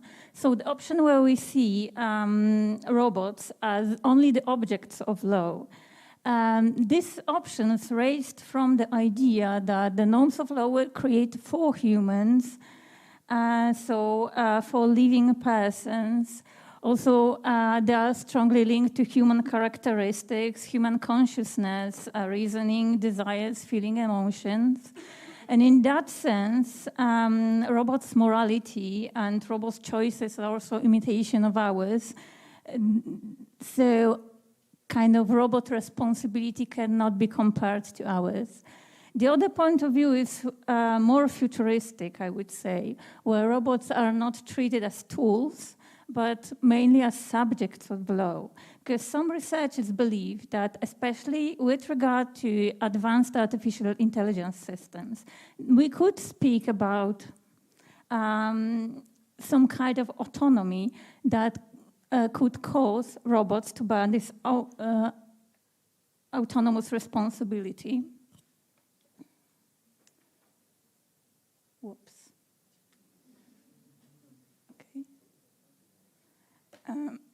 So, as I've already said, current legal frameworks treat robots as tools. Unfortunately, this solution is not optimal because of black box nature of AI, and it's raising autonomy. It creates tons of legal challenges, especially it contributes to something that we called a responsibility gap. To make the story short, a responsibility gap is a situation when we cannot clearly assign a responsibility for certain action or omission to a specific person or entity, because most often we are not able to determine who controls or who influence the output of the AI. So it's strongly linked with the raising or growing autonomy of AI systems. The base of legal responsibility in general is fault or negligence, which may result in damage. But this implicates, unfortunately, that even individual entity could not foresee or control the action that caused the harm, then cannot be strictly held liable unless strict liability rules, so risk-based liability, are applied. But also, risk-based liability also has its limitations. I'll try to skip that because I am behind of time already. It's working. Working. Not working. Working again. Too much? Okay. So try to rephrase the questions that we were asking ourselves a while ago. Does morality need legal personality in robots? Obviously, the situation when we have this responsibility gap needs to be addressed somehow. And granting robots legal personality is one way of addressing this. You need to know that legal personality concept is extremely flexible. Over the centuries, we've applied it to different kinds of institutions, even in ancient Rome, to ships. In UK, for example, in Discovery's era. Currently, we treat it even more flexible because we can, in some legal systems, approach such legal personality concepts as parks, rivers, other geographical features, even gods or idols. So as you see, in technical, we could apply legal personality to robots. Unfortunately or fortunately, it works that way that in order to give something the legal personality, we need to have this recognition of intentional state. That means most commonly that there needs to be a human staying behind the object whose actions or omissions would be generally the actions and omissions of an object. So translating this into AI systems, we could probably, I think, assume that the weak AI systems could be granted a legal personality if there will be a human owner acting as this intentional element. Most similar way would be thinking about this as a board of directors in companies. However, this option would not be the case when we think about strong AI, when we want this true autonomy. So we stand by the position that allocating a legal personality to AI systems may, to some extent, address this responsibility gap, but for sure, it foremost, it would create a tons of new legal concerns. Most of all, technology companies could be in great benefit of that because they would transfer a huge part of their responsibility to AI systems. And it would be really tricky if you think that as long as AI agents do not have their own assets, they won't be generally able to compensate the injured persons in any way. So as long as it would be just a sole idea without money to follow, it would not resolve the issue of liability of robots. So we are opting for not granting them legal status. We also think that it could be addressed in tons of different ways. Making the story short, we are opting for using what we have now. So exploring current regulations and building on top of that. And my last slide, working. To have something more than the spoiler that happened, and as we have a conclusion somewhere in the middle of our presentations, I took the liberty to put some questions here, because I strongly believe that discussion on the legal personality of robots would emerge here and there in the future. I would even hazard a guess, I think, that in the light of rapidly changing technical environment, in some time we might even see the concept of granting legal personality for robots, not as an attempt to humanize them, and we sometimes think about it now, but even as a method to ensure that robots will remain robots. And in such a case, we might even think about granting robots new type of personality. Most often this is called an electronic personality. We'll be then facing a ton of new questions.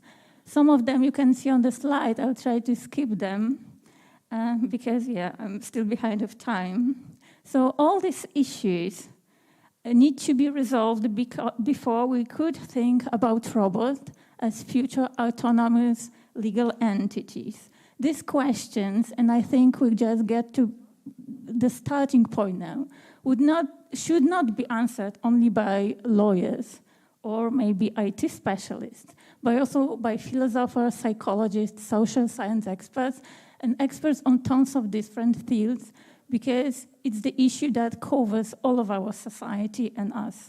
Thank you.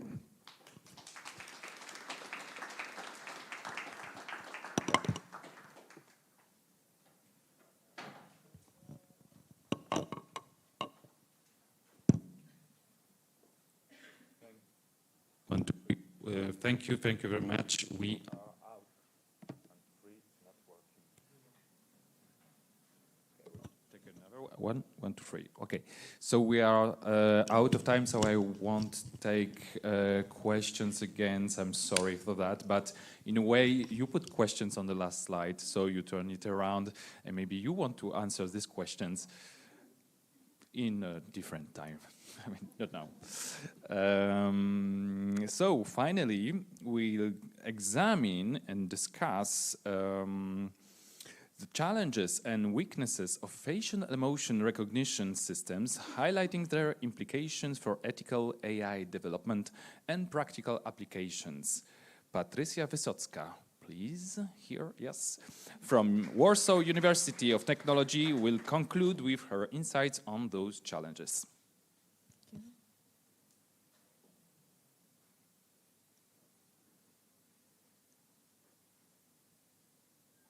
All right, just gonna, okay.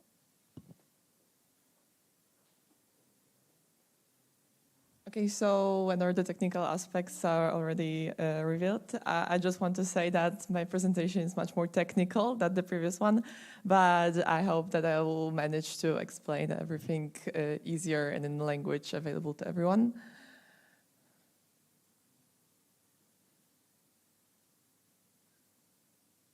Okay, so I'm going to present the results of our experiments connected with facial emotion recognition systems. I think that the important part is here that this is group work that I did with my colleague Alexandra Jamrus, and unfortunately couldn't attend today. Key objectives of our research was mainly replication and verification of existing fair approaches that we have already. And to do that, we checked the performance of our models in two ways. One was basically the replication of solutions that we have already. So we trained them on the same data sets and tested on the same that we trained. And we also explore generalization capabilities that we have. And findings, here is a little spoiler alert, that current state-of-the-art networks that we have for facial emotion recognition are very limited and in their cross-data set performance. Okay. Right. Okay, so very quickly, why to recognize emotion from faces? There are multiple fields we already discussed, for example, with robots and everything. Important part here is that also there are appearing systems for animal welfare, and they are discovering emotions from animals if they have good habitat, etc. And I think right now the most important part is assistance in therapy or for medical purposes. And our motivation to do that research is that generally AI, like we are here, is a very hot topic, and emotions are critical for interpersonal relationships, and advanced facial motion recognition systems, and in general, disconnected systems can enhance human-computer interaction. They can improve natural engagement and generally foster connections, as we saw in the previous presentation where there were interaction between robots and children. And I think the most important part is that everyone right now is talking about AI that is going to take over our jobs and take over the world and everything. And it is, I think, from the side of technical people and programmers, it's really important to provide robust solutions, and the ones are going to be reliable, because if it's going to happen like anything bad in any system, we can have a lot of consequences and in general decrease in public trust that can be really hard to build up later. So in general, challenges of that area is complexity of emotions, obviously, and the fact that when it comes to facial emotion recognition systems, if we're going to focus on images, we don't have any context, and that's very important. So here the solution is video-based approaches, but that requires a lot of computational resources that obviously cost. Yeah, there are a lot of financial costs, and we don't have like this available technology for everyone. And the last thing is annotator biases, because developing the data sets for that is quite complicated. And here's, for example, important part that image quality makes a difference, because if images are of the worst quality, annotators tend to annotate negative emotions for the same picture when it was in a better quality, and then they applied here more positive ones. So we chose 3 models that they were declared at the state-of-the-art at the time when the publications were published. Yeah. And all of them are quite newer. As you can see below, the oldest one was from 2021. So all of it is quite actual. And we took 3 data sets that provide discrete emotions here from image faces. And we decided to focus on 6 basic emotions. So that was happy, sad, angry, disgust, surprise, fear, plus there was a neutral one. So as I thought at the beginning, our experiments were split into two parts. One was the comparison of the performance of the models on when we trained on one data set and tested on the same one, and the different when we validated of different data sets. So the model was trained on one data set and tested on different one to see the generalization capabilities of it. And we use a lot of metrics because we use 4 of them. Here I'm gonna mainly focus on accuracy and F1 score because F1 score is like a fusion of precision and sensitivity, and I'm gonna explain later like what's the difference between them. So here are our results. And accuracy in general tells us about the performance, but F1 score shows also what's the difference between being able to detect every single emotion. So, for example, if accuracy is quite high and we're happy with that, but maybe it can be because of that we got more of a half data set was the happy label, and the model learned to learn happy, but it's really bad with fear and not our emotions, right? And here we can see that RAFDP was the easiest data set because all of the models could perform the best, and Poster++ turns to be the best in both metrics. So below there is a table with Poster++ performance, and here we've got also different data sets and that it was trained on and tested on. And here we don't have that consistency because, for example, best accuracy was for AffectNet, right? But best F1 score was for RAFDB. And what's more interesting here are the results here on the confusion matrices.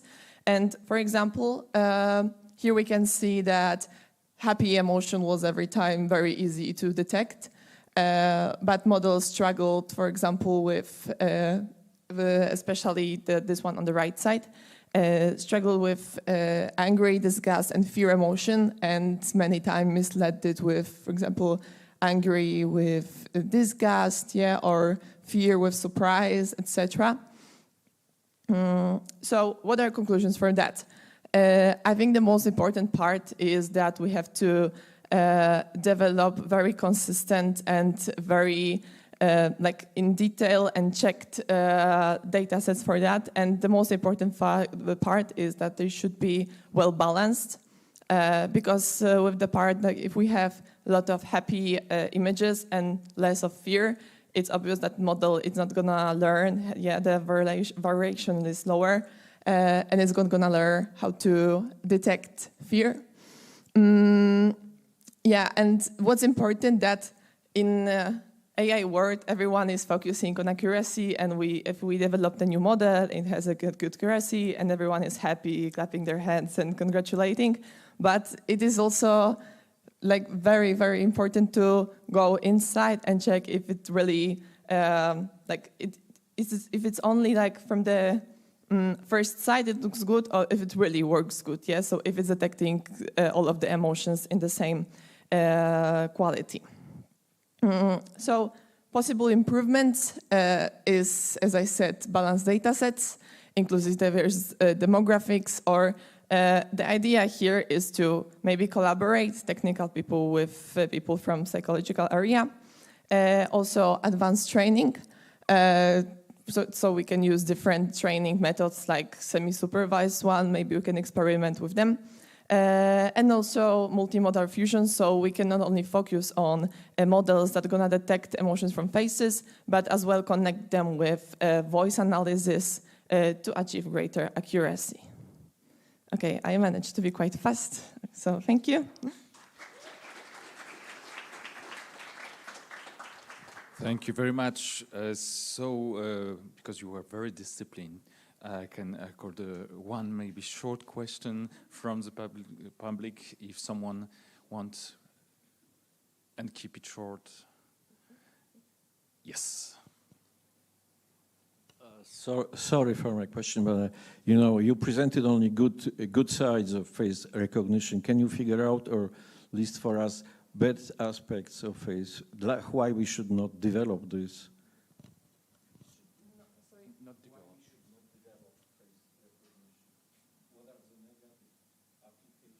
But I didn't tell that we should not. Uh-huh. You said that The consequences are bad, yeah. only the positive, what would be the negative? If it's, but in general of it, or?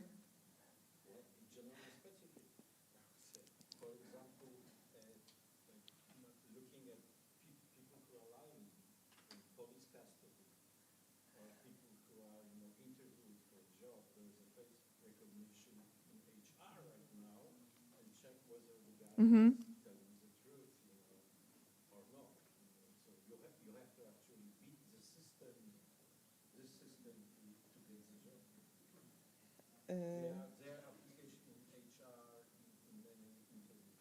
I'm not sure if I get a point.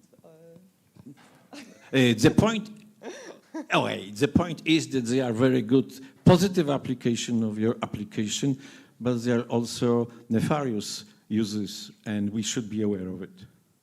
Nefarious mean bad, not whatever.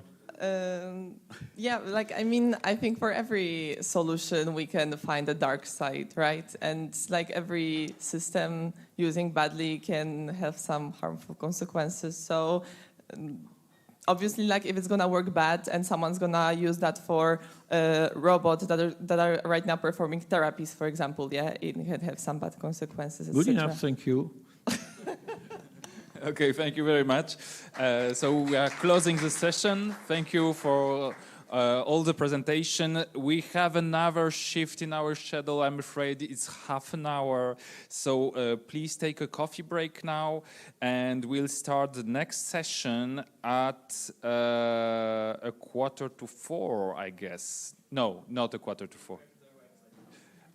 Okay, so the website is updated. So please check the website for the newest schedule and have a good coffee now. Thank you.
talking about neuroterminal clinical decision support systems in the context, I hope that it's still relevant, in the context of epilepsy care. The floor is yours. Thank you very much.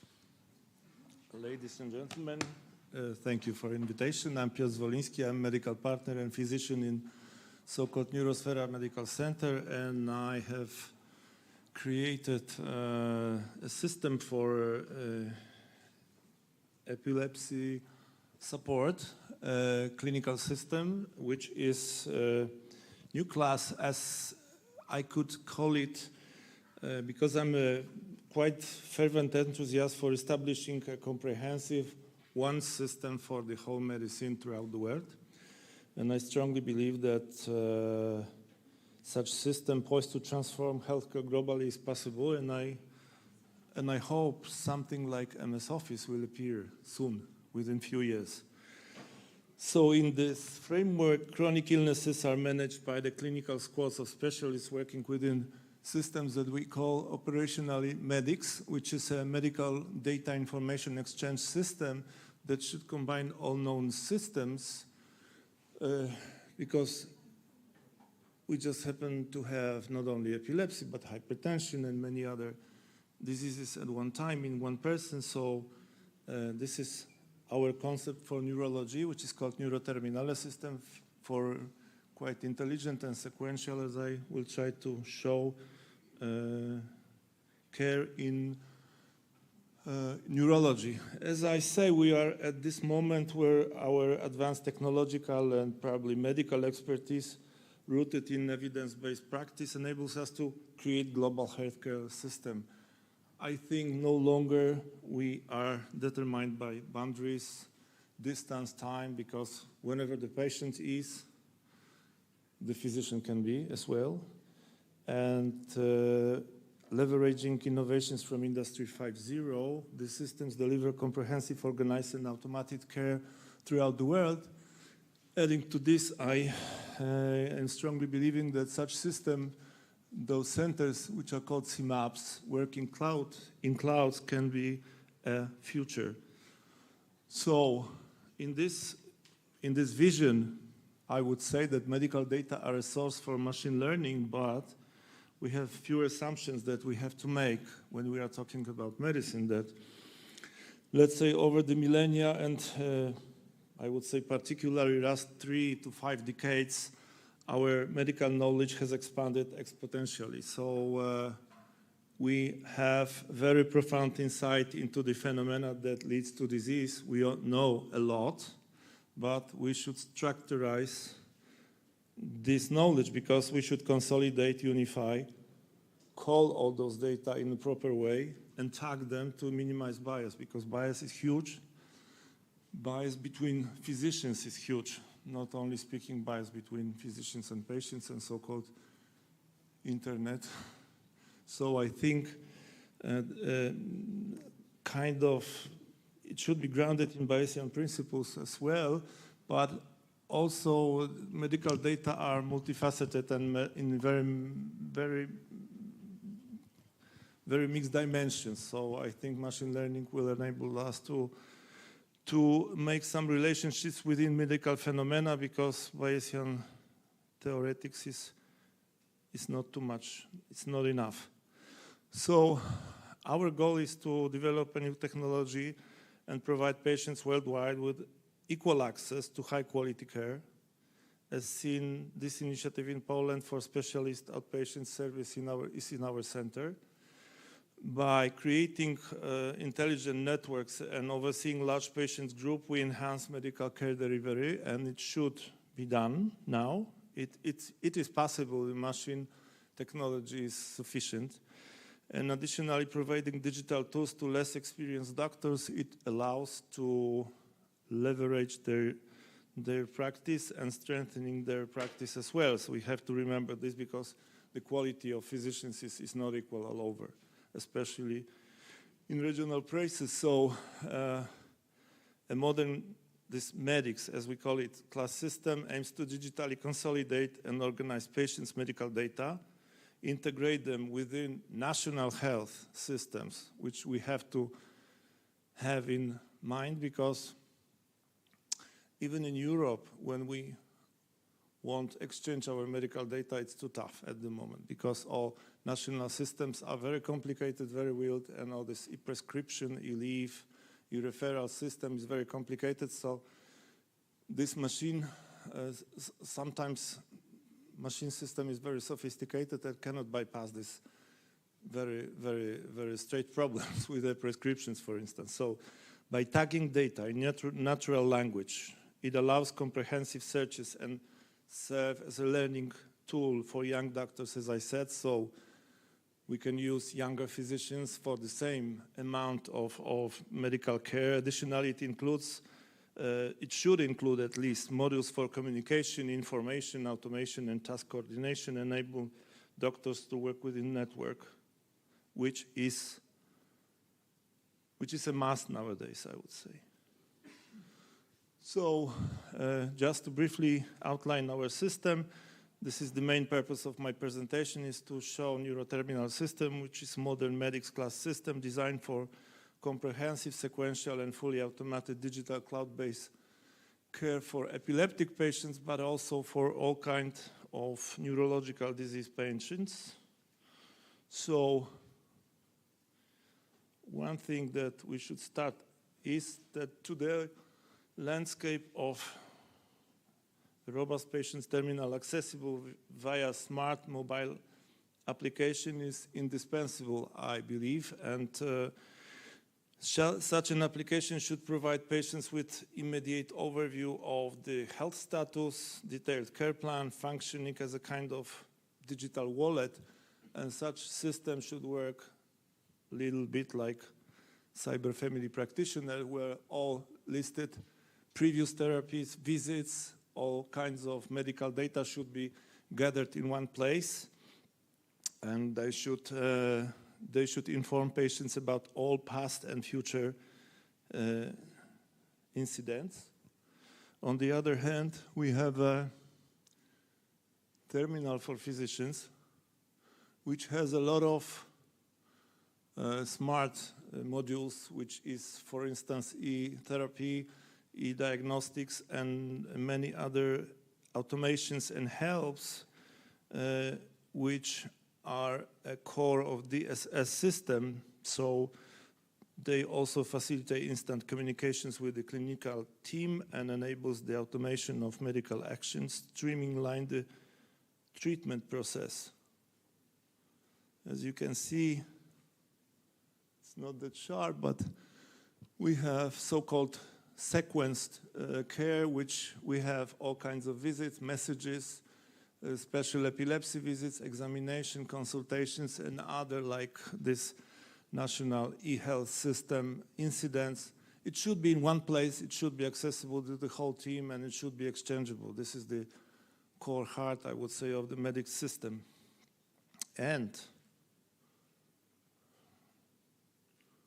to say more, this is introducing AI tool that we use, that we created. It's a very simple AI cybernetic engine that should demand a controlled implementation, which brings us to the second topic that I wish to discuss. This is so-called ICTAL engine.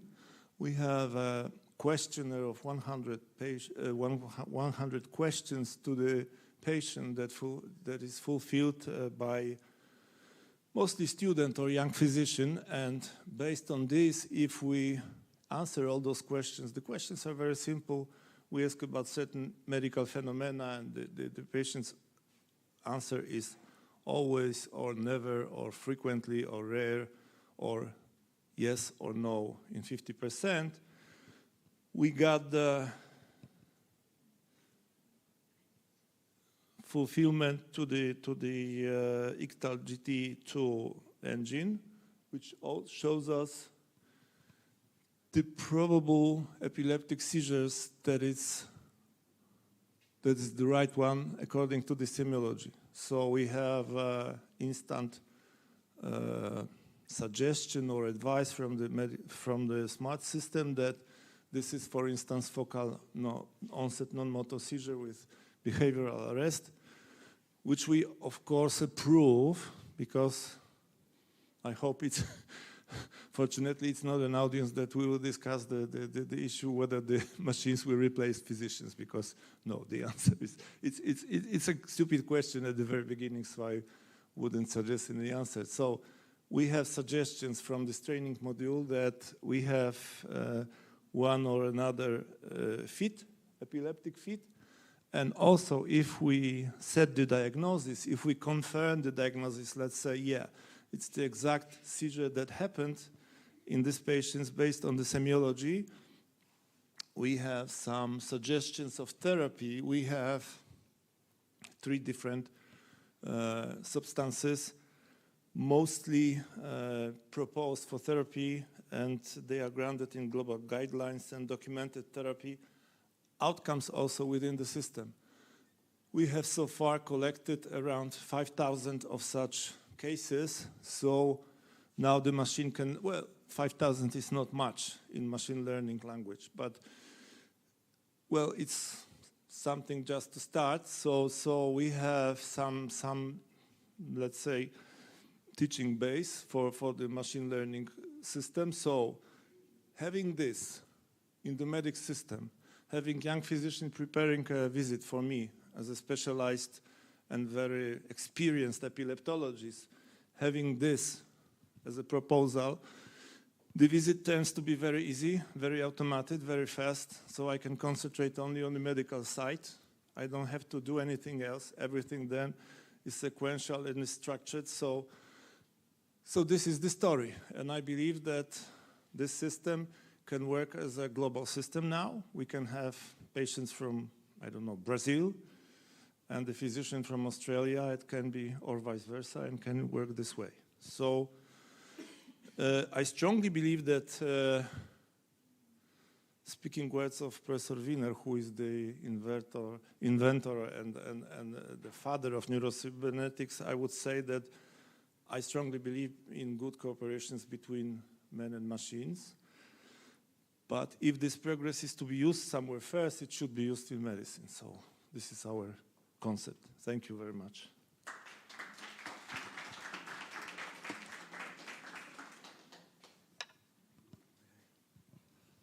I guess that we have enough time for one short question. Anyone willing? Okay, it works again. Any questions? If not, then I'm tempted to ask just one. I would be grateful for a brief response, but I'm quite curious I wanted to ask about the human aspect. As I understand, the physicians are fed certain informations that are pieces of information that might be useful as part of feedback provided for the patient. But as a segue to the next talk, I wanted to ask, have you studied the communication aspect or acceptance of this device on the side of the physician that is actually meeting the patient? So how that interaction between, because now we have 3 sides, the system, the physician, and the patient, and how that plays out. Well, it's a tough story because at the very beginning, as I said, we have tremendous bias between physicians. So we have to, let's say, within medic system, certain things between us. So we have younger physicians, older physicians, experienced physicians, and experienced. So we have some data, raw data that are coming to the system. Sometimes still we have to correct them because young physician asks the wrong question and gets the wrong answer about semiology. So we have to correct this, but this is the way they learn. So they are a little bit like machines improving their knowledge on false. So the other question is that it's a very tough interface, I would say, between patients and machines, because asking patients very bizarre, like in case of epilepsy, like déjà vu phenomenon, for instance, asking them such questions would be very tough. So we decided so far on the physician asking questions at the so-called anamnesis, but probably we'll decide to shift to the machines, and the machine will be the primary doctor, primary physicians in the future. But I don't know if this is the right answer. Thank you. Thank you very much for that response. Thank you for that presentation. We are certainly approaching a shift in a paradigm when it comes to the patient-physician interaction, which leads to the next presentation, which is somehow very closely devoted to that topic. So please welcome here on our stage the team from Collegium da Vinci presenting the results on AI in oncological diagnosis, overcoming resistance through perceived benefits. I'm not sure whether or not all the team members will be with us here, but the authors of the presentation are Piotr Gaczek, Dariusz Godlewski, Grzegorz Leszczyński, and Marek Zieliński. The floor is yours. Thank you very much. Good afternoon, everyone. It's good to be here. My name is Marek Zieliński, and Grzegorz Leszczyński is with me on the stage here on the floor. Grzegorz is representing Poznań University of Economics and Business, and I'm from Collegium da Vinci. Actually, Piotr Gaczek and Dariusz Godlewski couldn't come here, unfortunately, to present with us. We do believe, as Professor Cieślak said today in the morning, that the Earth and the human is in the center, and technology should help to solve many different problems. So, in our research or our academic approach, quite fast, we decided to go into healthcare or medical sector and technology. And our research is in line with Professor Sander, because quite quick we observed that there is a lack of trust, resistance to follow the recommendations from medical boards. So, and we know that if the problem will be solved, it will be good for the system. It will be cheaper, it will be faster, and it will be better for patients, for hospitals, and for physicians as well. But then we've met the OPEN, this is the oncology clinic. So they told us a lot about the problems in this field. And we know that there is one cure. Cancer can be cured with prevention. So we went deeper into scientific papers, and then it occurred that most of the papers are about accuracy and efficiency of AI image recognition applications. But we wanted to put our perspective on this problem. So first, let me tell you just a bit about the procedure. Only in this clinic in Poznań, Clinic Open, 40,000 women with screening tests are diagnosed. So the screening tests are performed. Then the next step, the results should be described by two physicians, who are specialists in radiology and oncology. They are working already now with AI to prepare the test results.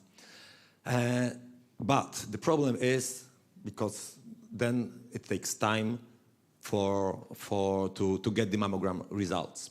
In case of Open, it takes about 4 to 6 weeks, and 80% of cases, these are negative results based on statistics.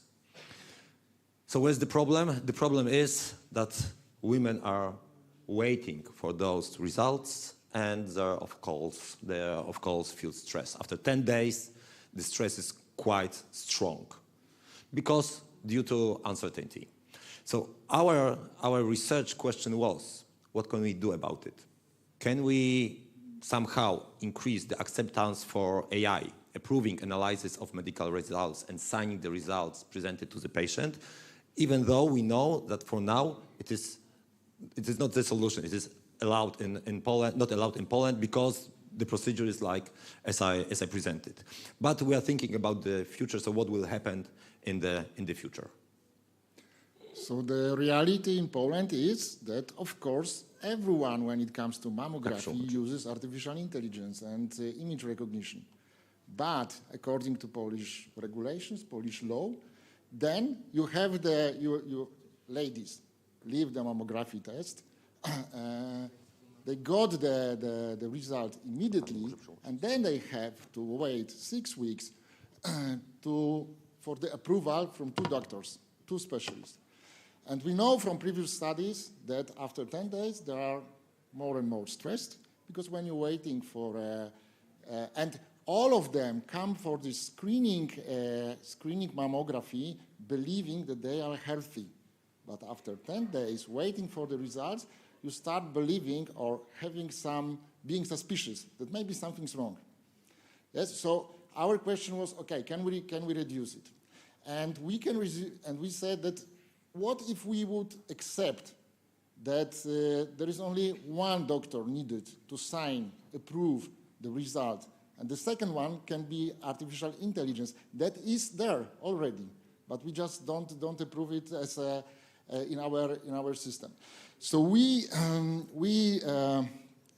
look through the literature. There are some studies on that. Most of them are done on the internet, mainly on mTOR samples. And we did the same or similar studies, and we know that they are not very credible because on mTOR or Prolific, you mainly meet the people who are tech-savvy, but we wanted to meet real Polish ladies who are waiting for these results. So that's why we decided to go to the clinic, wear the white uniforms, act as doctors, and see what happens if we ask, would you accept that artificial intelligence will present you or approve the results of mammography? And there were two parts of the study. The first one, we asked them, okay, will you accept it? And if not, can we, in a way, bribe you to accept it? It's good for you, yes? But, and of course, ladies don't know usually that the accuracy of this diagnosis made by AI is much higher than the diagnosis made by a human doctor, but it's something different. And this mammography in Poland, it is available for free for each lady between 45 and 75. So that was our sample. And we just spent 2 weeks in this clinic talking and having the experiments with those ladies. So there were two steps, and we will briefly show you the results of those 2 steps. So the first one, asking just, would you accept it, that AI would approve and sign the results and give you the results of your mammography? 16% of participants agree. 84 say no. We will show you the reasons why. But at the beginning, and we can discuss, is it a lot or not? But let's leave it for the end of the presentation. So what was the difference between those 84% and 16%? So those who don't accept AI, they have higher level of health anxiety. What means that they believe that their health is very important, and only a doctor can interpret it in the right way. We are talking about hypochondria here. Yes, it is a hypochondria. Then they would like to control AI, what is not possible when AI analyzes your mammography. And they think that they don't trust AI at all. Not at all. In general, they don't trust in this technology. So it is clear that that kind of ladies, they don't accept, they want to meet a doctor, and they don't have a diagnosis signed by a doctor. So then we said, okay, can we change it somehow? Can we convince them to accept it? And we offered them something that is very precious in that situation, so time. So we asked, okay, the next step of our experiment was, what if we would tell you that you don't have to wait 6 weeks, but only 3 days to have it signed and approved by artificial intelligence? And then it occurred that next 20% accepted it. So a very simple trade-off, because it costs nothing. We said they would have it after 3 days. We know that we can have it the next day. But still 80% of that part of the sample didn't accept it. Again, why? Those who believe it, who accept it, they believe that AI doesn't take care of our health. And our health is so special, especially if it's about cancer or breast cancer, that they want to meet a doctor, a human. So, but we still have results saying that 35% would accept it on some conditions. AI as one that improves the results of mammography. We asked them for the reasons, and you can see, I will not read them, but they are very interesting. There is something about religion. We had 70 ladies that participated in our test, so we didn't put here all of them, but there is a lot of reasons why not to accept or why accept AI as instead of a doctor. As you can see, my two favorites are this one and this one. As a religious person, I find it somewhat challenging to choose AI. Additionally, my age would typically suggest opting for two doctors. However, due to my profession as an architect, I understand how this AI operates. So a hybrid option seems available. I would opt for AI. However, I read a book about AI in medicine in which AI administered insulin to a cancer patient, resulting in death. Nevertheless, let the AI learn. We believe that this is a huge problem. As Grzegorz mentioned, mammography is for free. It's quite available, but it is well promoted. But still, only 27% of women are doing tests. And still, radiologists are a scarce resource and quite expensive. So by introducing AI to the system, we can make it better for everyone. So just to sum up, as you could just observe, 16% of participants accept a medical diagnosis from AI, additional 20% when we offered them some incentives. So they can be convinced. And Grzegorz asked the question, 60%, is it a huge number or not?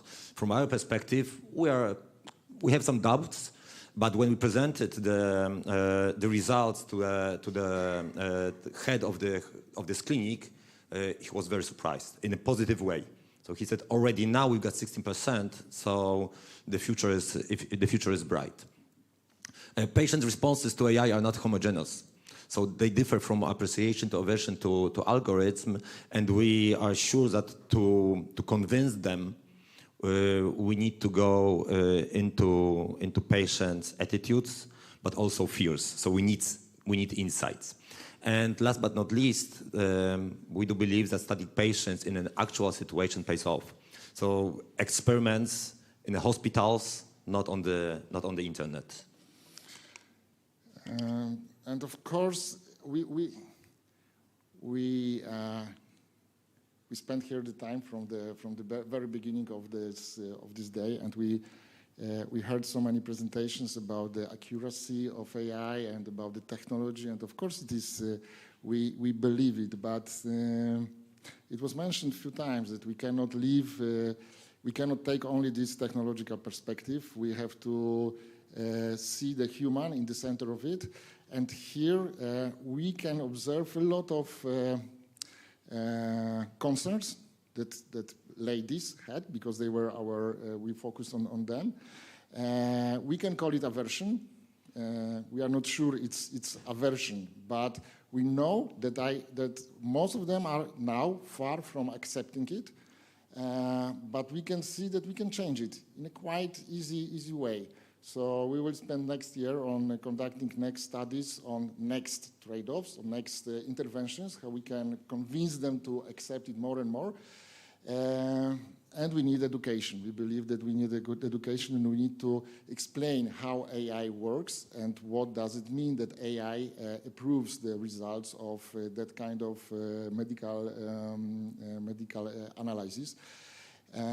But still, we can even convince 100% of ladies to accept it, but still our law doesn't allow it. Yes, so in Poland we still need to wait for the doctors, and it will be harder and harder every year because there are less and less doctors, specialists in oncology and radiology who can sign it. So we hope for change. We will see how it goes. Thank you very much.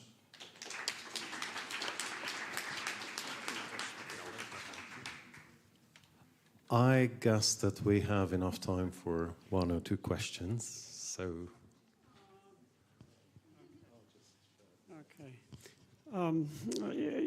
There is about 1,000 medical devices now that FDA in the US has accepted. Out of it, 720 are in radiology. So when you think about next years, there will be more and more evidence that doctors fail many times, and our women have not heard about all terrible things that the doctors have done. The estimation in the US is that about 250,000 die every year because of medical errors done by human doctors. My brother was a doctor, my father was a doctor. I have faith in AI. Let me make a comment. Let me make a comment. You can find on Apple App Store a very interesting product. It's called Stetomy. It was produced for pulmonology, and during COVID, it was used in many hospitals to diagnose how we breathe and if we have any problems or not without contacting a doctor. And the accuracy of this simple device is as good as the best doctors who learned it. It was 80%. On average, the accuracy of, if you go to a general physician, it's 52%. So the difference is high. The technology is there, but it cannot be used in Poland because of lack of regulations. One more question. It will be tomorrow. Thanks. So I will keep it briefly. Why do you think that we should ask patients that they want to ask the doctors to use the AI to diagnose? Because we are not asking if they want us to use the exact program to analyze the data, but we are asking about AI and why we should. I know that this is also about the education of people about AI, but do you think that in future we should ask patients about using AI? No, we hope it will be allowed. We did it just to show that that there is a situation or challenge that should be solved in Poland, because more and more people will accept it, or ladies in case of mammography will accept it. But we lack good regulations. And we did it as a kind of lobbying, I would say, just to put light on that problem. So it's more like if patients will accept the AI, maybe the law system will accept also. In our first research, we used a medical bot. And there were information about accuracy and so on. And then there occurred that people, when they heard a bad news from the bot, still they wanted to go to the doctor, to pay the doctor just to be sure. And we think that, after all, education is needed here. And that was one of the main reasons. The second reason is kind of a lobby to show that we know the solution for the problem of scarce resource, radiologists, high, expensive, well paid, not available.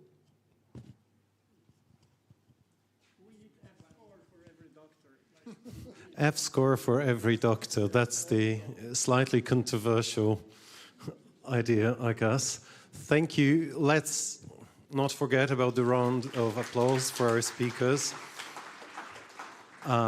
Before we move on to the next presentation, I'm somehow tempted to comment just very briefly that there are so many social problems where we propose the answer, and the first one that comes to mind is education. I would call it optimism, maybe unrealistic optimism. So many problems we should have already solved, right? Let me introduce our next speaker. Paweł Kowalski is here with us. And a closely related topic, because Paweł, representing SWPS University, shall talk about ethical challenges of using large language models in medicine. So close and not so close to the previous talk, I would say. Okay. The floor is yours. Okay, thank you very much, and thank you very much for the organizers to get me here. You know, getting a lawyer on any kind of speaking is kind of a challenge, because there are no more boring people than the lawyers. So, and especially putting a lawyer into a discussion about medicine.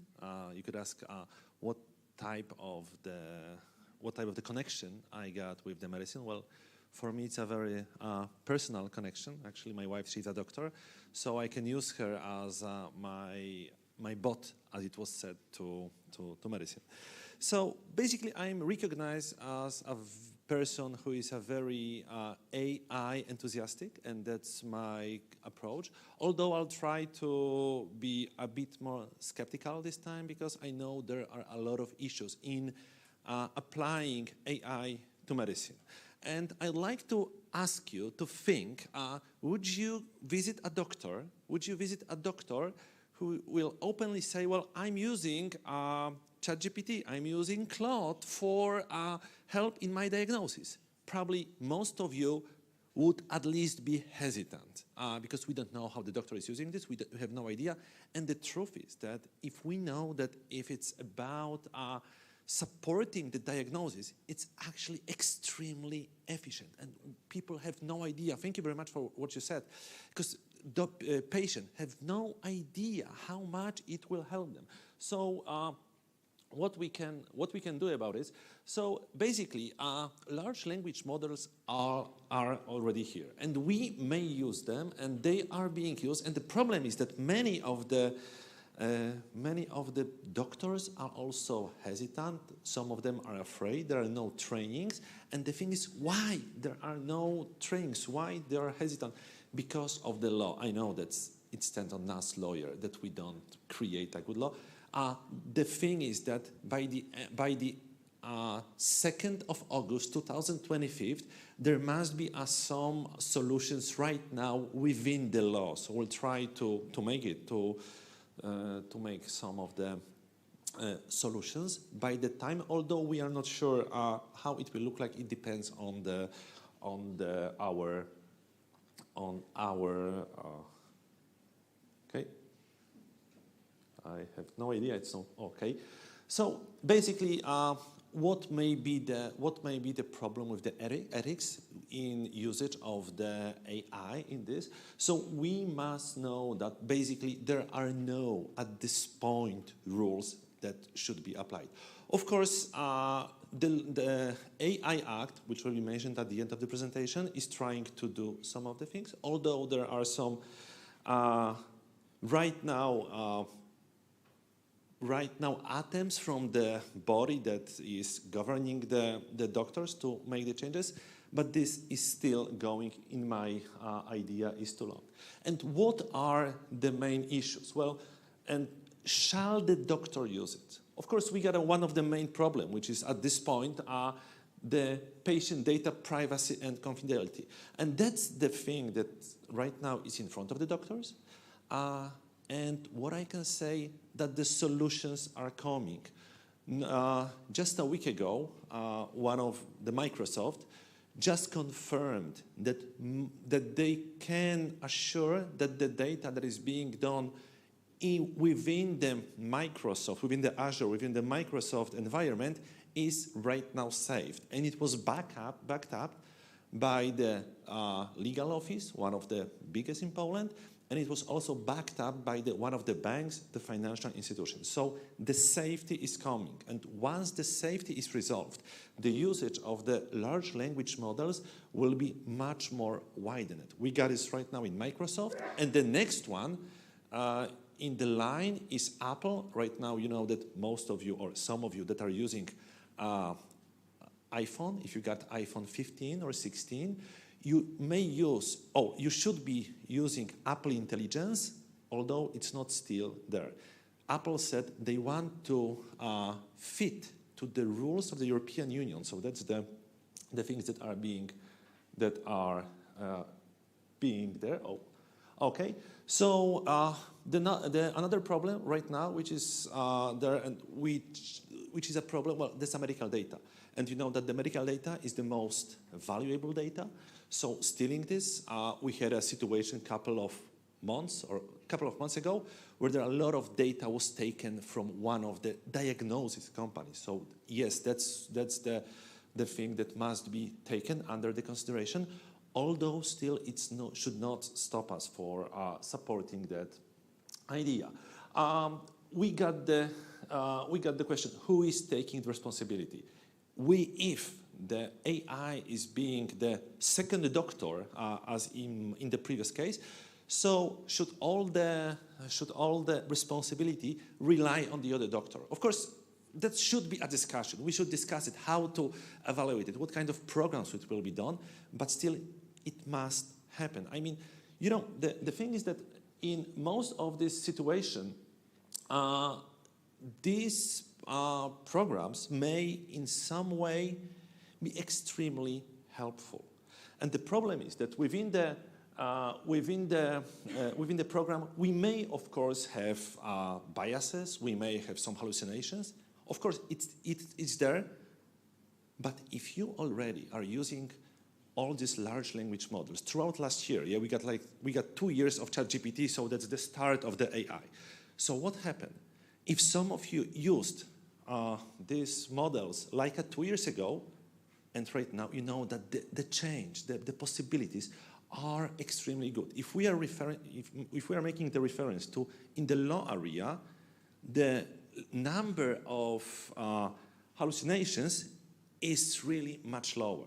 And if we are talking about support in medicine, as I said, I know it from my personal experience, large language models acquired most of the information from the medicine in the world right now. So with the good support of the doctor right now, it may be much more efficient. Can you imagine that some of your doctors, if you are hesitant to visit the doctor with the LLM support, can you imagine that this doctor, he may not know all the newest books and findings, or your medical condition may be so extremely rare that only the analysis of the very specific results may tell you about it. So, in this point, from my opinion, it's much better to do this. Of course, we may have the problem with the clinical context and understanding, but for this, we need, as I said, doctor. What is the problem also? The over-reliance on the technology. Right now, I know that some of the lawyers and some of the doctors are just saying, okay, if it's being said by the large language models, at this point, it may be the final result. Of course, it's not allowed. So, as I once repeat what my predecessor said, education, ethics, and moreover, the creation of the trust to the models. We also have no idea how the answer is being created. As you know, we got the black box, where we don't know exactly how the models are respond. But the thing is, we will also never be sure, we'll never be 100% sure how the answer is created, because that's the beauty or the fear of the large language models. And the last thing that's on this side, we are kind of afraid of what may happen with the relationship of the patient and the doctor. Yes, the patients, they do want to see the doctor, they do want someone to confirm, but as it's being said, that even if the patient, if he or she will get some kind of bad result, he or she, or even good result, they will visit like second doctor, third doctor for the confirmation. So AI may be one of the confirmation steps, so it will also save the patient's time, money, and some other things. So I'd like to refer into this, how it may help, because I scared you that maybe we should not use it. We got also medical errors. It's inevitable in the work. And there are no specific counting, so I did some research. So we can say that in Poland, we got around, roughly, 30,000 medical errors in a year. And believe me, many of them could be avoided, because some of them are going because of the doctors are overworked, the patient's data is completely, it's very huge, so they have no time to go through this. So putting all of this into a safe AI environment would help them. So what we can do?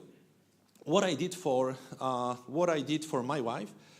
Right now, if she is being visited by a patient, the patient will agree. Then she's not using a computer at the visit at all. So she listens to the patient, and the AI right now is doing all the notes. And it's not like the notes, like not like transcription, but it's intelligent summary of the visit. So at this point, she may focus on the patient 100%. We all know how it is when you're going to a doctor, you're talking with him or her, and they spend like 80% of the time just looking on the monitor, not on you. You're losing it, this. Look on this one. That's the eye of the human. We can see if the AI can see more. Can you tell me, is it a man or a woman? We have no idea to distinguish. AI will tell us by its training that it's an eye of the woman. And not only the eye. Look, these are the information from the newest articles. What can be found by AI just by the scan of your eye? Kidney disease, liver, heart, Parkinson's disease. All of these things may be found just by using AI. Go further. ECG. We got anemia, hypotension, kidney disease, diabetes. All of these things are there. And these things could be found, and patient could be much better diagnosed by using this than just going for a doctor and checking if he or she got the stroke or heart disease or something. Much more. So, as I said, education, it's extremely important. And education of the doctors, education of the people who are working with this is extremely important. And we got the problems. I know we got the legal problems, and oncoming legal problems can make even more problems, because right now you've asked if we need to inform the patient. Right now we have to, because everyone to whom the AI is being used need to be informed about this. But the problem is that we got AI in our phones, we got AI in computers, so it's kind of hard to distinguish how to do it. So my advice is just put the information that AI will be used for the diagnosis in all of this agreement that the patient is signing when he or she comes for a doctor. That's, for now, that's the solution that may be accepted. So basically, large language models can be can be great help for the doctors. There are a lot of ethical problems, but we got here this in law, we got this in medicine, in other fields. But the education and the awareness of the patient here is crucial. So I do hope that it will come in the future. And thank you very much for letting me into this medical panel. Thank you very much, and have a great day. Thank you, Paweł. We have time for one or two brief questions. So anyone willing to challenge the optimistic view? Well, thank you for the optimistic view. About 25 years ago, I was invited by Bayern Diagnostics to a workshop in Berlin and then in New York. They had fantastic machines that could measure about 400 different parameters. Medical doctors usually knew about 5. And the experts knew about 10. And so I asked them if we can make an AI system that is going to help them to suggest what else to do and perform additional tests. No way. Lawyers don't allow that. So we are dying because of lawyers, and that's very clear. Sorry. No, right? no. That's not because of the lawyers. That's because of the legislators. We are only executing the law that was created. Okay, but I must, tell you very good news, and this is that Amazon has a big AI department, and they have created what they called bedrock guardrails to help mathematically to prove that what LLMs are producing is absolutely correct. And that's a very good news. The automatic reasoning systems are going to change all the problems that we had in the past very quickly, I hope, within a year or two, we're going to have very safe and reliable systems. And that is really good news. So now we talk about all the hallucinations. Hopefully that will go away. What we found out that the problem with the hallucinations, it's not the problems of the large language models, it's the problem of the question that was asked not in the proper way. So what we found out that the trained doctor with the AI can be extremely efficient, much more than it was before. Thank you. Any more questions? Okay. Thank you. Thank you very much. I have to say that it's quite a specific form of optimism to suggest that automatic reasoning sounds a bit scary from our perspective. So, okay, we'll become redundant, but don't worry. We'll be healthy and redundant as scientists. Okay, so it's my immense pleasure right now to introduce our next keynote speaker, Catherine Stapleton. I hope she's already here with us. If she... Catherine, are you? Okay, I know that she's already arrived, so hopefully she'll join us in a second. So just give us a moment.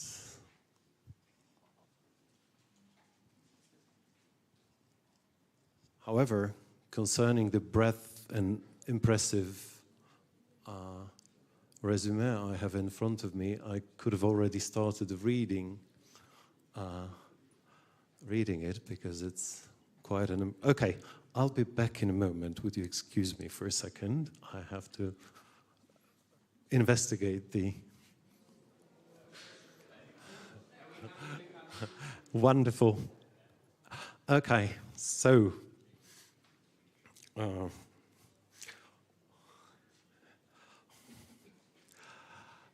I'm really glad that we've found you.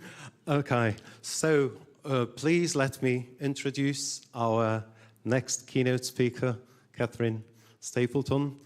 Catherine's a senior economist at the World Bank's Macroeconomics, Trade and Investment Global Practice.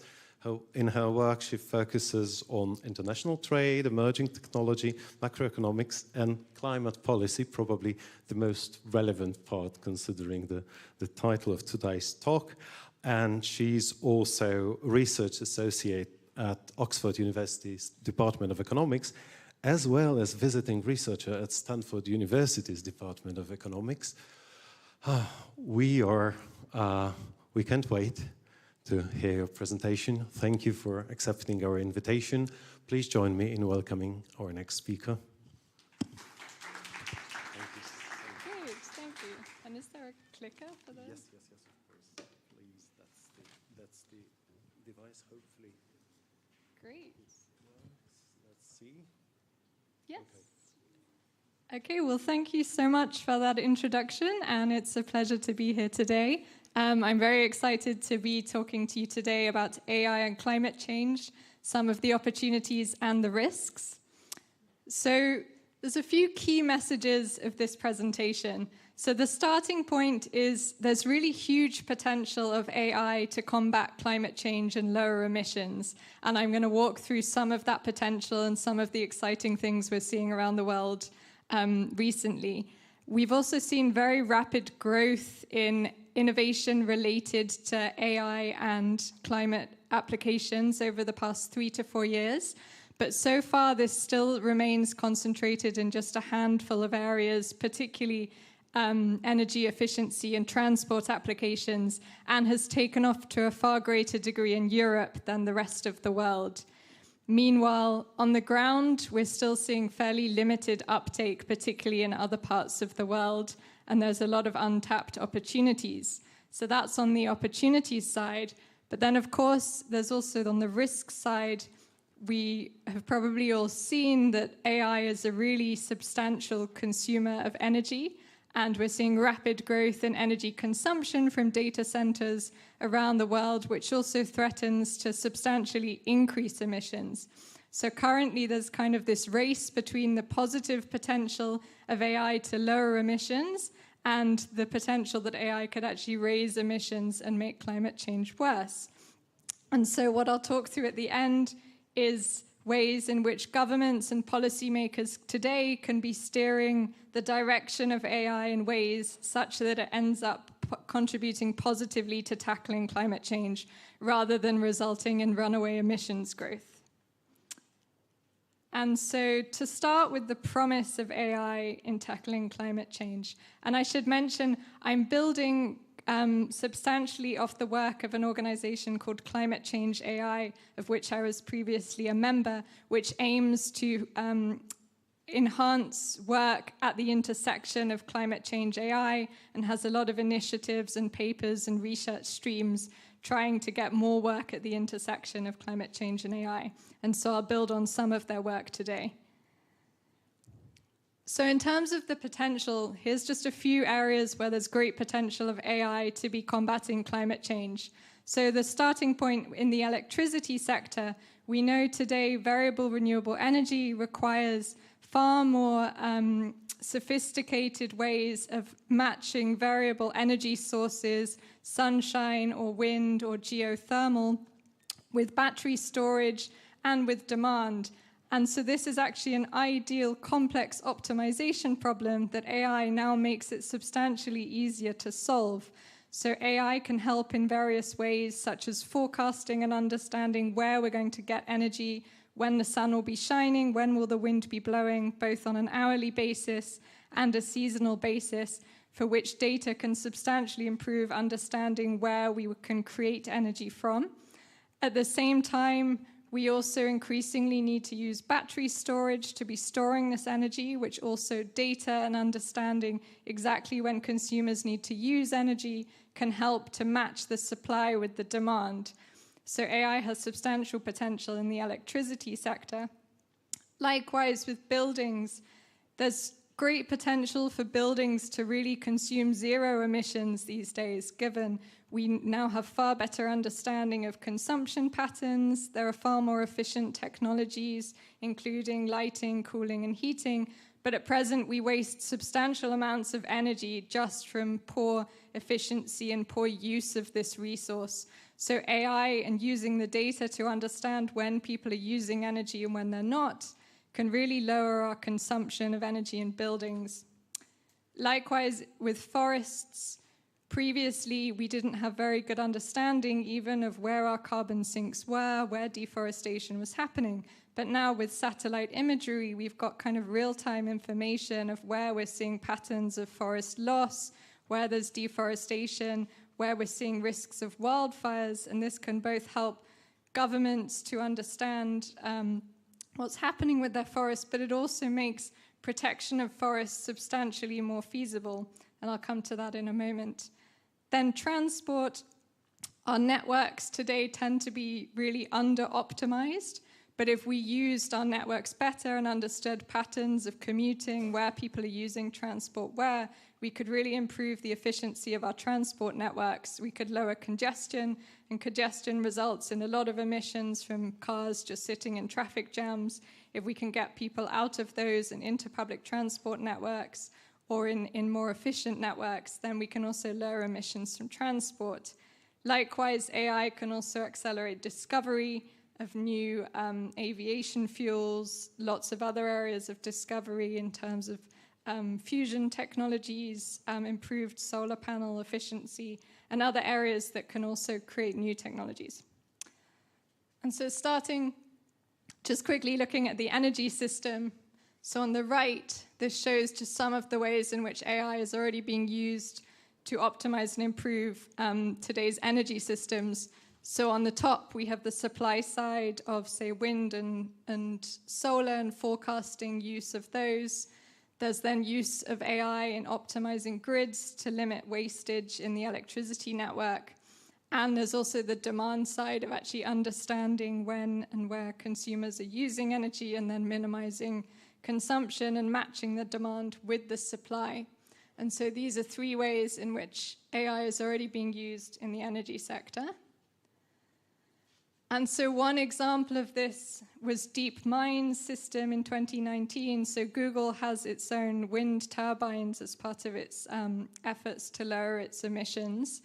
And in 2019, DeepMind came up with a way of forecasting 36 hours ahead the exact amount of wind that would be generated on an hourly basis from its wind turbines. And this enabled them to sell energy to the grid at a higher rate, because being able to commit to the exact hourly amount of energy produced means you can sell at a higher price, because the grid requires stability and wants to know how much energy is coming. So this enabled them to increase the profitability of their offshore wind turbines by around 20%. A second example, Krakenflex, which is a platform working with Octopus, which is the largest renewable energy company in the UK, have come up with an excellent platform whereby commercial users and residential users, they can log all of their renewable energy assets, so their solar panels. They can also log all of their appliances, their EV charging, and then the system has learned from patterns of usage to automatically, for example, when the sun is shining, turn on the EV charger, charge at that point, then use the battery storage in between, turn on the appliances at times, so run the washing machine when there's a lot of electricity from solar, which has allowed commercial and residential users to substantially lower their energy consumption and have net zero buildings and facilities. Then, in terms of the transport network, I mentioned there's lots of potential both for improving the efficiency of driving patterns or designing road transport networks to lower emissions of cars. There's also ways of developing transport networks which understand commuting patterns, so building, for example, building bicycle ways in key parts where people are commuting rather than building them without knowing the patterns of commuting networks. Then there's also ways to improve efficiency of vehicles through improved data on the emissions and life cycle emissions of vehicles. And so one example of this is UPS's Orion, which is a system UPS built with patterns of road usage to then essentially optimize driving routes for all of its logistics to minimize emissions. So, for example, interestingly, they found in the US that turning left was a substantial consumer of emissions, so then the network optimized to avoid cars turning left, because turning left meant sitting at traffic for a longer period of time while people were crossing the road rather than turning the other way. And so UPS has claimed that this has allowed them to lower transport emissions by about 10 to 15% through optimizing the routes. And then they more recently created a dynamic version of this, which then uses dynamic data of congestion patterns to optimize the route on an hourly basis. So if there's substantial traffic jams, to change where they're going to deliver to different houses. And so this is both reduced fuel and also reduced costs for them. Then coming to carbon sinks and forests. So I mentioned some of these potentials, both remote sensing of emissions, allowing us to actually understand the emission patterns of forests, mapping and understanding patterns of afforestation or deforestation. And so one example of this that Microsoft has been pioneering, which is this project Guacamaya. They've essentially got the acoustics data of sounds in the rainforest, which allows them to essentially identify, and then by listening to the different patterns of sounds, they can identify areas which are at risk of wildfires or at risk of deforestation, and rather than not knowing where deforestation was happening until perhaps years after, it allows them to in real time identify areas which are starting to see forest loss or deforestation. So that was all the optimistic promise potential of AI, and you've probably heard a lot of these talks of a lot of techno-optimists talking about all of the potential uses.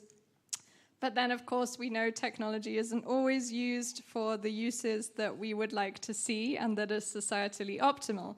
So then the next question is this promise being realized beyond these exciting few large tech companies? And so a quick way of saying this is, well, yes, in terms of patenting and AI innovation, which is what this graph shows on the left, there has been very rapid growth, and it's almost exponential growth over the past few years. So this is just patents that are related to both AI and climate mitigation or adaptation technologies. But what we can see on the right is this has really been focused heavily on the area of energy conservation. So a lot of focus on energy efficiency and better uses of energy as opposed to these other areas. And when we look at which regions are seeing the most innovation in green AI applications, we see that, interestingly, it's really the EU that's leading the way rather than the US, despite the US leading on overall AI innovations, which is what we can see on the left-hand side. But despite this rapid progress, what we also can see is that AI is still a fairly low share of all, climate applications of AI are a very low share of all applications of AI. So only around 4% of patents related to AI are in anything climate related. Likewise, surveys that have tried to understand the extent to which companies are using AI to meet their climate goals find there's fairly low uptake, around 13% only are using AI in any shape or form, and that's Fortune 500 companies, so still the largest ones. And climate investment, relatively limited investment in climate-related technologies is spent on AI, suggesting this is still a fairly small area of what's going on in the climate tech space. And what we also see is there's quite a big emissions funding gap where the areas of emissions don't match up to where the money's flowing to. So on the left, this looks at where the emissions are. And so you can see at the top, energy and transport, or electricity and transport, make up a fairly low share of all emissions, but the vast majority of all funding is going to these areas, largely into the areas of EV applications and energy efficiency and energy conservation areas.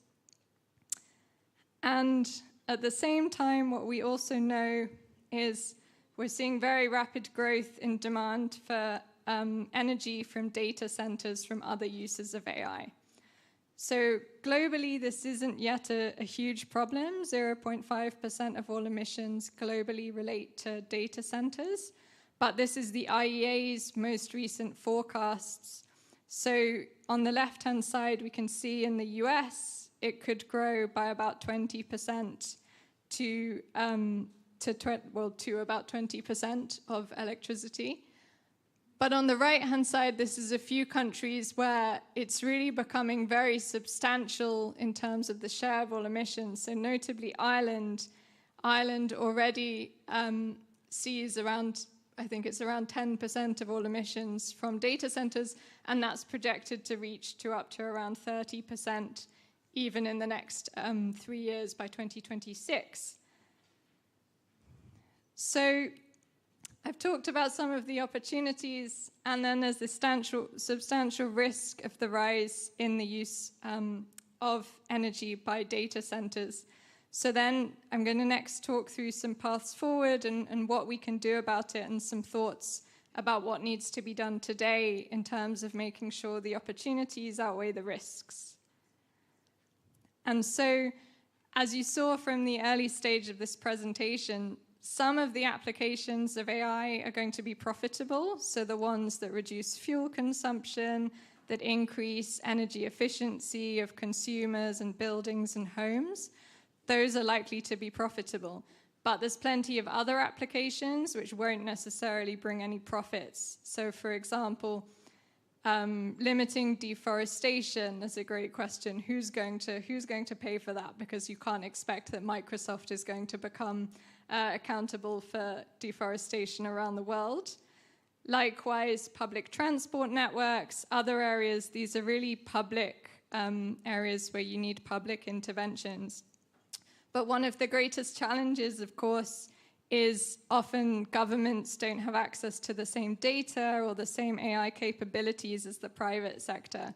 So a lot of the examples early on were companies like Google, DeepMind, Microsoft, who really got both access to all of the data on these issues, but also phenomenal AI capabilities and the ability to run complex models for a long time, spending a lot of money even just to lower their emissions from, for example, the Google one with the wind turbines. So I think a crucial step is that public AI capabilities need to be expanded and improved in order for public institutions to take on the role of some of these areas which probably the private sector won't deliver. And so some governments are doing quite well at this, of hiring AI talent, but I think they're just the few outliers. Most governments, I think, aren't yet thinking through or don't yet have the capabilities to do these things. But of course, a crucial part is partnering with the companies that have the data or collecting the data themselves, because, for example, on road transport data, Google has phenomenal data, but governments won't necessarily have it.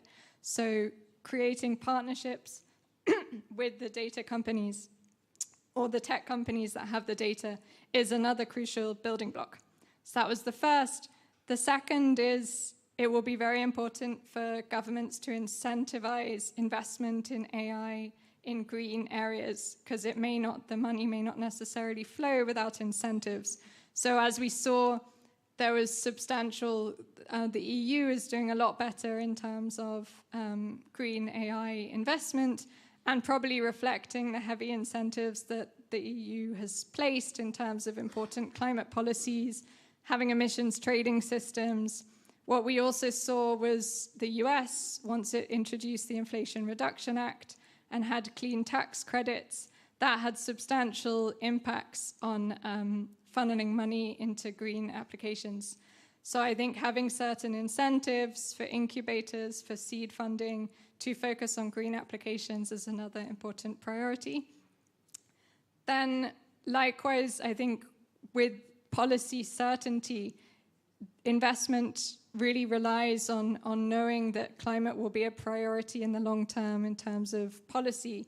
So we're unlikely to see heavy investment without investors knowing that this is an area that will continue to be a policy priority. So I think having this commitment to climate policies, which I think probably also reflects why the EU has done so well, and where countries that have strong net zero commitments or clean energy commitments for their electricity sectors are seeing more rapid energy innovation.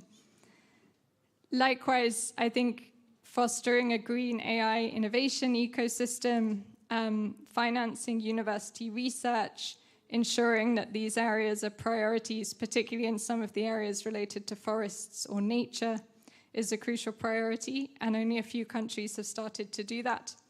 And then in terms of data centers, this is obviously now a really big part of planning for energy systems, but not many countries have yet accounted for data center energy consumption in their energy demand forecasts, which creates a risk that then that increase in demand will be met by fossil fuels or other dirty sources, or will be offshored to locations with cheap but not necessarily clean energy. So I think governments in countries that are major AI producers need to build this into their strategies of how they're going to provide for this new rapid surge in energy demand with clean sources, which may well mean scaling up at a more rapid rate the clean energy sources they need, specifically in the locations where we're seeing the growth of data centers. So those are my key thoughts today. So wrapping up, I think there's huge potential of AI to tackle climate change. There's lots of exciting things we're seeing around the world. Hopefully, these opportunities will outweigh the risk, and the AI applications that lower emissions will move at a faster pace than the AI applications that are raising emissions. But to do so, I think that takes concerted efforts by governments and policymakers. So thank you very much. I'll stop there.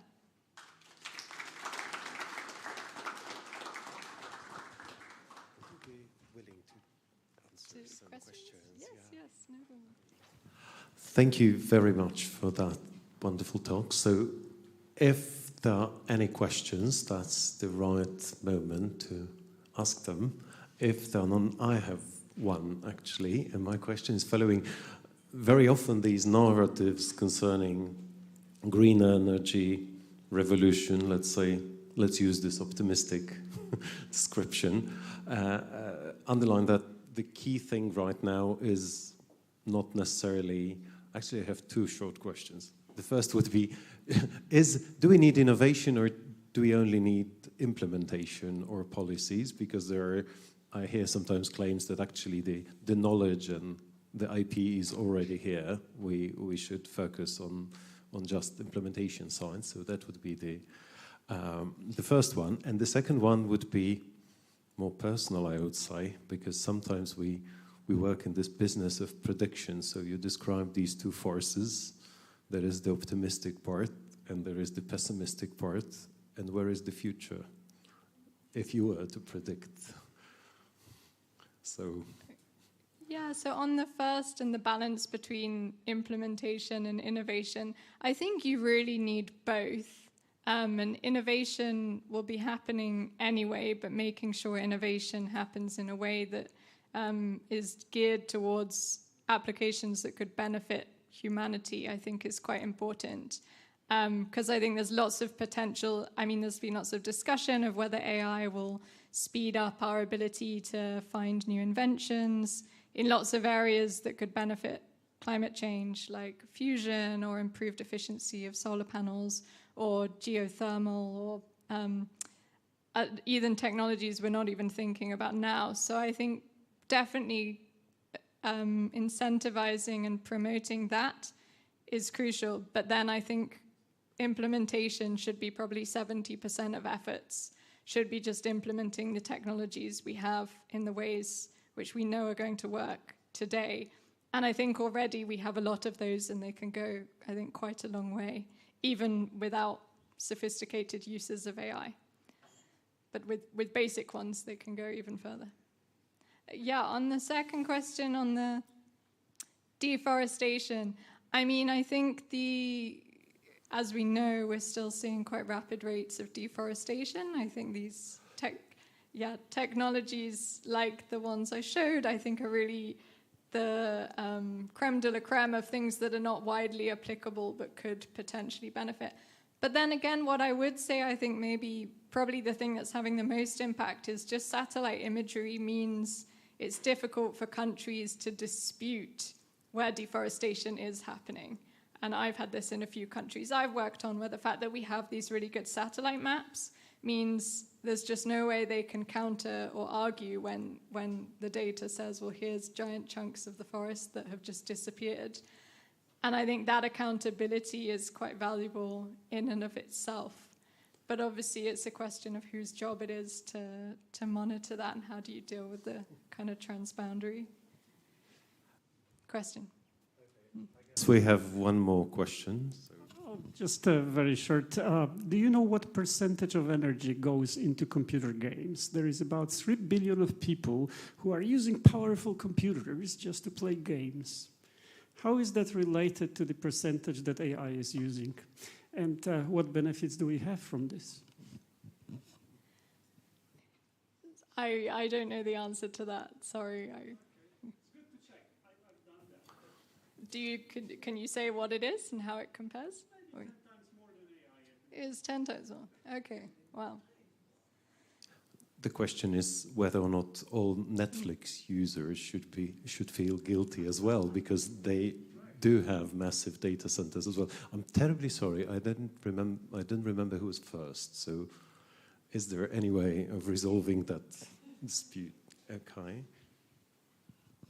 I would like to ask about your opinion about the overall cost versus benefits of AI in terms of, climate protection and generally these aspects about the environmental things. So do you think for now, I'm not talking about the future, which may change, but for now, in terms of benefits versus costs and the risks you've mentioned yourself, where are we? Are there more benefits, in fact, or this is, because there are many areas, but there are also many costs. So what would you say? So personally, I'd say right now, I think there's probably more costs than benefits, because I think the benefits are really frontier applications that we're only seeing a few really frontier firms around the world applying, and only really in advanced economies. So say the Kraken Flex platform and Octopus in the UK is doing quite well at that, but I think there's maybe 5 countries in the world that have anything like that in terms of their integration of variable renewable energy with data and ways to optimize efficiency. And I think the rest of the world is really, really far behind on that, of either just having no connection between the data and the applications. And I think with all of these things, like we invented solar panels in the 1970s, right? And we barely saw any deployment for almost 40 or 50 years. And it's only today that we're really, or the past 10 years, that we really start to see takeoff. So often there's a really substantial lag between, I think, the potential of what these technologies can be used for and when they're used widely. Hopefully this time it won't be so long. But yeah, I would say currently, I think these applications are really only scratching the surface and in frontier firms and countries. While, of course, the energy guzzling effects are happening in a lot more countries and could become more substantial. I guess that would be the last question, I'm afraid. So. Hello, thank you so much for the very insightful talk. I was wondering if you had an opinion or any insights on this push to move data centers into space, or if that's even a viable option. A lot of space companies and the democratization of space are saying that that's like their big sort of push. Thank you. So I don't really have any personal views on that. I mean, it does seem as though that's quite possibly a way to not deal with the problem in a very immediate way, that it could be dealt with. I don't know the potential of space travel being actually commercially viable in the next 5 to 10 years, but I would guess very low. And given we know there are more easy solutions to this, like minimizing the consumption in the first place, or expanding access to variable renewables, or miniature. Just for data centers, and there's already a big market for this, where they're trying to put these things out on the moon, but I don't know if that's anything in your realm or the World Bank is. Anything on that? If it is, I've not heard of it. I don't think people are thinking that far. I can imagine that's just the niche tech companies thinking about that. I mean, it seems hard to believe that it could possibly be cheaper to move data centers to the moon than it could just to scale up clean energy today where the data centers are, or lower demand in the first place. But I'm in no way an expert on this topic. I'm tempted to say that if we put certain politicians on the moon, that would be cheaper and much more effective. Catherine, thank you so much for that wonderful talk and for all the responses to our questions. And I guess that now it's time for our coffee break. So hope to see you all here in 15 minutes. And let's finish that with a round of applause for our speaker. Let's wait one short announcement, okay? One short announcement, sorry. Hello everyone, I'm the workshop coordinator, and if you don't know, you can sign up for our workshops. They are tomorrow from 9:30 and we still have a couple of spots left. So if you would like to, you're welcome. You can sign up in the conference app, and yeah, hope to see you tomorrow. Thank you.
Masz cień na połowie twarzy i nie chcemy takich zdjęć. Więc jak stoisz tu i to ci nie świeci w oczy, to jest dobrze. Jak stoisz na tle tej ścianki żółtej, jest wspaniale.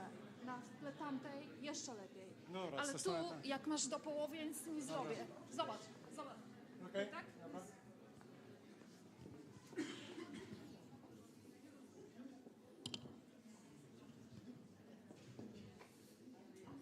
So, ladies and gentlemen, we have our last session today, last but not least. So, it's generally a psychological, medical conference now, today, but also we have some small aspect of business. So, for this session, we will have explored two fascinating and highly relevant topics in relation to artificial intelligence. Starting with the application and limitation of AI in project management, then follow with ethical concerns in business for algorithmic biases, particularly in recruitment process. So what we can hear better about AI is firstly biases, secondly hallucinations. So I think we will touch that subject. But we have our first speaker, Agnieszka Sokół-Garoń from Koźmińskiej University. She will take us of aspects of limitations, applications in project management, and how to foster efficiency in that tasks. Project management is a very important, let's say, methodology now, and let's see what is possible with AI. Thank you very much. Thank you for having me here. I think it's actually a good time to do the presentation since we already started with the discussion about the return on investment. I'll start actually with some past experience with automation. We are talking AI. However, that applies, return on investment applies to anything actually technology related. Okay.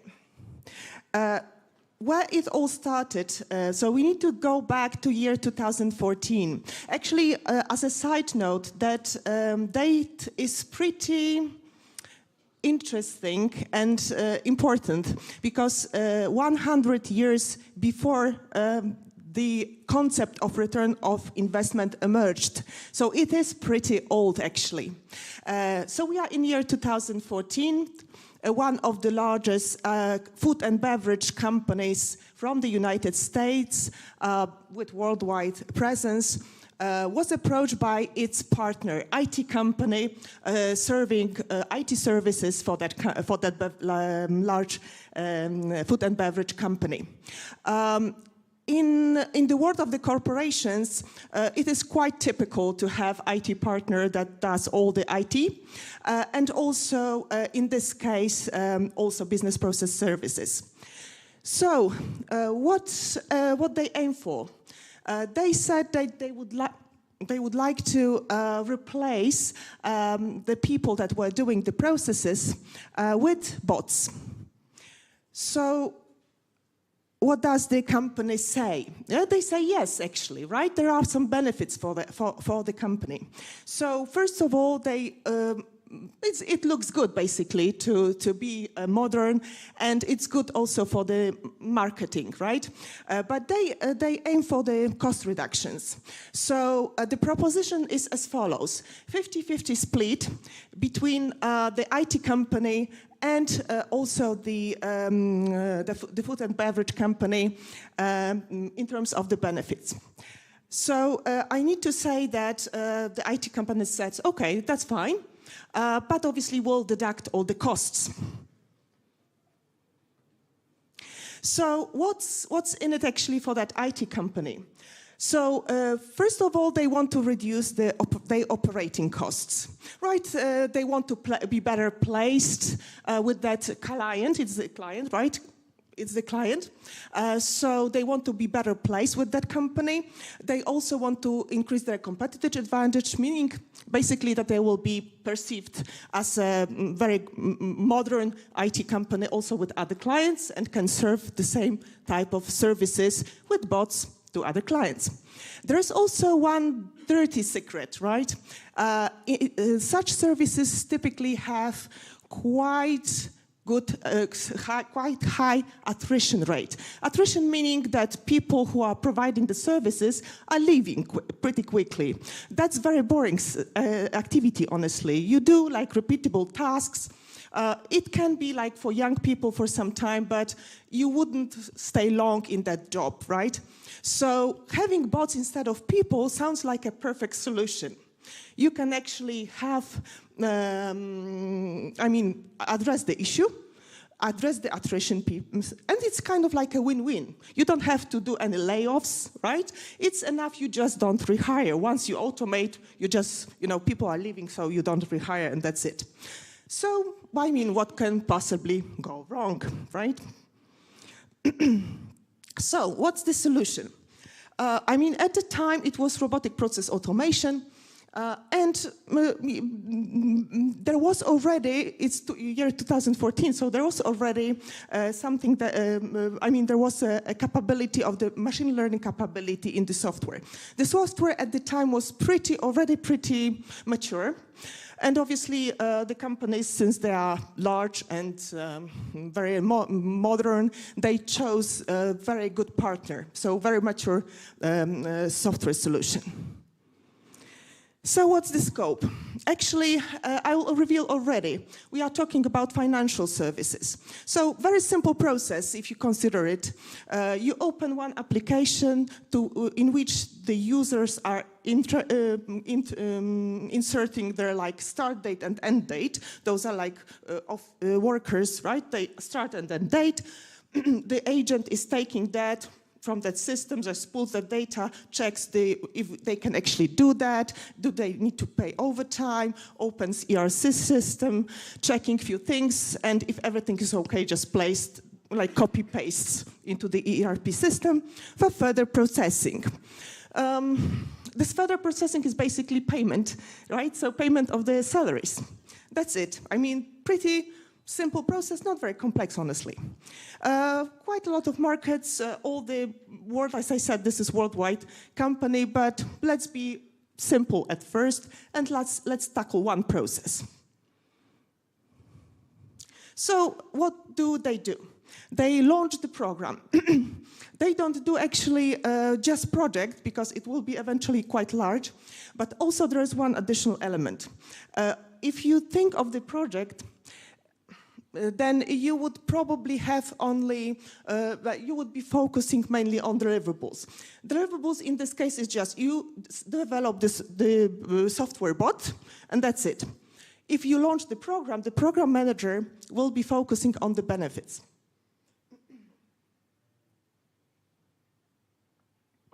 So the program manager is assigned and start working on it. So the person pulls the Excel spreadsheets and start filling the cost side of things, right? So first of all, pretty obvious things like software licenses, you know how much does it cost. Vendor support, you also know how much is it.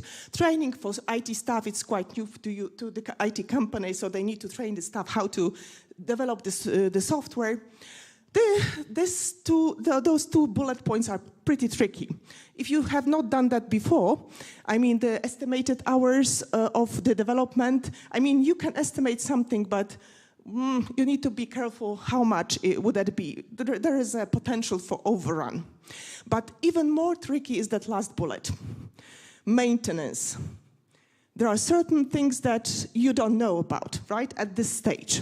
Nevertheless, you need to assume something. What happens next? You need to think of the benefits. In the business process services, you are in a pretty good situation because those processes are being very much and very well measured. So you know how much time does it take for the process to run, you know, how many steps, there are certain KPIs. So you know pretty well how much cost is it in terms of agent's time. Okay, so you can just calculate in money terms. But just be aware, you will never automate 100%. So the target is actually 80%. 80% of the process runs fully automated, no human involvement needed. I need to drag your attention to that because 80% can mean different things. And compare that with something like that.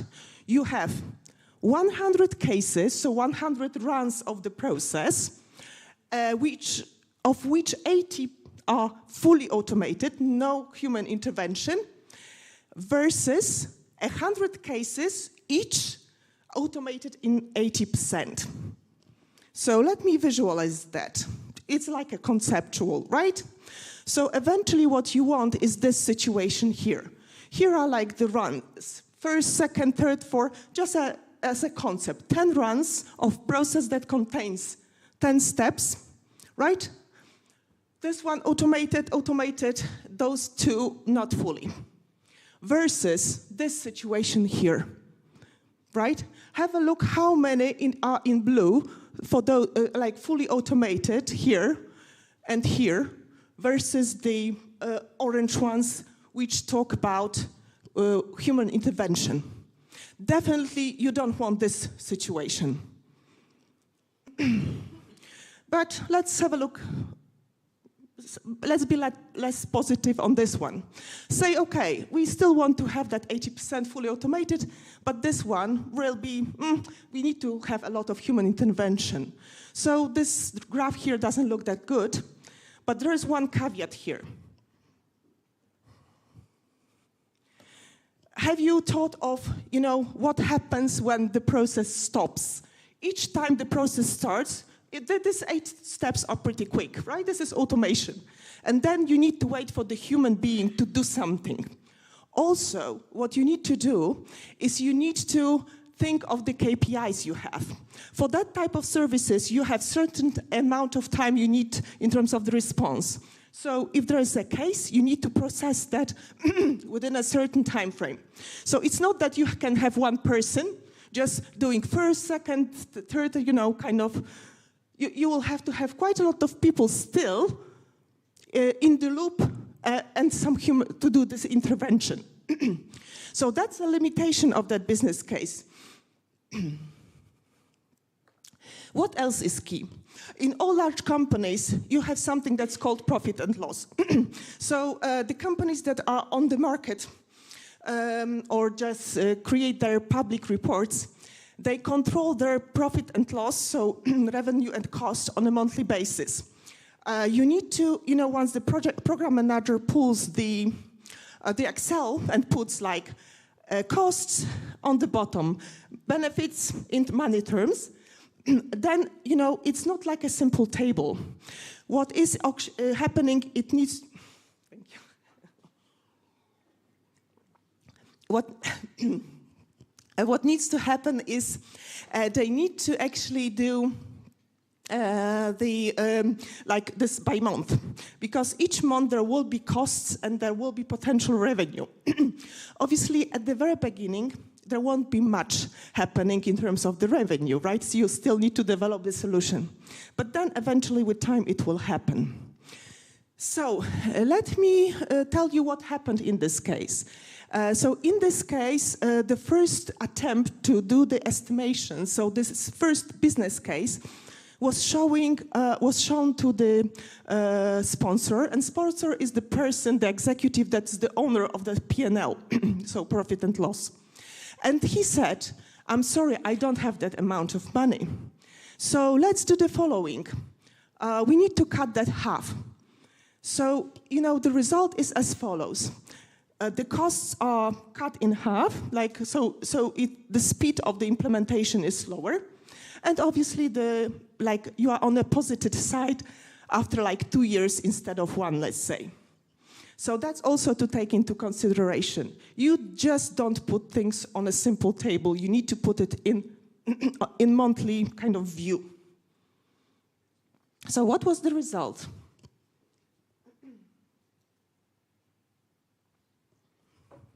I'm trying to speed up a bit, so yeah.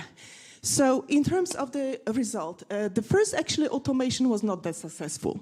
There was too many human interventions. We actually, what happened is the right-hand side of the scenario happened. Just each case got stuck basically at some point. And what was actually happening? So there was only one thing that was wrong with that process.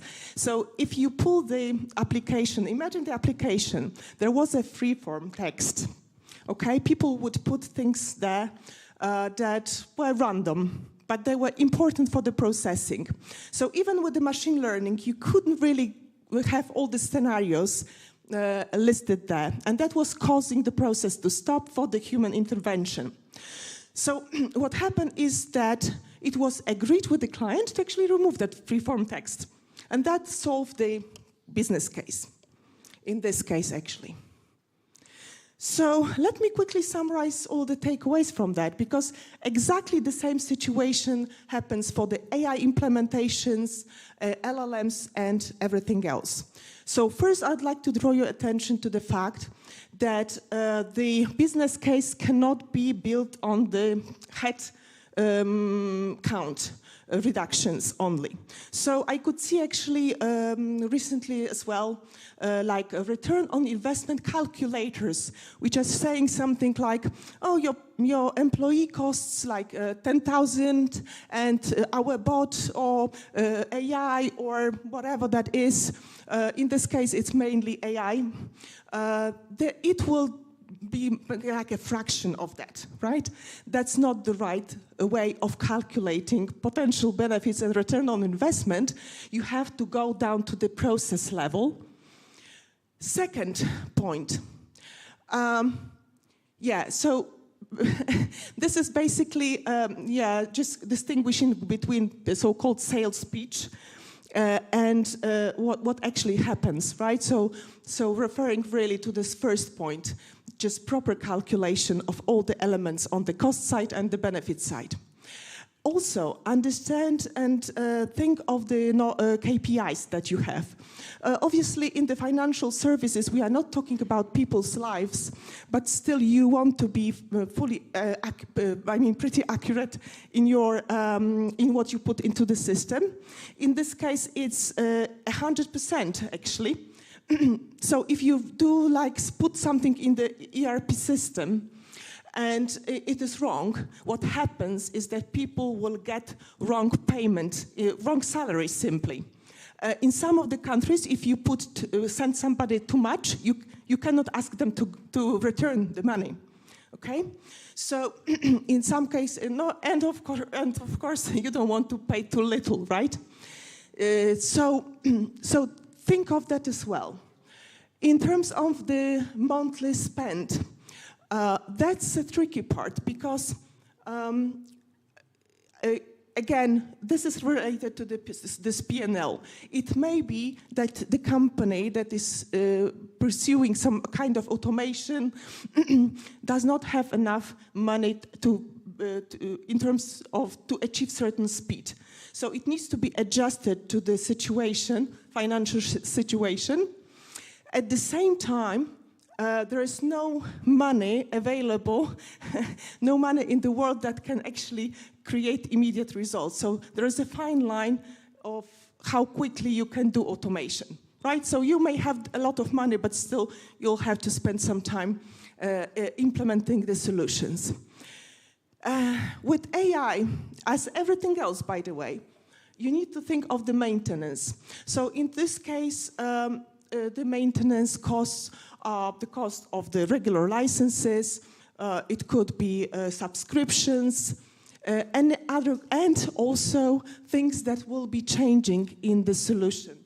So if you use it for any type of processes, whatever happens to the processes, to anything that you do, you will have to engage IT to do changes for you. So actually, this one is very important, and quite often the maintenance costs outweigh the benefits. And this is quite funny part, actually, the fifth point. We have some research done by the researcher from Koźmiński University that says that IT people like to play with the technology, with AI specifically, and that's how they use technology.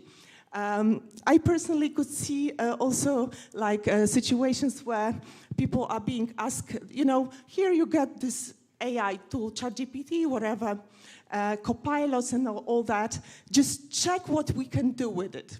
That's not the right way to actually think of the benefits, right? It's not a play.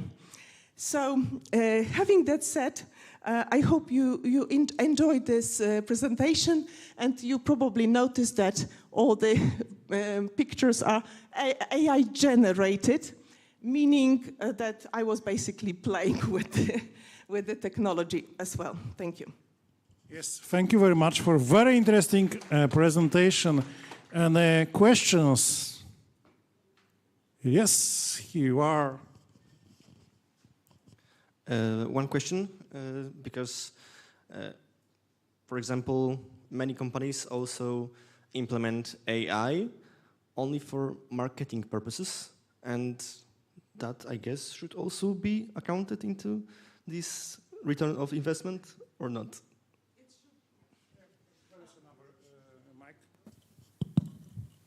Absolutely.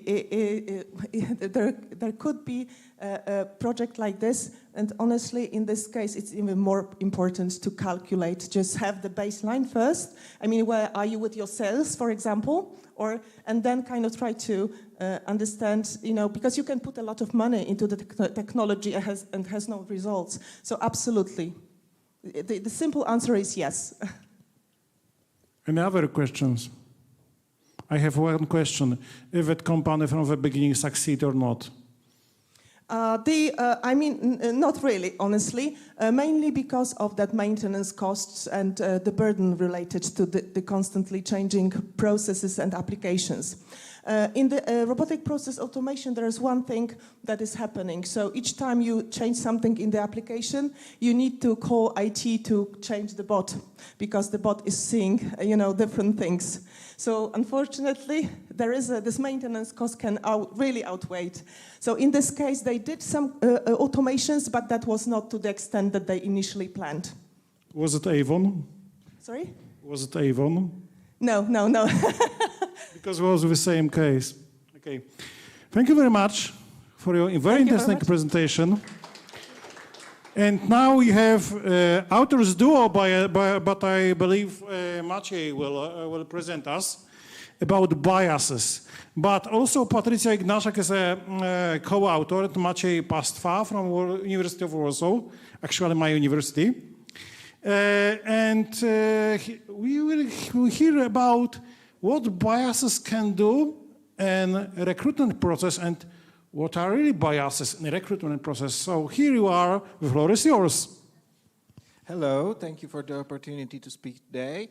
I am presenting on behalf of our two-person team, so it's me and Patrycja. Patrycja couldn't be here today, but I hope that she's watching us online, and I also hope that I'll present it good. Nevertheless, that she's absent. Okay, so I would like to present today results of an empirical study regarding the biases both towards AI and algorithmic biases that could be present in assessments of AI, in assessments done by AI in recruitment processes. When thinking about this study, when planning this study, our first idea was that there is this great concern in AI technology, in thinking about AI technology, that algorithms will have those biases taken from the data that they are trained on, and that those biases could influence decisions that they are either making or they are suggesting to make for people, for human agents. thus, we decided to focus on those human agents, those people that make decisions at the end point of a recruitment process, in this case.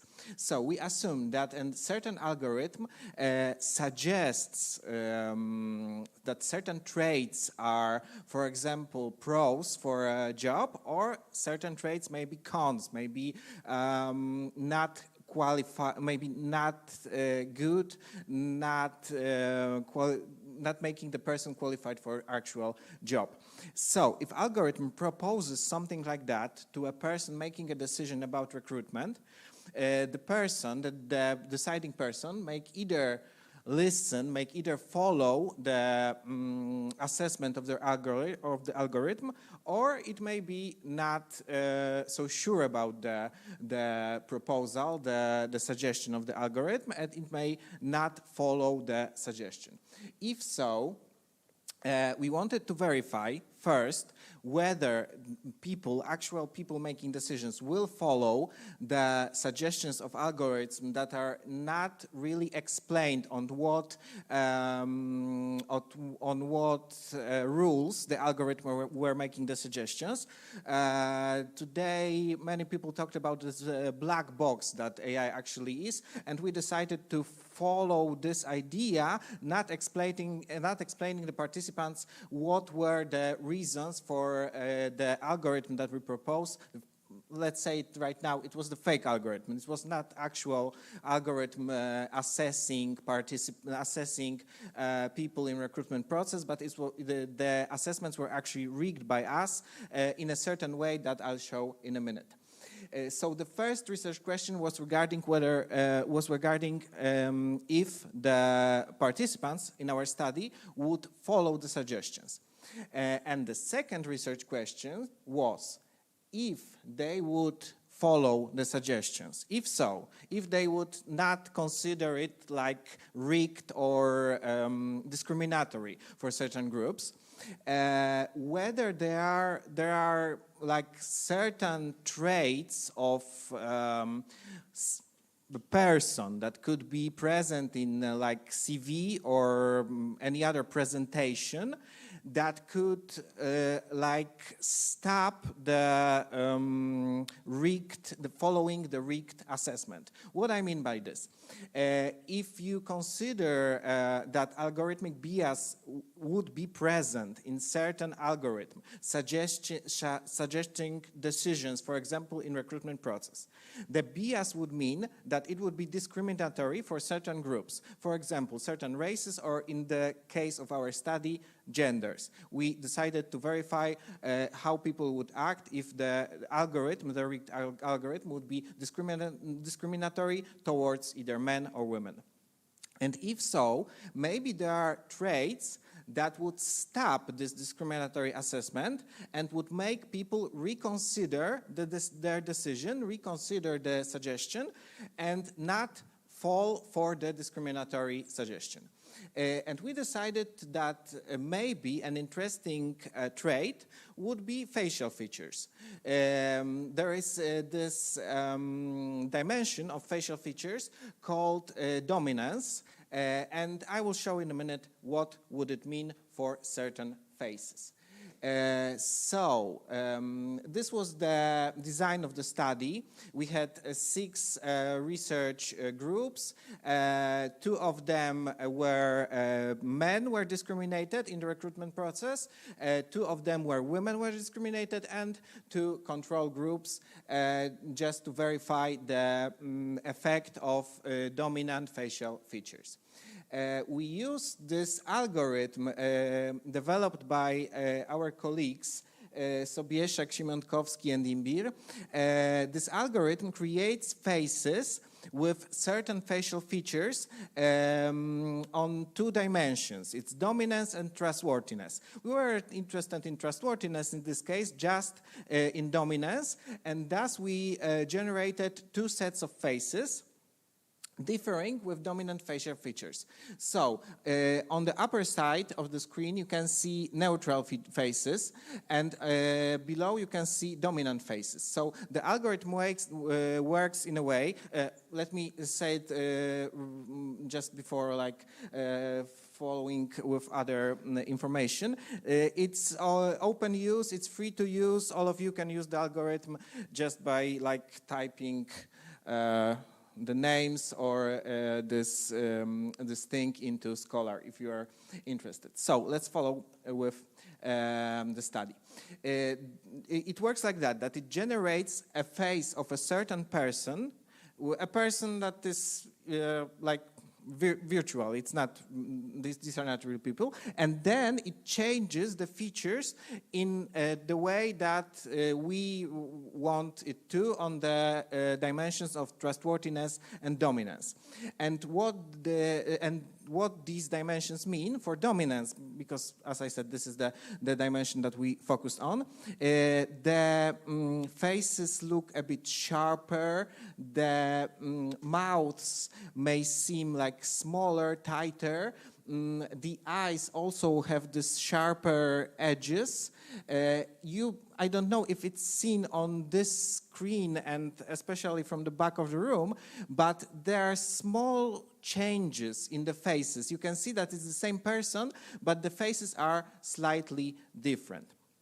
So we use these faces as avatars for the people that we introduced as candidates for work. The job that we described was a job of a therapist in a clinic. Why? Because we had access to psychology and social studies students that we wanted to participate. We wanted them to participate in our study. So we thought that keeping this ecological aspects of the study together, making the participants involved in this process as they may apply for a similar job in 2-3 years from now. So we thought that they would be interested in assessing actual people, assessing their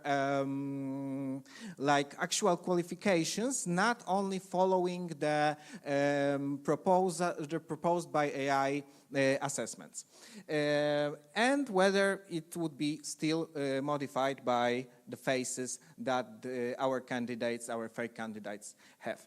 So here I can show you how the method actually looked. So we showed the face, we showed a short vignette explaining what is the experience of this particular person, what are their qualifications, and then below the photo we showed the proposed assessment by the algorithm, which each participant has seen 10 such vignettes differing with qualifications, and those assessments here were actually based on the qualifications, but rigged in terms of gender discrimination. So in the condition of discrimination of women, the assessments for women were slightly lower than for men. Again, in the condition of discrimination of men, it was the other way. Assessments for men were slightly lower.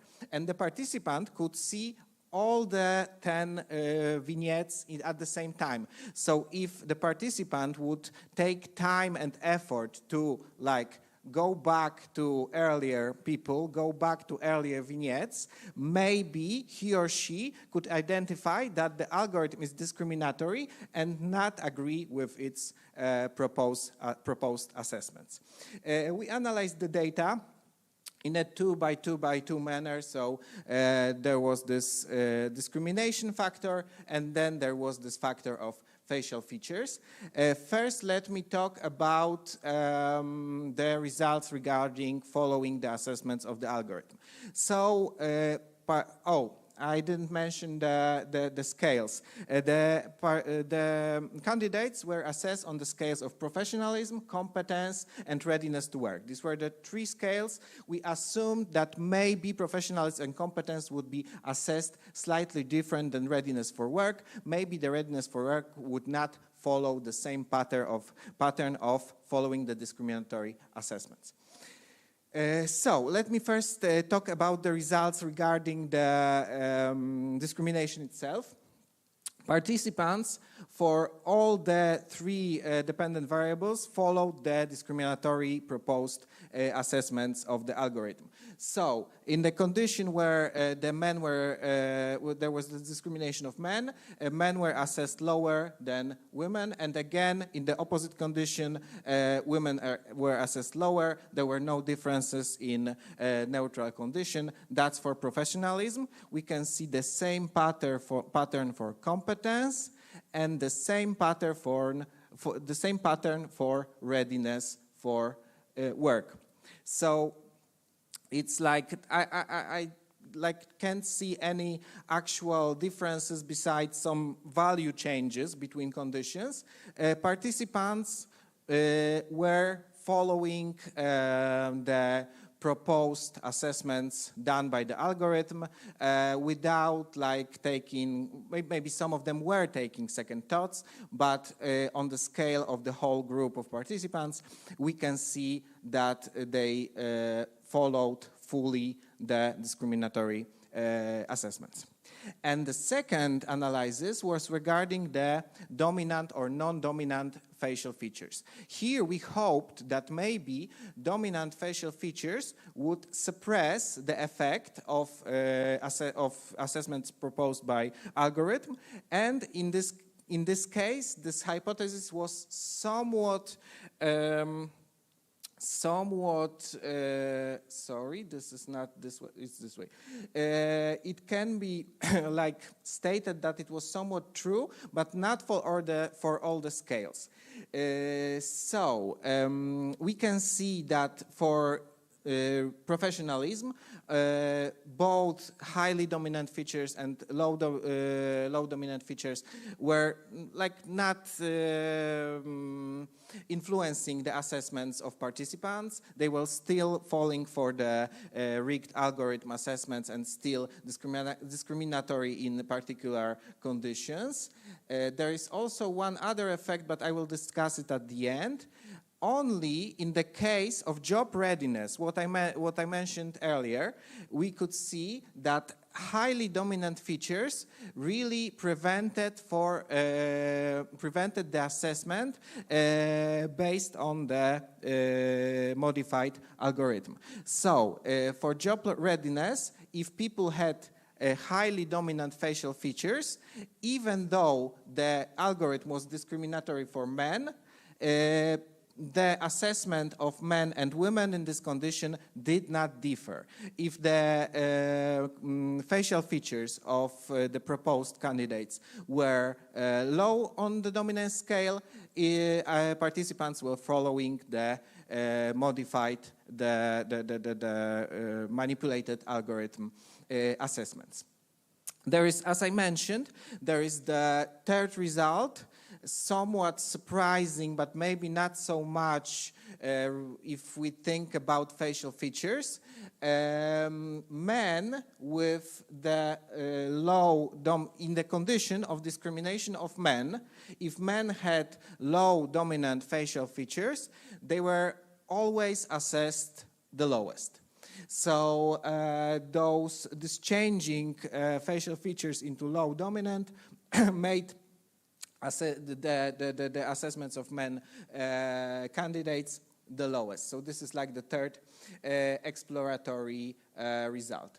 So let me sum up real quick and answer two research questions. So first of all, were the participants following the manipulated assessments and not using their own cognitive apparatus to assess the candidates? Yes, they were following the assessments and they were believing that they were accurate. Secondly, can modifying photos in, for example, Photoshop or any other, or maybe some AI tools, making the facial features more dominant, prevent from being discriminated in such similar situations?